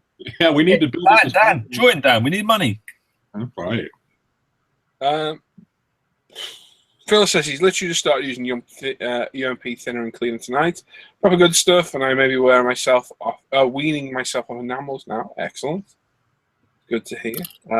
Andrew Callis says he likes that T33. It's a lovely, lovely kit. Very nice little kit. Very detailed. Oh, you have a good time. I'm regret not getting one at Telford, to be honest. Oh, Dan will be joining us for a particular reason. Cotton Max, maybe someday. Maybe we'll see. We shall see. Chris S. just painted his first decent set of eyes on 130 for his soldier. Woohoo. Well done. My first not cross-eyed Hanamag crewman. There you go. Oh, King Dan said he went to Sherwood Forest, got in a fight with Robin Hood, and took a tree. What are you reading that? I can't read Did that. he actually say that, or did he say he went to the forest and got a tree? I can't see that as a good guess that Les is making it up. What, me? Yes, you. Ow! When's the last time you saw a kit you were building? Oh, Earlier. A few hours ago. yeah, 3 hours ago. And Nuno. Hola! What do you guys think about the new generation kits that come out of Russia, China, like Combrig, Trumpeter, or rest models? Thank you. First one I've never heard of. Or the last one. Trumpy. Generally okay. Good kits. Need a bit of work. But as you'll see in a minute, yeah, I've got quite a few Trumpy kits. And Combrig and rest models. Anyone heard of those? No. No, not them ones. Okay, definitely have to. The hell is Guy going on about? We'll see what. What does he ever go on about? Dan Promy had something going on with Brother Tuck. Yeah. Oh, he's been there. I thought it was Friar Tuck. Isn't he? Apparently he's had a drink too. Indeed. Indeed. There we go. Right. So, let me I just need to check on something quickly. What should we do now? Ooh. What have we bought? I think it's that. Oh, no, should we do the? You're caught up on chat, maybe a giveaway. No, we're a bit early for that. We'll do that next one. No. Let's. Yeah, go on. Let's see what we bought. Brett. Okay. Yeah. I'm gonna have to change cameras. Everyone that get ready to hate Brett. Yeah. Oh, Guess what made you upset? You gave me 2 reasons to hate Brett. You can't hate One when he Brett. shows you, second when he tells you the price. Yeah. Oh, he's So- going to keep it on. I got this. Oh, coincidence. Yeah, so I got the trucks on the way, so I had this already. Excellent. Oh, cool. And then I bought this nice Dan, do you get 2 sets of rockets in there, or just get Yes. 1 set? 2 sets of rockets and the launchers. Perfect. So you can actually do both kits. Oh, that's good. I'm not too sure about that. Did I just see the monkey mobile? No, it's a Pinto. Ah, look at Double that. Pinto. That's cool. Yeah, it's a nice little car. Yeah. God, you remember the Pintos? Oh my God. Oh yeah. Then I got a '74 Duster stock car. Oh, that's nice. Yeah. Oh, that's really good. Then told you it's been a busy week. This looked really interesting to me. It's a Russian ambulance plane. That looks Ooh. Nice. So Where do people go? they're in these pods right here, which is kind of frightening because if the ski breaks, they're dead anyway. Yeah. Maybe that's off drag behind on kites. So yeah, I wouldn't want to be on that plane if I was dying. No. You're nearly dying. Let me just shove you in this pod and fly in this plane. No, thanks. Let me throw you in The the skis landing don't gear. break off of it. I'd rather die. And on eBay, I saw this, and I'd never seen this Edward kit before of the P30. Oh, that's Very cool, nice. isn't it? Yeah, I've never seen that one. Wow, yeah. Comes with some PE, and it's old because it's got the brass PE, the old I was brass. about to say that's an Out of the box. Ooh. Oh, they're all- That's cool. Yeah. And I got the ICMJU88. That's what I should have received, but You haven't got it yet? it did. No, I got my money back. Where are you from? Hannon's. At least you got your money back. Yeah. Then I went Christmas shopping for myself, Oh, dear, that's dangerous. and I got this. Oh, Nice. Wow. Oh, what That's really cool. I love all the landing craft and aircraft you get with That's it. awesome. Yeah, that's pretty big for a sci-fi kit. I know. Isn't that's cool, bro. Yeah, very nice. it? And lastly, I wanted to be the first person in America to have this. Oh, The review's going to be done tonight and go up tomorrow. So there's your first reason to hate Brett, and the second reason, Brett, is It cost me $80. there you go. dirt cheap. I had a 40% discount coupon from Squadron, and I used it to buy this. And the Wasp. Yeah, that's a beautiful looking kit. It's Right. a beautiful box, isn't it? I'm happy. Yeah, it's a huge box, and it's fat. What, has it got the kit dimensions on the front? Length 457 millimeters. Oh wow. Wingspan 306 millimeters. This That's big, isn't it? That is lovely. That's so The name's good. a tad bigger than the 27, isn't it? Yeah, just a bit. Yeah. A bit wider too. I like the twin cockpit front end. It looks so good. Yeah, it looks so. Yeah, that's a really good aircraft. Well, you've got 3 weeks to build it, Brett, for my sake. So Yeah, I don't think so. But thanks for the offer. beautiful, Brett. Absolutely lovely.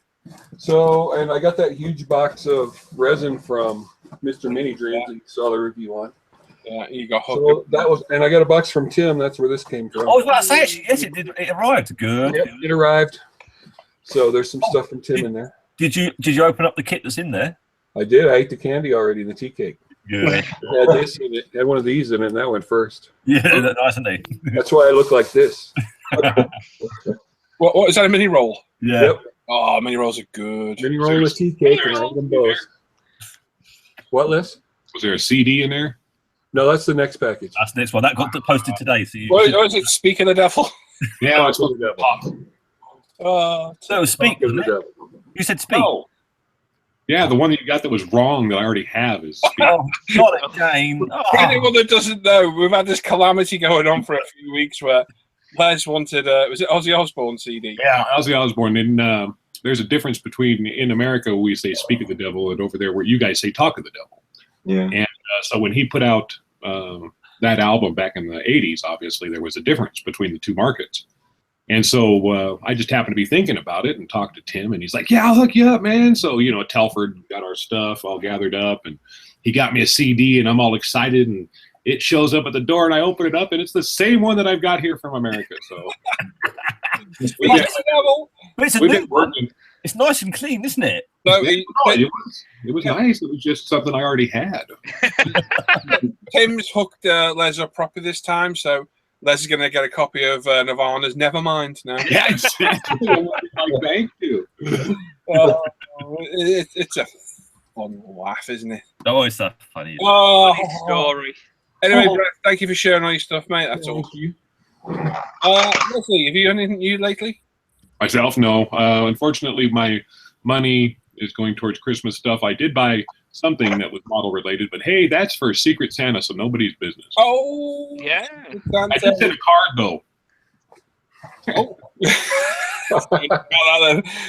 Yeah, myself, the guys, I think there's about 20 of us involved with doing a Secret Santa amongst ourselves. So, yeah, anonymous, and you at random get paired with somebody. I did remember. Hannah does a sterling job of randomly picking. Yes, she does. I don't even know who's got who. Only Hannah knows. Oh, We Some people message you and say, "I've got this person." Yeah, thanks, Adam. Basically, you get paired with somebody and you get to pick them a present to send them at Christmas. So on Christmas Day, and yes, it's sad, it's so sad, there'll probably be an hour-long hangout. I reckon about 3 p.m. when someone talking on TV, where we're going to do a couple of openings, not shops, but presents. I'll word that properly. We'll do probably a quick hour Secret Santa open and maybe another one another night as well, because these are a good group of guys. I consider them very good friends, and to share stuff like this with them is awesome. And next year we've got our birthday one, which is about 23 of us in that one or something. Yeah, we're going to get hooked up next year, that's for sure. So yeah, keep an eye out for that at Christmas. Yeah, it's sad, I know, but yeah, if you can't spend an hour on Christmas Day to open a present with your friends, then what can you do? Exactly. Ivan, All right. what have you bought? Well, I'm still awaiting some kits, but the only thing that I have had arrive, and it was an absolute steal of a price, was a 132 Hellcat. Yay! From Trumpy for 16 quid. Yeah. 16. I Yeah. think it's actually 14. Yes, it was. Yeah. Even better. Give a couple extra. They're like, here you go. 16 euros, aren't they? So it's about 14 quid. Absolute bargain. It's a nice kit. And by the look of the GBs and SIGs for next year, I aim to either build this for Feline Fever, I think is one at Winners. So I'd like to build this. Yeah. Feline Fever, or can't remember that, but can be done as FAA. I can't remember that. I will have to look into it. But yes, that is all I've actually had delivered. I've had an Xbox, but that's not relevant. No. So that's me. Elephant. Okay. Elephant. Ow! Stan, I'm going to rope you in. Have you bought anything new lately? Yeah. Oh, you see him then? He's like a tramp on chips. Hang on. Thanks to you guys, I ended up with. Oh, man, those Rook Flynn. 72 us. Yeah, your camera's mirrored. Sorry. Well, it's a nice. Don't worry. It's an SU-27 flank, as you can see from the artwork. That's thanks to you guys. No worries, it's a beautiful kit, really. I ended up with. This has got no print on the front, so this is easy. This Sound of Silence. Yeah. 2-kit set. You get the MiG-21 and a Skyhawk, is it? Skyhawk, and with that you get the limited edition print, which is actually on a like a card. Yeah, it's proper mounted. Wow, that's Yeah. nice. Smart. Yeah. That comes with it for the princely sum of £42.74. That's all right. Yeah, so that was my delve into the hobby this week. Very cool, What mate. disappointed me was that A4 does not have all those bombs in the kit. No. Well, it's always the same with Hasegawa. Yeah, because it's a Hasegawa kit. Yeah. Yeah. Still a good price though, 42 quid. Oh yeah, very good price. Because I paid a lot more than that for mine. Cheers, Stan. Thank you. Thank you. Timotei. Hello there. Hello. Hello. So, I haven't been buying. I've got stuff that's turned up. Like I say, I've got the Secret Santa that's turned up. And I'm not opening that. I'm a good boy. We can do the back up. Nobody would know. There's only 111 people watching. Exactly. Oh, is it? Okay, then we'll do. I have had turn up the pitot tube for the SU and some canopy masks for the SU. Oh. I got a magazine. Russell. 2 seconds. Can I just grab it out? I bet I can see it. Overhead himself, though. I've tied it away too well. I thought I'd be able to grab that and give you an idea of what purchase I did make. Now, when we were at Telford, we were over that stand that's really expensive and make really good kits. And I I saw it on Saturday and I was like, oh, I might want to buy that. No, I won't. And then I spent the whole night thinking to myself, I'm going to go and buy that. And I went there and it sold out. So I'm disappointed. But then, literally the day we come back from Telford, I see it on the eBay and I managed to pick this up for 133. I got that for, which was just another tenner cheaper than what I could get at the show. Good. So, well happy with this. And on Tuesday, Tim's going to be live building this. Yeah. No. It's such a good kit. You get all the photo X, the belts. Now, I have tried to sort of like position the two halves of the fuselage together, and that's going to be a challenge because one of them's really warped. Oh, it's going to be big, isn't it? You see that I can match the tail up, and then that's the front. Oh. I can get my finger in there. Don't do Like that. Tim knows. Oh, you can though. You can get your finger in it. Yeah. So that's going to be an interesting build. Other than that, that's me. That's the purchases. Thank you. That's cool. Some very nice stuff, mate. I need to change my camera. I've got a pile next to me, which is ridiculous. So I need to stop buying stuff, which I say every week, and I never do. Oh, yeah. Let me get the lights on. Can't be done though, can it? Just can't stop. Right, first off, a magazine, which Tim's forgotten to show by the look of it. We spotted a Cold War Jets magazine, which Tim managed to get. I couldn't get a hold of. Oh, yeah. But when I sent Hannah in there, she found this. W.H. Smith, Luftwaffe fighters. And these are all colour profiles of various German fighters. And they're absolutely beautiful drawings. They're actually weathered aircraft. Well-weathered aircraft, so nice addition. Always something good to read. So, yeah, picked that up the other day. Jadlam Racing had the X-Fine Molds TIE Fighter. Supposedly down from 80, which it isn't, down to 40. I think it's normally about 50, 60 quid this, but it was money off. It was an excuse to buy it. So it's the 48 scale old fine molds kit. It's not a lot in the box. I don't think it even warrants the 40 quid price, but it's a TIE fighter at the end of the day. And what I wasn't very impressed with, it was just posted out in a polythene bag. So all the back got dented in because it was just chucked in the post like that. So not the greatest packaging, sadly, but hey, what can you do? So yeah, I've got a big pile of 32nd scale kits. I've got a Hasegawa Focke-Wulf 190 D9. This was recommended to me by Jim on the Scale Modeling Critique page, and several other people have told me it's regarded as a very, very good kit. So got it for a good price off Facebook. I think it normally retails for about 50 quid. I got it for 30 quid off Facebook. So was it Facebook or was it eBay? Facebook. Yeah, it was Facebook, wasn't it? So very, very happy with that. Beautiful looking aircraft, great box art, and what's meant to be a fantastic kit. So we got that one. Another great kit recommended to me by Norman, who's watching now. I assume he is.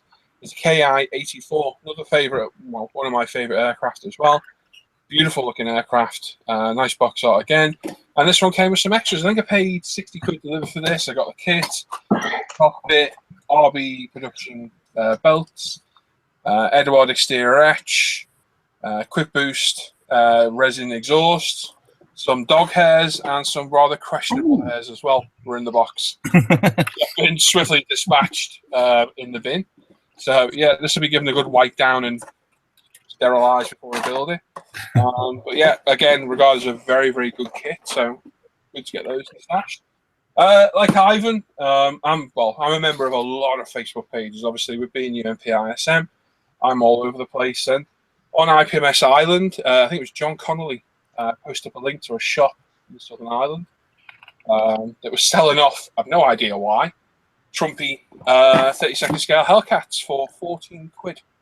Now I know the trade price of these, and it's double that. So what was going on there, I don't know.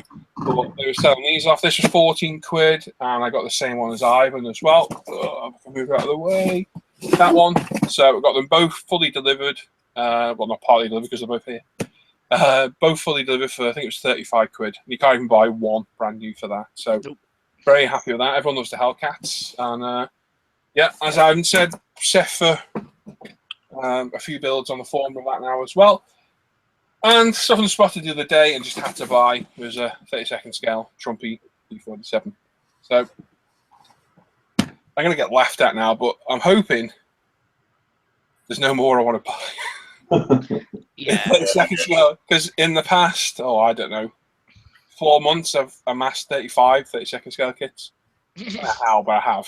Not a surprise. Yes. It needs to stop. This is getting out of hand. Whether it will, I don't know. We'll see. But yeah, I had a 48 scale Tammy one with all the extras, and I was looking at it thinking, do you know what? I'd rather build 32nd. So I sold that to a good mate of mine, Daz, and bought this instead. So that kind of paid for that. So yeah. Somebody asked about a review. I probably won't bother reviewing this. It's not a new kit, and I got a massive backlog of kits that need reviewing to do. And I think that's it. So as you see, another theme this week, 32nd scale from me. So that's it. I found my books. Okay, mate, I'll put you on. Hang on. That it was what Paul mentioned, Cold War jets. I found it in WH Smith, and it's got the same as that German one. It's got the lightning. It's got lightning in it, vampire, venom, hawk, javelin, Vulcan, Victor, Valiant. All of them in there with lots of different types of paint schemes in there for a really good book. If you can find them, Veteranus Models was selling these, but I think they've gone out of print now. I'm not too sure. Hopefully they're going You can't seem to find it anywhere now. We couldn't find. I managed to pick one up just by luck. WH Smith, but they're done by Morton's Media Group. Print them, but the line of these books is brilliant, really good. And then I got a model magazine with the 132 Walrus build in it. Oh, is that the HPH one? Yeah. Oh wow, cool. Where'd you get that? eBay. Yeah, eBay. Nice one. £3, I think it was. Really good. Good to pick up these book magazines now and again, just for the. I did that with a lot of the bike ones. Yeah, builds. I went back and bought the build kit on. Right. So what we'll do now, we won't go read the chat. We'll have a look at our builds of the week, which is something we said we'd do forever. To do every week. Did you pick one? No, I forgot. So I made sure today, when I was looking after James, I went through and picked one. So, first off, I'm going to go first. It's normally me last. But I'm going to look at the GBs because the polling's done now for the GBs and SIGs. So, the SIGs for next year, the calendar's not done yet, but it will be soon. So, FAA all the way. So, that's Fleet Air Arms. That was my suggestion. Good. So very happy that comes storming first. So, any Fleet Air Arms from any era all the way through. So there's some very, very interesting builds in that. So I'm quite excited with that one. We've also got the Holy Land, which is anything Israeli, IAI or IDF. So again, a lot of stuff there. I'm hoping to build that 32nd scale super for that one. So that'll be good. We've also got the End is Nigh, which is Islands. He's a bit happy about that one. I am delighted. Yeah, that's Ivan's any post-apocalyptic scene or diorama and or vehicle or figure. I'm doing a snowman in the boot of a car. It's been melted. It's been melted, so it's a pool of water on the floor, basically. No, I'm not really. I'm doing ice cream. So that one's one. So I was very happy with that, and I believe it's space, the final frontier, which is anything that gets into space: rockets, aircraft, satellites. Oh, aircraft. Would that X-15? No. No, I was thinking this, but the only thing that I know gets into space is maybe that thing that Les had. Yeah. Maybe. The Virgin. Yeah, the Virgin thing. I can't think of any aircraft that actually make it into space unless we're talking about skimming the atmosphere. I was about to say an SR-71 wouldn't count, would it? Well, yeah, because it's skimmed the atmosphere. Yeah, but so did that X-15. That was apparently 50 foot for being in orbit. Yeah, they were on that limit. So that'll need elaborating on anyway, but it's non-fictional. So basically, real life, real stuff. Yes. So got some great builds there. They'll be very, very interesting next year. And we've got the GBs. So there's 4 SIGs, 3 GBs every year. So come storming in is the Feline Fever.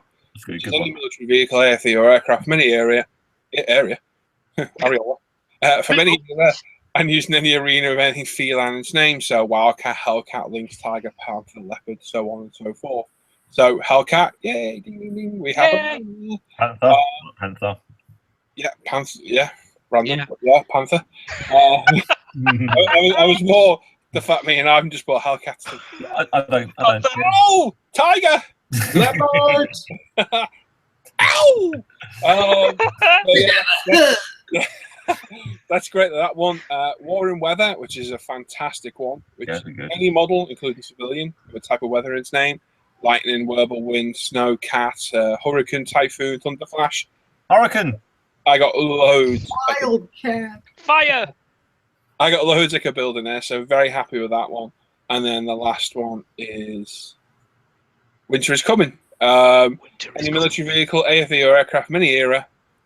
I can't say that word, can I? Any era, and using any arena sporting a winter camos. Era, arena, area. My God.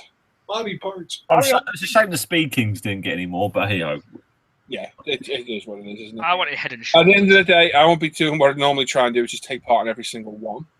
And I will be making sure they've done some sort of particular order, so we're not like all aircraft at one time and so on and so forth. We've got some great choices there for next year. So well done, everybody that voted and made your voice heard, because without it, there is none. If you don't vote, they don't get picked. It's as simple as that. All the other GVs and SIGs are going storming on the forum. My Sukhoi SIG, the Panzer IV, I Heart Tamiya. There's only not even a month left on these now. For those waiting for If It Floats, I think PTO? and the Wheelie Gup one, they are in progress, literally nearly done. The Wheelie Gup one will be announced tomorrow. I'm going to do a bench update and announce it on there. I have a slideshow ready, very kindly done for me by one of my helpers, or minions as it should be called, I suppose. Yep. I don't call them minions, that was a joke. But somebody volunteered to help, absolutely fantastic. So I will announce the winner of my really good SIG tomorrow. I've got prizes for that as well. All the others will be announced ASAP, literally ASAP. The people that help us do it for nothing. So it's literally it's in progress. So hold your fire on that. My build of the week, I've got to try and find it again now. It's in there. So what we do every week, or once so far, is we pick a build that was spotted. It doesn't have to be a current build, it can be an older build, preferably on the forum. And if you like the look of it, show it. And for me, it's this. This is Revel's 132nd scale Tornado. I've had this kit. It's not the greatest kit in the world, but Chameleon 2009 has done. Oh, wow. Photo bucket player now. Give me a sec. Oh dear. it's crashed. It's probably one of its evenings of crashing, I'd imagine. Yeah. Anyway, there's more pictures here. So he's done a fantastic job. Beautiful looking plane. Nice bit of weathering. Yeah. Very nice paintwork. Just getting that. Yeah, even its own nice little base, which is very nice as well. Mm-hmm. And that thing is huge.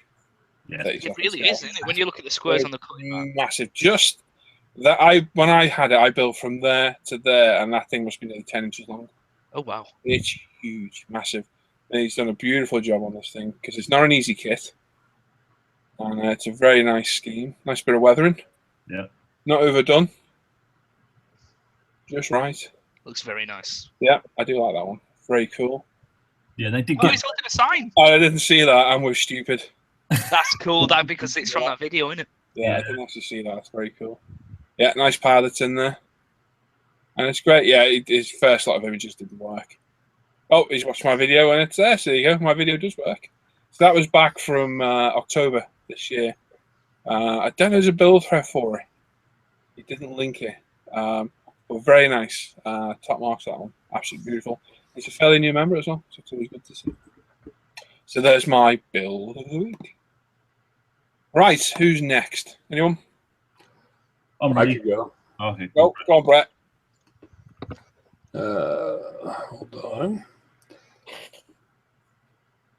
As soon as it cooperates. Oh, that's me. Are we there? We are. Oh, hang on. I've got to pick a different one. You picked the same as me. we Took might it all have, first then, huh? yeah, we might need to have a discussion on this in future, guys. That's why I announced. Yeah, and me. All right, Tim. Anyway, this is a beautiful Right. 16 Get through as quick as you scale. can, Brett. Quick as put Tim under pressure. Yeah, I know, isn't it That was great? fantastic. Right into Tim. No, we're joking. This is 16 scale. It's really Wow. cool. And It's the problem with 16 scale is it can sometimes look toy-like or plastic. Cool. And he's done such good weathering on this, it looks very realistic. When you get to, there's an interior shot down here, right there. Nice. That looks, it's got the fire extinguisher in it, the seat belts, the gauges look right. And then the engine, Oh, it's got a wow. wired, Engine. got the fuel lines put into it. And then the chassis, he's got the burn marks, the exhaust stains on the exhaust pipes and the headers. He's got the wear patches on the tires. He's done a very good job making this a realistic looking stock car. And I'm sorry, Tim, I didn't know. No, do you know what? I thought it was the same one, but it's not. But now I've cleared mine. I've now got to try and find it again. Oh, But see, it's got brake line. He's got the brake lines on, That's really cool. and he's got the shocks. He's done a lot of work on this, and like I said, it's 16 scale, so it's about 2 foot long, and he's made it look very realistic. And Yeah, this good was job on that. from November 28th of this year, so not that long ago. Wow, by Jet, that's some beautiful work. Yeah, I was really impressed because I used to build old NASCAR kits, and his turned out really well. Very cool. Got That's the hood locks on it. Yeah. very nice. So yes, that was a very good one. I was proud to show Good that. choice. Good choice, Brett. Good choice. It's Thanks, hard to top that one. Anybody else got one? I do. Oh, go on, Les. Alrighty. There's a gentleman here. He put out Bandai Sazabi version Ka, I believe is how you pronounce it. This is a thread from November 28th, so this is pretty recent that he put this up on the site. It's H copper. Yeah. And this is a nice Gundam. Can you guys see it? really nice. That's a nice Gundam there. I really like, you know, a few of us have built our first Gundams or our first few Gundams here in the past few months. And he's done an incredible job with the weathering and the painting on this. And great decals on it. He's toned it down a lot so it doesn't really have that plastic look. It almost looks like it's got a nice metal look to it. Yeah, that's really cool. Well, nice weathering on it. Sheen for it. Different colors of the red, along with all of the weathering that goes along with it. And like I say, if you look closely at the pictures, there's a lot of different areas where he's just picked out certain pieces, and either he's got decals or actually painted really fine detail on this stuff. So when I seen this, I was like, yeah, this is a really nice looking build. Yeah, that's really cool. Yeah, I think he's done a fantastic job and taking pictures from all the different angles so you can see all the different parts to it. This is a master grade, so it's 1/100 scale, and I believe the kit actually came out in 2013, so it's not that old of a kit. I'm guessing you can probably still find it if it's not for sale directly from different sites. You could probably eBay it, I'm guessing, and get something that's fancy. But yeah, just great weapons and different parts, obviously like representing hydraulics or whatnot. So yeah, just really great stuff. And it's got kind of like a nice samurai look to it. So I'm not sure of what show this Gundam was on or whatnot, because I really don't know the history very well of these types of kits, but I was really impressed with this. And red's kind of a color too that's kind of tricky to paint. So with him having the finish like he did with the different colors of red and the weathering, I thought he did a really fantastic job. That's good. Very good. I like that. That's my share for the week. That's good. Just on another note, Jason Lysis is proposing another sci-fi type build, which starts, 15th or 21st of December. Excellent. That's on the forum somewhere. And he's pestering me to build my Zoid Liger. So he just wants to see I might break that out. I'll see. Let me see. I'll crack on with this damn IL2. And we'll see. But yeah, they've definitely got I want to build another Gundam. I've got that blue samurai one of mine. What grade was that? I forget now. I can't remember. And I've got that perfect grade as well, but I don't want to break out that perfect grade just yet. Wait until my skills improve a little bit. But yeah, that's beautiful. That's another fantastic shirt, Ivan. Hello. You got anything? I do indeed. Okay. Right, this is another recent build from the 28th. Is it a nighttime scene? Why? What you seen? Darkness. Black. Why? There we go. Ta-da! Wow, that was delayed. Right, now you see it now, yeah? Yes. Right, this is a build from the 28th of this month. You can zoom in. That's zoomed in plenty. Is it? For me, it is. Oh. It was. Now you I'll just zoom in a tad more. More. Oh, no, you're not using a mouse, not the pad. Well, I've got a mouse, but I don't like the double tap thing. Anyway, this is a build called Schnug. It was the lost Fremicourt on the 31st of August 1918, and it was captured by the New Zealand division in the First World War. And I thought the build looked just really nice as a tank itself, but then it's got a full interior, which has been done really, really well. It's like really rusted, and inside there's mud, but it actually looks like that textured rust as well, not just like that's really good. put on paint. And he's also got the Gewehr 98 rifles on the side. He's just done like a really nice job. Like the ammo casings, it's taken a lot of effort. I remember seeing that now. It's first posted. Yeah, it really, really nice. There's something weird about the First World War vehicles. Like, I think the British ones that were designed had a bit more of a thought process into how they were designed, whereas these looked more box that could move. These were a reaction to what the British came up. These are what they had to make, and it to put up with ours. Yeah, these were like, oh my gosh, what have they made? We better make one quick. But yeah, as you put on the site, it's like the New Zealand graffiti, as you'll say, it has been captured and taken to use against the Germans themselves. So that's my build. The reason I wanted to find something World War One is because recently I've been playing Battlefield 1, and it's got the mojo going to build something from the First World War. So now it looks like I'm going to be going back into the armour again. So that is mine. Build a biplane. I know I want to build the Bristol, but buy the Edward. Get the Edward. I hear that George Lucas has a company out there that you can get. Bought it from James Cameron. That's right, Tim. Yeah. Anyway, Tim. Frankie says yes. You find him? Yeah, I suppose I found something. I found exactly what I was going to use the first time round. It's just that I forgot which one I was using. I looked at Brett's and thought, oh no, he's using the same one. That's the same guy as well, Jet. Yeah, it's the same from some Jet. Now he's cleaning out his display area and took some new pics of the Dukes of Hazzard collection so far. So it's the MPC cop car kit and the Revel Charger with the MPC decals and tyres. And you can't not love Dukes of Hazzard. Yeah. And good old boys.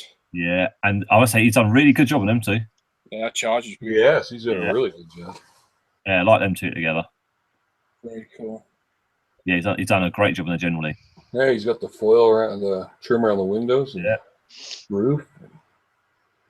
Very nice. I actually quite like the cop car. I really quite. He's got the dirty windows in the cop car. Yeah, I did like the cop cars that era.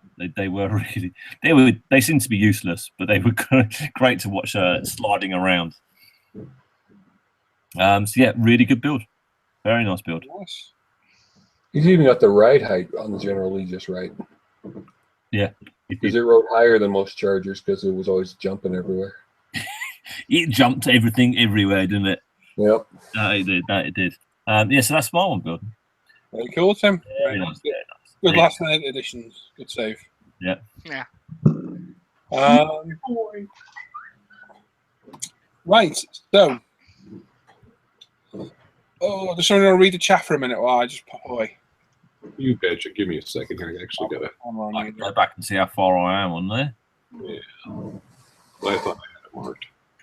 Right, how far back can I go? Well, I can go really far back. Look at this. Wow. Let's see here. Yeah, we had Guy with his weird stuff there, and then of course Andreas says red to here. Did you mark it red to here? Yeah, I did mark it. Find yours then. Before you start, guys, I'm going to drop out. This dog needs to go out. So No worries. All right, Stan. It was nice talking to you, buddy. I just want to say something. Thanks for the opportunity, guys. Absolutely. It's been a pleasure having It was a great interview. Been a great opportunity. So thank you. Thank Paul when he comes back. I'm here, mate. I heard you saying it, and I came back especially. All right. Okay. Thanks for joining us, Stan. You're excellent. Yeah, Thanks, Dan. Thanks for the opportunity. No worries, buddy. Thank you very much. Oh, See you again. bye. See you later, Stan. Very nice. All right, excellent. Let's see here. Taylor Braun says, "Ha! I just cursed at my Nova 2 minutes ago." So apparently he likes to talk to his models too. Yeah. Panzerbeard. Really looking forward to those Tacom T29, T30, T34 kits coming out. Yeah. Architect scale modeling. Anyone know when the new 148 new Airfix Stuka is to be released? Supposedly this month, but then It's again, supposed to also be too, a by couple of months ago, Christmas. I heard November. So we'll wait and see. You know how those release dates go. Yeah. Actually, Pansby is actually looking to get some more American armor at some point. The Dragon M103, the pattern those look good. Yeah, you got the Dragon pattern and the AFE Club pattern, both look good kits now. Yep. Andrew Callis says, like that Duster Brett.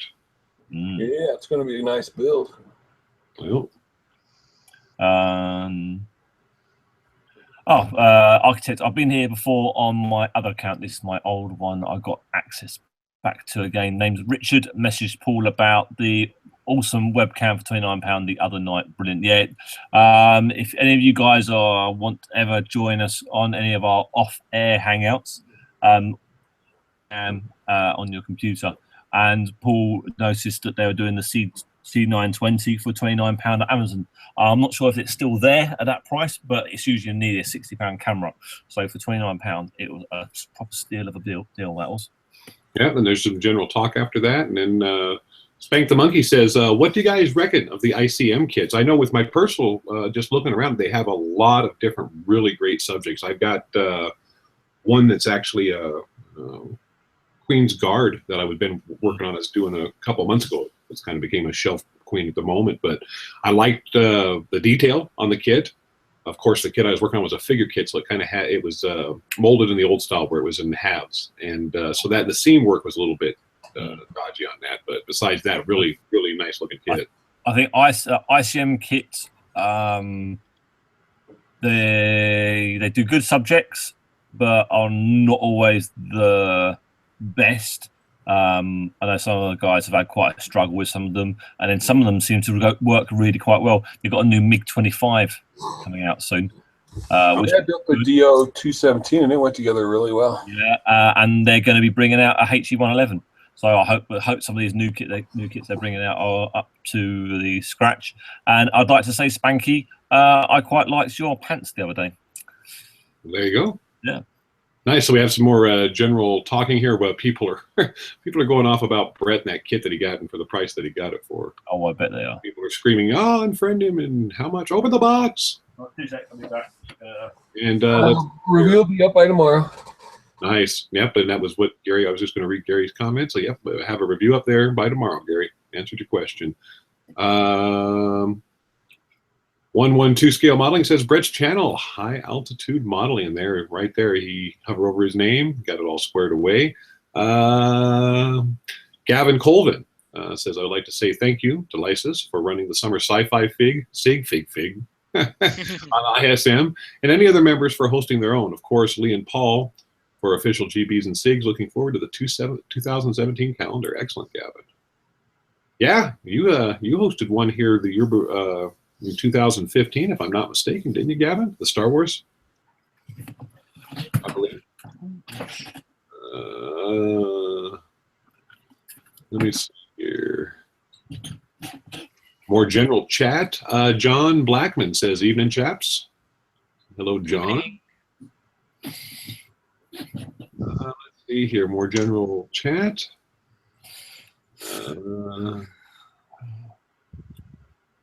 Gary Pashley says he loves the Dora kit. Yeah, it's a big piece of plastic. No, I mean either one are actually big pieces of plastic. Norman is still in there. Do you see that, Gavin? Gavin Commons says, "I'd like to say thank you for Lysis." Yeah. Sorry, I had to go sort the cat out. She's trying to destroy the kit. James Womble says, "Evening all." Evening. Oh, Gavin's got to go, guys. Kids looking forward to Santa Parade. Well, hopefully you have fun. I'm sure he's probably already left. Everybody's talking about something to Brett. Thanks. Paul, when he gets back, I'll ask him that question. Yeah, Paul, 132 Phantom. Yeah. I think if they did a new kit of it, I think he might do it, actually. Yeah. That Tamiya kit's pretty old. Yeah.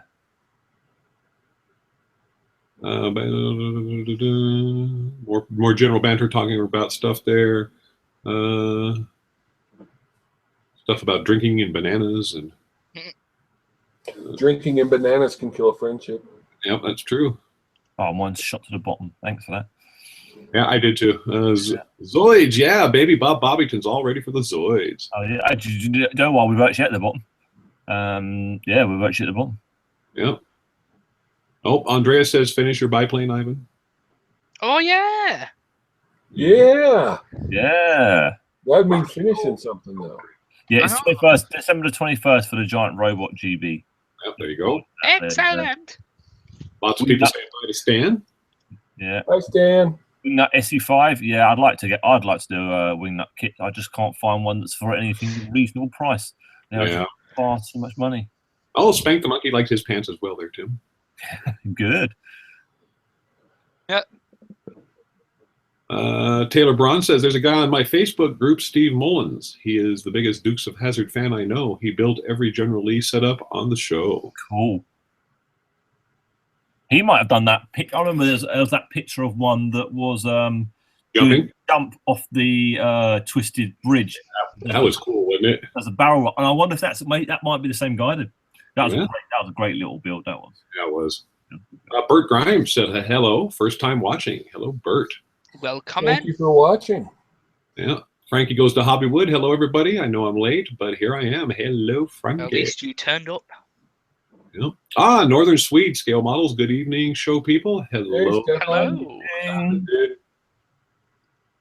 And Tony Charlesworth says hello all. So we are caught up with all that stuff there. Read to here. Excellent. I'm going to mark the chat here real quick. Currently have 108 people watching. We've got 58 thumbs up and 2 thumbs down.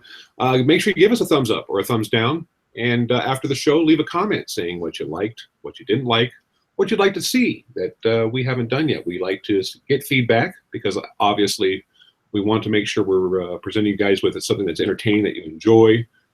So yeah, definitely let us know along those lines. And if you haven't, the channel that you're watching, International Scale Modeler, make sure that you're subscribed to that. You'll be able to get yourself some updates and notices when shows and stuff are coming on, because not only do they have the live shows that Paul hosts here on the Tuesdays and the Fridays and sometimes Saturdays, but they've also got plenty of kit reviews, news shows, all kinds of things that come up on this channel. So make sure that you subscribe and take a look. Also, head over to the International Scale Modeler forums there. It's free to sign up.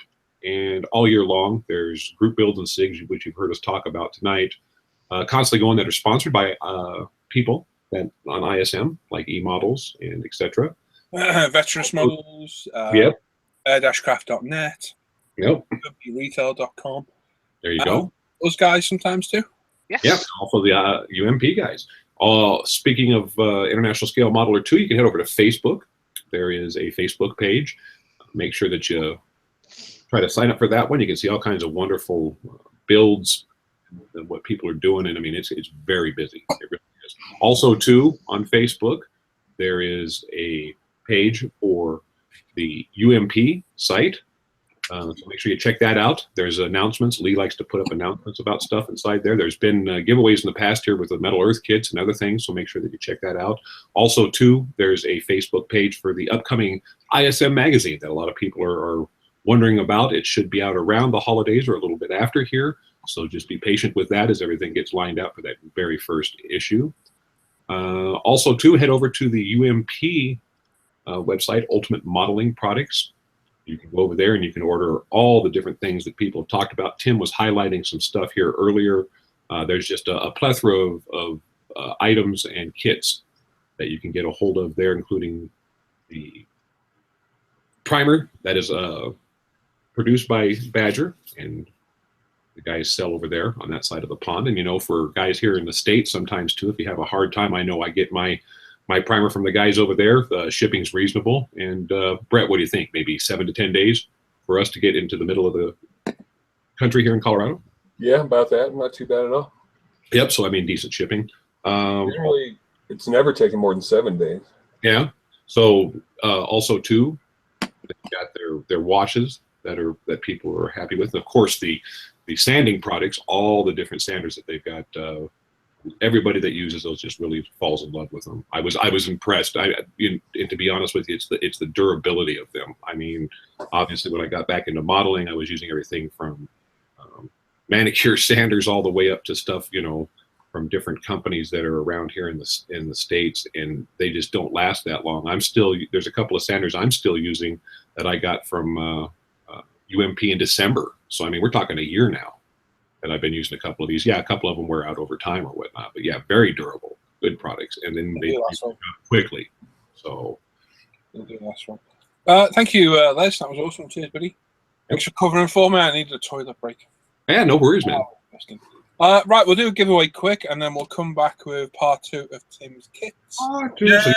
Here. So right now we will give away a Metal Earth kit. It's only a little one. We'll keep that one. That'll go next, and then in a little bit we'll do the £25 UMP vouchers. Make sure you stick around. Like that's the main prize, and I donated by myself at the Ultimate Modern Products. So all you gotta do to win that is when you see Les, mark the chat, pick a number 1 to 1,000, pop it in the chat. After 5 minutes, we end it, call it quits, and we do a live random number generator, and the closest person to it wins. Anyone that Metal Earth kit. It's a P51 Mustang. They're good fun. It's a different thing to do instead of modern, but it's still modern in a way. So that's it. And like I say, stick around for the £25 UMP voucher. So, Les. I am ready. You ready? Yes, sir. Okay, in 3, 2, 1, go. It is marked. There we go. I will stay at the top. As will I. So, next week's giveaway sponsored by Martin at air-craft.net, and he's very kindly donated an iWater cleaning airbrush kit. Oh, nice. So it's a very, very good kit. So it's mainly marketed towards iWater because you get the proper iWater wrench, which is the anodized end-on screwdriver type spanner. Very good. You get the iWater magnifying tool with the light on. Very handy for checking depth nozzles and needles. You get a tube of super lube, some pipe cleaners, some proper brush cleaners, a brush, which mind you can get. This one's new now, it's got it. Some of the iWater wipes, which actually are very good, and a small bottle of iWater's airbrush cleaner. And it's a nice set. I've got that myself, use it all the time. And also a Swan Morton knife set. So a very, very comprehensive set. Very, very nice. A couple of very nice prizes for next week. So make sure you tune in on probably Friday for those so far. Very generous of Martin again. Obviously, we've got Martin at air-craft.net. We've got Veteranous Models, emodels.co.uk, and Ultimate Modern Products as well. And some of you guys, very generous, like David, Mr. Mini Dreams, has donated some stuff, which is still good to give away there. And a few of you guys donate stuff from time to time. It's absolutely fantastic. So thank you very much. So a minute and a half in, so you've got 3.5 minutes. If you haven't picked a number yet, pop it in. It's only a Metal Earth kit, but hey, it's a prize. It's a prize. Nuno Rodriguez says he'd like a TSR kit for Christmas. They're getting harder and harder to get now, aren't they? I got one. Yeah. Architects, come on. If anyone likes Lego and the Beatles, released an official Yellow Submarine. Yeah, I saw that on the Lego pages coming out early, and they're bits go for big money. Yeah. Steve also does amazing work. He has done Smokey and the Bandit, The Fast and Furious, Rubber Duck and Convoy. Really great detail. There we go. And Kenneth Zinneman says, hello, everyone. Hello. Hello. Yeah, and Stefan, I missed you in the chat. Hello. Sweet. And no, I'm not getting a 132 Phantom. Just too big. If they came out with a new tooling, would you? No, too big. Now, what if Ivan would build a T90? No, because that'll never happen. I'll never build one. I may review the Sufa. We'll see. But it'll be later on, just before I build it, probably. So yeah, there's 104 watching still. Oh, we've got 2 thumbs down. Oh no! Oh no! Let us know. If you give us a thumbs down, let us know what you don't like. Yeah. Give us a comment in the chat. Too big? Yeah, Bob. Philip. Too big. Jim. Too buku. So if you're watching, just tune in. Just 2 minutes. What are you laughing at? Nothing. Too buku. No? Yeah. Yep. He's just laughing because he hears it all the time. Yet. Put your number in. Pick a number 1 to 1,000. And in a couple of minutes, our market's done. Use a live random number generator. Kevin. Kevin? Kevin? Who's Kevin? I don't know. He said Kevin Law. Oh, fair enough. No idea. So if you haven't picked a number yet, make sure you do. Yeah. Random name generator. That's what I was looking for. Jonathan.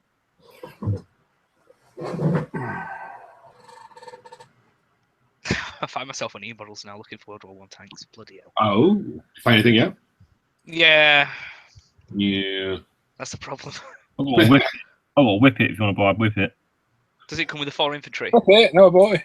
No, it's just the tank. How much do you want for it? I don't know. I haven't even thought about it yet. Right, Don't because do any dealings on my live show. I'm sorry. All right. No This is sale. not a seller show. Just under a minute. Just under a minute. So yeah, if we pick the number, quickly do. It's just Metal Earth Kit. It's only a small prize, but it's the very last one. Very last one. Like a Hannah James to sign it for you. There you go. I'll sign it too. Yeah, no one. And stick around because we've got a £25 UMP gift voucher to give away, which is the main prize tonight. So that'll probably be near the end of the show at 12.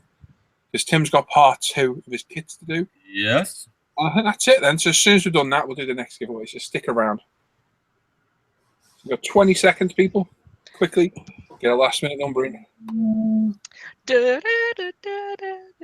Drew's in there. Oh, Lawrence got his number in. Knock it in.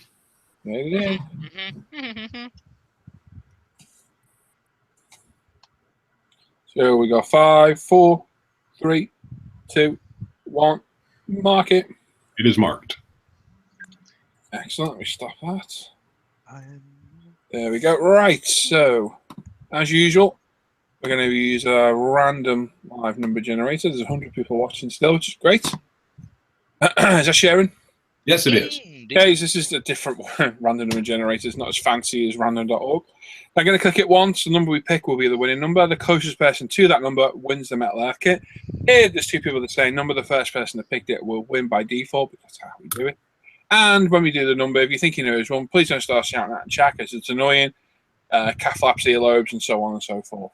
So I'm going to click it once. So good luck. The winning number is 214. 214. 2 weeks. 2 weeks. A few people. The Hey? A few people. Total recall. Oh, Richard, you're too late. Yeah.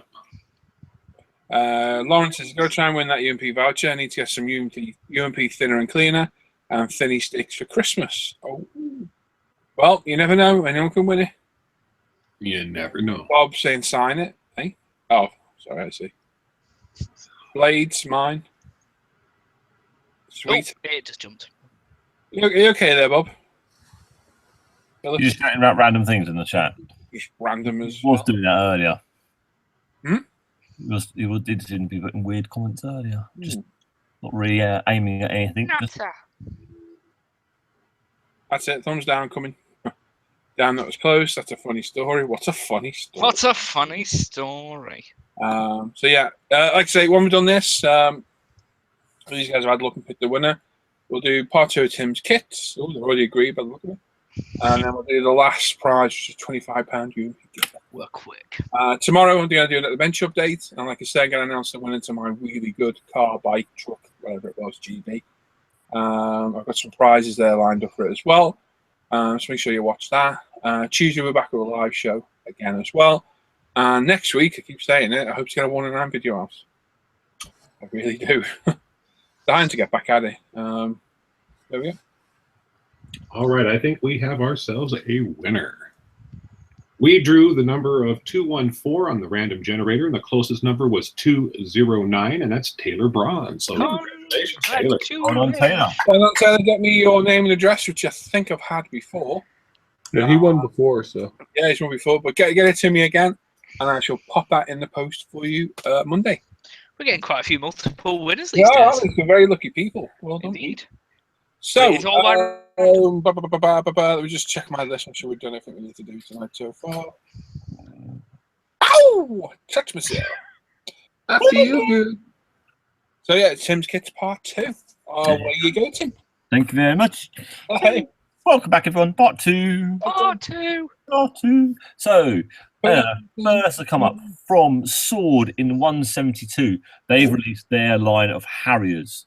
So you've got the Mark II-4 or Mark IV, you've got the T10 or 12, and then you've got TAV-8B.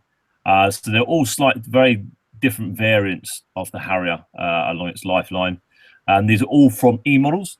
So they start at £13.5p to £13.86. Sort of got quite a good got a half decent good reputation for their kits so far. So what they're like compared to the recent Airfix ones, it'd be interesting to see. I do like the Harriers; they do look a pretty good looking plane. They are.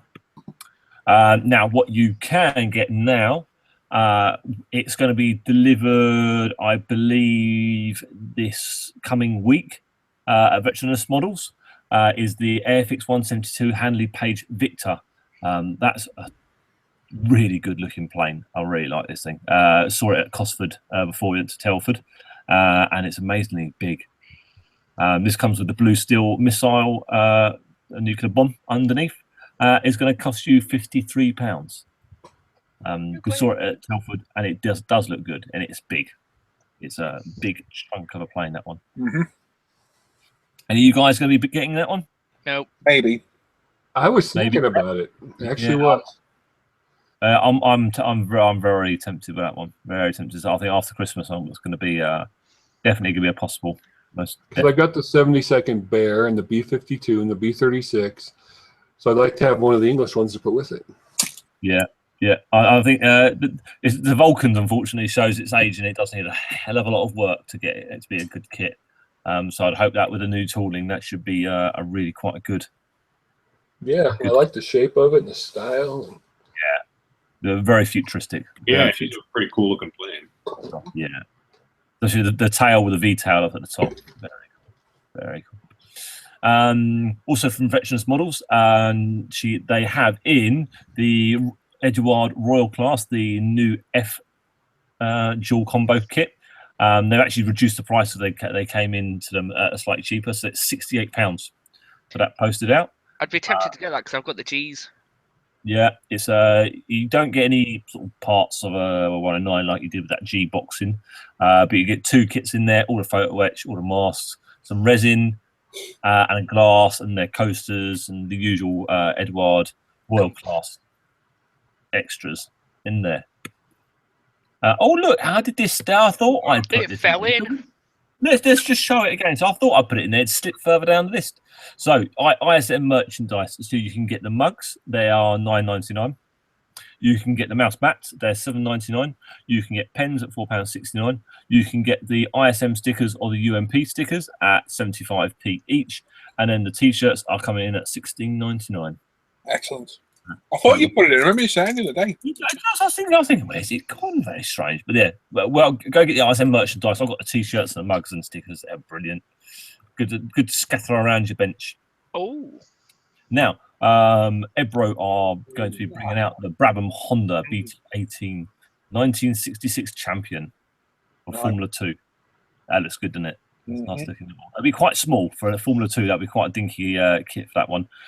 You can get that on pre-order with spot model for £50. That one. So they're not cheap, but the Ebro do have a good history of making some really good kits. And that's a nice little, nice good era, that one. Yeah. Now also they're doing a Lotus Ford Type 91. Now that is a good-looking Formula 1 car. Is there a JPS car about the JPS logos? Yes. So you would have to buy the decals to make it the correct JPS.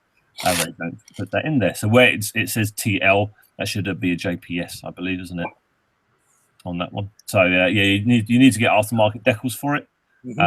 But yeah, that's a good one. Another game from Spot Model on pre-order for £50. Now from E Models, you can get SAM publications on the Grumman Prowler. So if you've got either the 148th or the 132 kits, this is most definitely a book to get.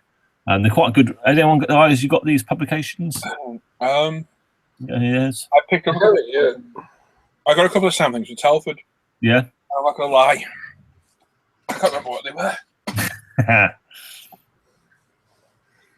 Yeah, I got the Sea Fury Hellcat Sky Raider. Yeah, I've got a few bits. No, nice books. Sam publication ones. I've not seen the Combat Edge, but the other ones books are really good. Okay. Well, if it's Sam Publications, as far as I know, I would not imagine that they'd be putting out there something that's not good or not aimed towards a modeler, because they've always been aimed towards modelers when they've done their publications. So yeah, that looks another good little book. And $9.99 if you're doing a parallel, good purchase. Books. Yeah, it can't beat books at all. Now, what is spot coming out is the new Wingspan 2. I managed to pick up a Wingspan 1 the other day, which was really cheap out off of eBay, but they've got a Wingspan 2. So you get Phantoms, Felixstowe, the Harrier, 152, and there's a few other planes in there. I can't remember exactly which ones it was now. Done by Canfora Publications. You can get that from Panzerex for $19.99 posted in the UK, which is a really good price for that. I was speaking to Nikki at Veteranous Models, and she believes she'll be getting these in for sale. But she's waiting to hear back from the book people on that for a definite. But looks to be a very good book. Very nice builds in there. Another one from Canfora Publications. It's Rare Wheels. So this is a pictorial journey of lesser known soft skins, 1934 to 45. So it's all the standard wheeled trucks and cars used by both armies, the Germans and the Americans, during the wars. As usual, really good pictures, and some guys really quite like doing the dioramas with these soft skins and showing them where they're being used. So a really useful book, that one. And again, that's from Panzerex for £21.99 posted in the UK. Now, Thunder Models I showed quite a while ago, and they've got some of their kits are now pre-order from Hannants. You can get these from LZ Models as well. He'll be bringing them in. You can do that on a pre-order, $27.99. This is the US Army loader. So it's the tractor unit, which is already out there with a front bucket. You've probably already found these pretty much everywhere on the Army. Interesting. Yeah, we have an interesting bit good for a diorama. Digging up flattening out an area for a runway. So that's a good little kit. I've got the standard tractor, and it's good. What they are also doing is the Berg Panzer 38 Hetzer late. Quite a big difference in the price, though, £48 on a pre-order.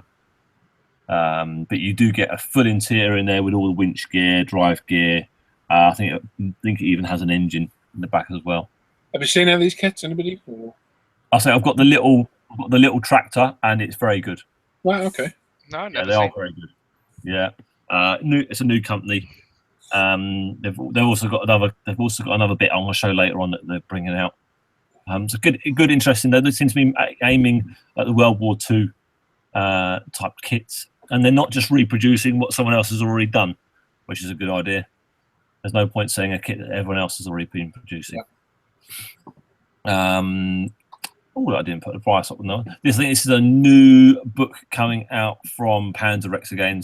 So Forgotten Archives of Lost Signal Corps photos. So this is all of their progress that would have been through from France into Germany at the end of World War II.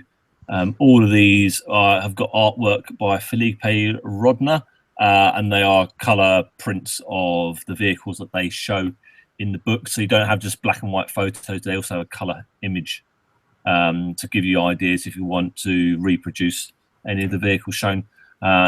Anything that comes out of Panzerex, they're such good books. So such a good source of information and ideas of how to add damage to vehicles. Very nice. Spotted on Scalemate as new kits coming out from Red Iron Models in 135. This is this truck. So you get a dumper truck or a standard truck. Red Iron? Nice. Yeah, fun. The new one? Yeah, another new company out there. Quite a nice idea. I quite like them. Nice.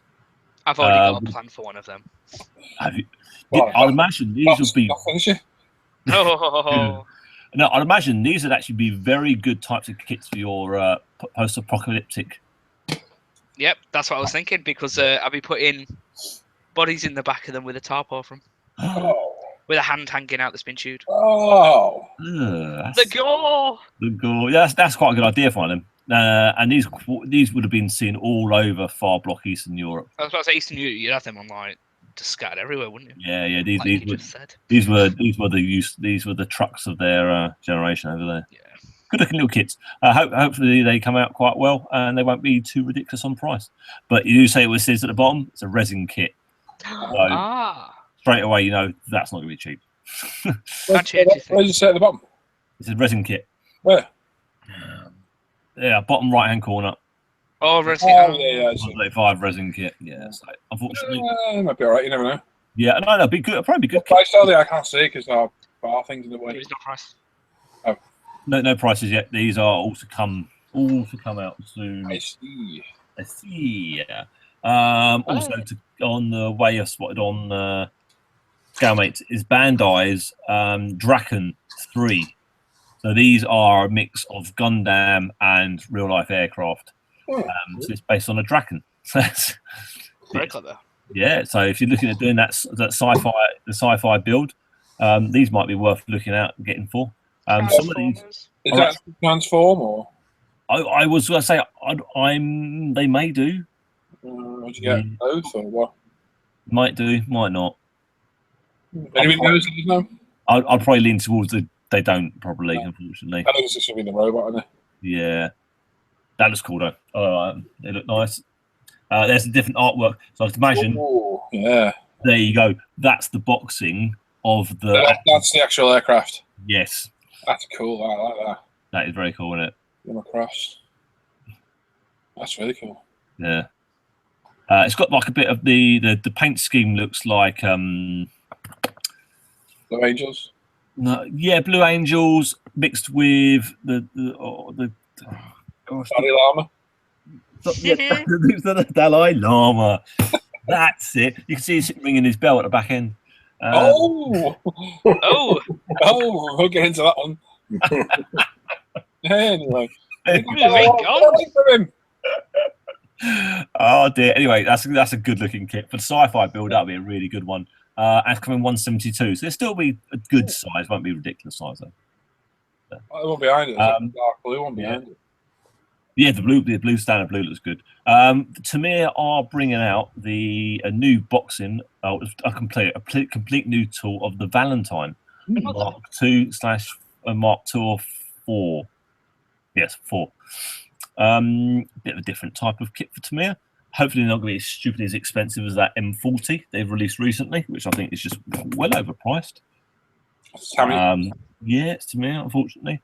I thought I had another picture. But yes, that's for the early World War II British fans. That'll be a winner chicken dinner for them. I'm going to guess that the next kit is an Aoshima kit. How did you know? Oh, Ivan, you must be able to read my mind. Oh dear, it's getting late. Yeah. Aoshima's 124 Lancer Evo final edition. So this is before it went really ugly. That's Evo 11, I believe that is. Nice looking little car. Nice looking. On Thunder, also they're saying about Thunder models. This is their rest of their 135 line that they've announced. It's a German wagon. It's a German wagon. You could probably do quite a few dioramas ideas with that. I don't know if you get a base, so I don't know if you get any track with that. I would hope so. You should get a section, shouldn't it, at least? Yeah, it should do. You could. I think you could do quite a moving piece with that, because those are the wagons that the German used to move a lot of things around. Sadly, yes. So, yeah. So bit of a strange one, but good as well at the same time. What is really good? Aoshima's new 124 Lamborghini Diablo GT. Diablo is a beautiful car. Really yeah, Diablo is really good, and this GT, the last of the Diablos. Oh, it's such a good car. Yeah, my old Fujimi boxing will be going, and I'll be buying that one. Yeah, it looks good in yellow. We had one in work in silver, and when it started up, whoa, you knew that thing was running. It sounded like an animal.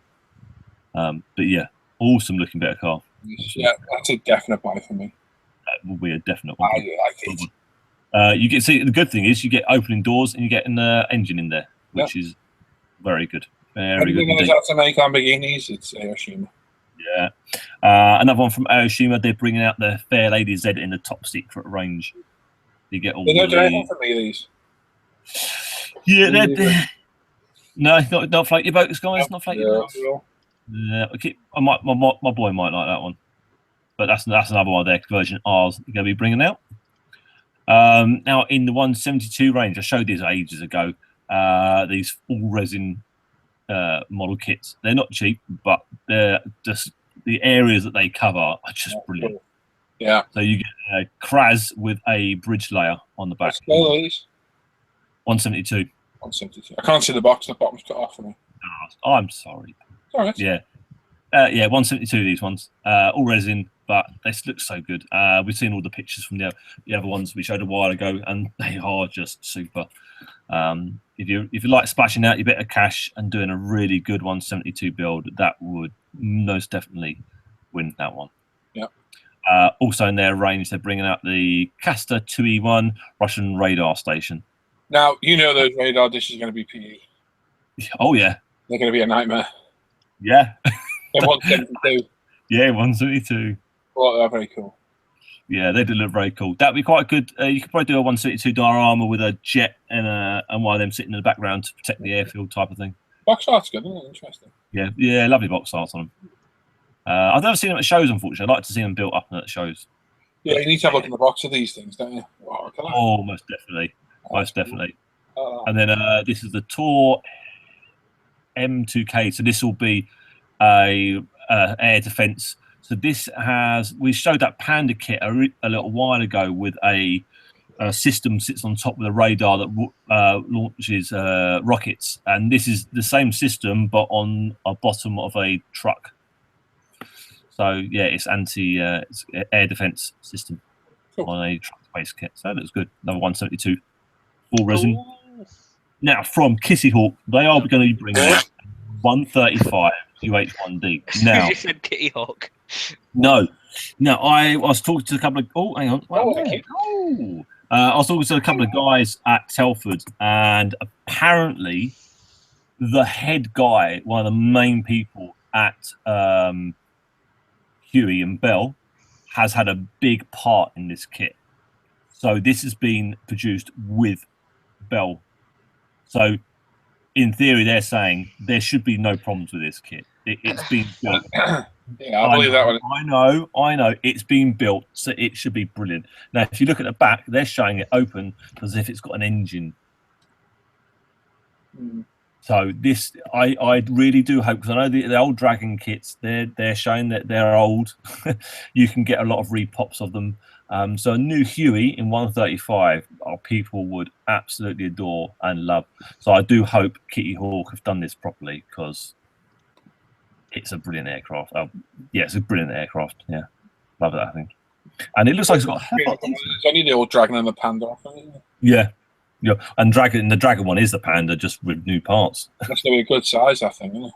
Yeah, it's a good size in 135. I really do hope Kitty Hawk have done that well, because if it's showing the detail, it's showing in that CAD picture with a full engine in the back. Oh, that'll be. Well, we'll see. I'd like to be proven wrong. Yeah, we do hope so. Well, I say they've got their SU-34, which we still haven't seen yet. So yeah, and the 22 and the 17. Yeah. So fingers crossed that they spent their time on the correct areas and made it just fit together and work. I really do hope.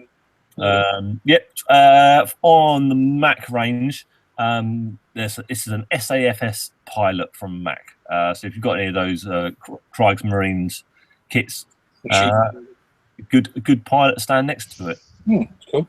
Good looking thing. It's ever sorted. 48. See that? Yeah, that's quite cool, isn't it? Yeah, that's my favourite helicopter. Is that your favourite one? Is it? Yeah, because Trumpy do Yeah, they're big 135. And I It's want, big. I want that one. That'd be That's good. a- that's That's a quality. That's a brand new release, that one. And a new company, from what I can tell. I've not seen any of their models before. AEW. Yeah, not heard of them. And you get quite a good mix of options for the paintwork down the bottom of there. Yeah, Right. some there, isn't it? Yeah, Hmm. nice looking chopper. Yeah. You get front edge parts, metal parts, and masts as well. Yeah. Oh, that's good. So, landing gear, I assume. I would imagine those legs that come down the side would be hopefully be metal. So that's quite, Yeah, all that's the quite way. interesting looking. I might have to get that, yeah. Yeah, I like that. Yeah. Good stuff. And so, well, it says it's 48001, so that would be their first 48th kit that they're bringing out.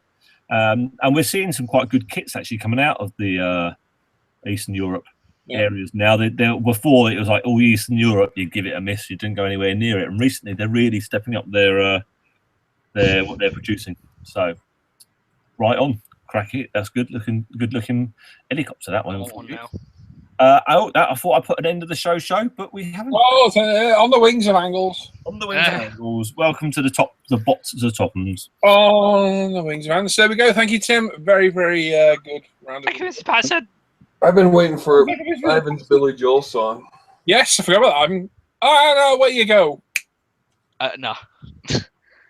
The thing is, as the new kits have been going on, in my head, I've actually been rewriting that song to have something to do with models. So maybe on the next releases, I'll have the song done because it's a great idea. Okay. It's gonna be Oh, funny. good to meet you, Patterson. Right, so last giveaway. Very good thing by Tim. Thank you, Tim. That's all right. Tim, thank you. Cool. Yeah. Yes. Yes. So we've got one last giveaway, and that's it. The show done for tonight. So, Les. Yes, sir. I'll do it. But Ivan, right. I was muted. Oh, He's there. He's there. I was muted. I'm ready to go. Right, so we're going to give away the £25 UMP gift voucher. So rules, picking up 1 to 1,000. After 5 minutes, we'll close it. Do a live random number generator, and the closest person to it wins. So that's it. It's as simple as that. So get ready. There's still 97 people watching. Are you ready, Les? I am ready. Okay, 3, 2, 1, go. It is Mark. stay So get your numbers in, people. This is the biggest prize. You better get your number back in there, buddy. You were too soon. Yeah. Jump the Roger. gun.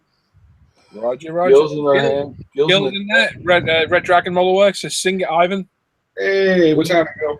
I was told off by Tim for singing, so I'm best not. No, I don't mind your singing. Unfortunately, with last night we had It's the same line. one line all night. Look, you know when you get that twitch in your eye when someone's just keeps doing that same thing, you want to. Yes, I know what you mean. You should get it for yourself. Did I tickle you there, Ivan? Oh, he's off going. Oh dear. Private joke for me and Ivan. Why do you have a camouflage robe, Tim? It's not camouflage. It Oh, is you a can see camouflage, isn't it? It's quite cool. I like this. This is my A mink jacket. Yeah. After I turn the heating off, the house gets cold fairly quickly. The Sitting heating by on the a back. bit longer. Pardon? The heating on a bit longer. Yeah. Why did you turn the heat off? Mine's still on now. Take it to upstairs. Oh, sod them. Turn the No, heat off over there. I tell you, his asthma really starts. If we leave it on at night, his asthma starts kicking him off. Turn the heating off in his room, he'd be fine. Daddy, it's cold. No, it's not. A lot of That hasn't happened. Ah, Massa's in the chat. Hey, Massa. Oh, evening, Massa. Hey, Let's see who's picking numbers. you picked the number. Oh, good luck, everybody. Number. Good luck.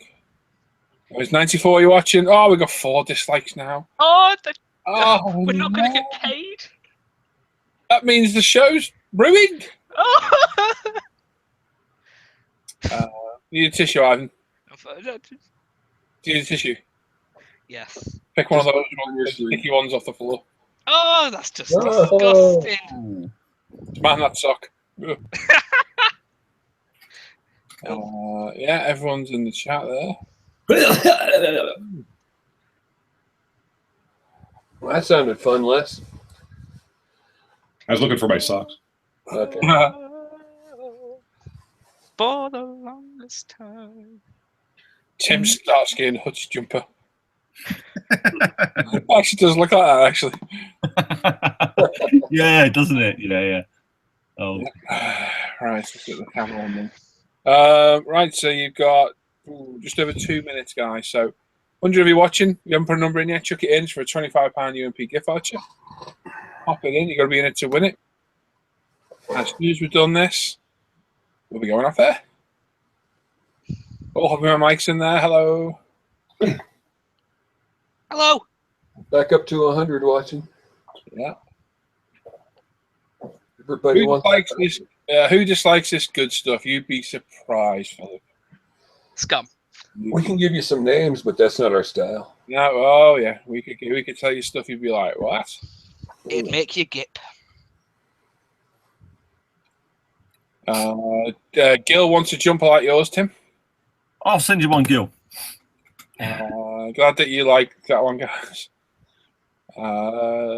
Scott says it's Tim's lounge pants put on backwards. Nice You're not wrong, Gil. They are, mate. They are. It's Ivan's right front standing straight up.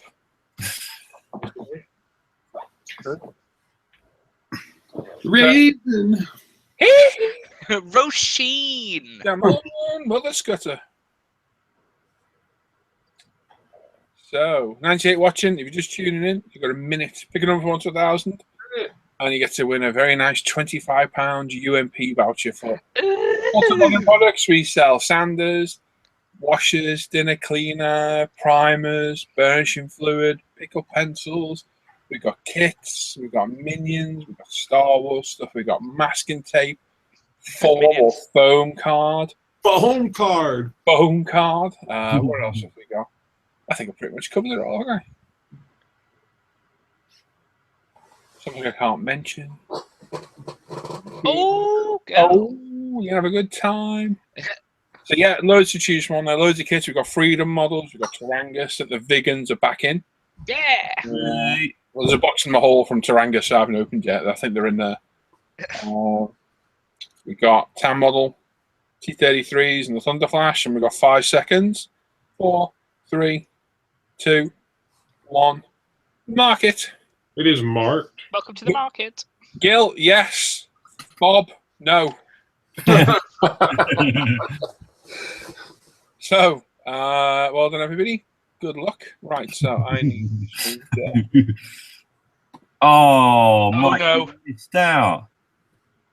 Oh, he's already put a number in, hasn't he? I'm sure I've seen him put a number in further up. My chat skipped. Oh, no, it hasn't. It's fine. He did. He's messing around. I'm sure I've seen him thingy further up. Right, can you see that? Yeah. It's I don't know what the hell this thing is. It's just another one I found. So we've got 1 to 1,000, one number. As usual, the closest person to the number wins. We're going to click it once only. 2 people with the same number. The first person to pick the number wins. And as usual, if you think you know who's won, please don't start shouting in chat because giraffes like eating leaves off trees. So I'm going to click it once. Good luck. The winning number is 536. 5, 3, 6. That's it. Come on, Bubbles. Tiny bubble. There we go. So while these guys are looking, I'll read these last few comments. Yeah, Mike missed out there, but I'm pretty sure he put the number in. Now he's done it again. Oh, okay, Mike. I gotcha. Isn't Mag out this month? As far as I'm aware, Paul, the end of the month. As far as I'm aware, I've got nothing to do with the Mag other than I contribute to it. That is Lee's. The live shows are mine. So ask Lee. He'll give you a better answer, mate. I'm not 100% sure. Tony says, I'd love to put a number in, but my hands will not let me put together models anymore. Oh, that's a shame, buddy. Sorry to hear that, Tony. Roger says, anyone build a Revel P39D Air Cobra? And what do you think of it? I've not. Whether the guys have, I don't know. I have not. Having Mike say 919. Yeah, damn. Brian says he was 555. Cool. Sweet. Don't worry, Brian. If your number's in there, mate, they'll find it. Don't you worry. And John Harrison says, taking this the last draw. It is, mate, because we'll be going off soon. Is it still? Yeah. What are you laughing at? Oh, God. That was so close. Shaman. Ah, dear. Oh no. Ow! Oh. People are gonna speak. Oh, you are joking. That We don't joke, man. It was even earlier. Oh, thank God I haven't got a poster. Seriously.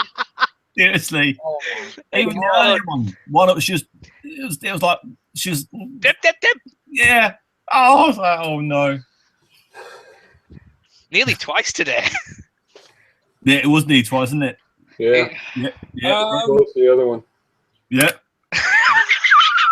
we know who now to pick the lottery numbers because we now we have You're available in April. You can pick our Grand National winners for us. Yeah, please do. You guys watching are not going to believe Wow. You're not gonna be happy. Wow. we have a winner. Winner chicken dinner.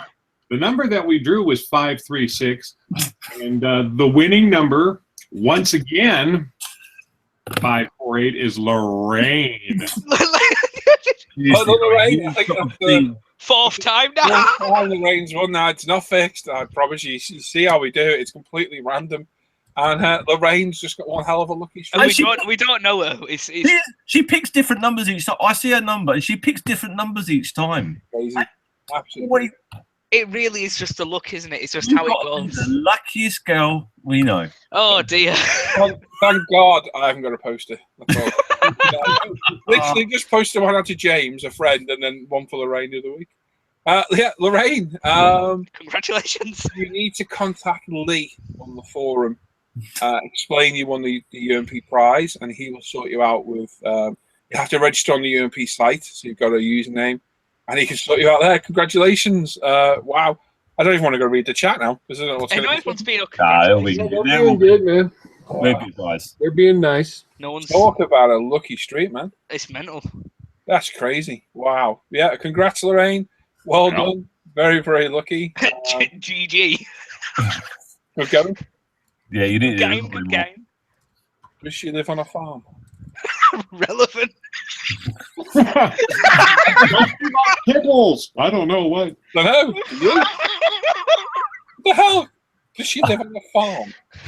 Frankie, you're on your own remote with that one, mate. Yeah, if you could explain that, that'd be great. I don't think we need I to. got never mind that. Mark says we should have a national lottery syndicate. A syndicate. A certificate. Lorraine, so wait. Lorraine says she's simply gobsmacked. You are. 4 numbers, 4 times. Wow, lucky girl. Well done. We can't read that, but okay. Yeah, that makes sense. Got you. Right, so there we go. Lorraine's like the luckiest woman on earth. Lorraine. So there we go. Well done, Lorraine. Yeah, contact Lee. Make sure you signed up on the UMP website because he'll need your username, I think. Message him on the forum. If you don't hear from him straight away, message him again. Okay. And again till he messages you because sometimes he misses them. So win about 3 more times, we'll automatically just know your information. Yeah, and if he gets stuck, come to me. I'll sort you out. So well done. I can't believe that's crazy 4 times. So well done, everybody. It's won tonight. Congratulations, everybody. Make sure you get your addresses to me. I think I've got everybody's address. Bother met Lerf on. I can't remember who that one's now. But yeah, Les has got them all written down. Thanks for Stan. The Middle Earth one. Yeah. Thanks for Stan. Absolutely fantastic guest. Very interesting. Yeah. Go check out the Amigo Model Works page. It's just started up, so could do with some contributors. So pop on over. Next Friday, I interview Ivan. Yes, Ivan's next Friday. I am looking forward to this. Yeah, Ivan's getting interviewed next week. And he's going to have a song prepared as well. Oh, it's going to be cracking. The organ's coming back. Oh, the organ's getting pulled out. I'm not interviewing your organ. So when it's watched, taken part, commented, so on and so forth. Excellent show as always. Great talking to you guys. And as usual, if you're not on the forum, go sign up to International Scale Modeler. Just Google that, you'll find it. Interscalemodeler.com. Look at our Facebook page, International Scale Modeler. Just like the page. Very, very active forum. Very, very active Facebook page. So you'll like it on there. Obviously on the channel now, so subscribe to the channel. Give us a thumbs up, thumbs down. Leave a comment if you're watching back at the same. Let us know what you like or didn't like. Let us know if you prefer Fridays or Saturdays. I can hear that. Give me a minute before you start playing that. What I think it is. Yeah, make sure you give us a shout. Let us know if we do Fridays or Saturdays, because we'll see. Maybe we'll mix and match. Maybe we'll do a whole month of Saturdays. We'll do a whole month of Fridays. We'll see. And obviously, go check out umpretail.com. We're sponsored tonight, myself and the business. And there we go. So thanks everybody who's watched. Thanks for these guys for joining in. Very, very helpful. Happy lost about them. They're great guys. And obviously, we're going off air now. Give me 10, 15 minutes. I'll pop the link up if you want to join us off air. And obviously, keep an eye out through the week as we do off air ones. All the links go on Facebook. You're welcome to join. Come and have a chat with us. But it is participation. You need a webcam, Google Plus account, and a mic. You need to talk. You can't just sit there watching us. And that's it. So we'll see you on Tuesday for the live show. And until then, bye-bye. Bye, everybody. Bye. Do, do, do, do, do.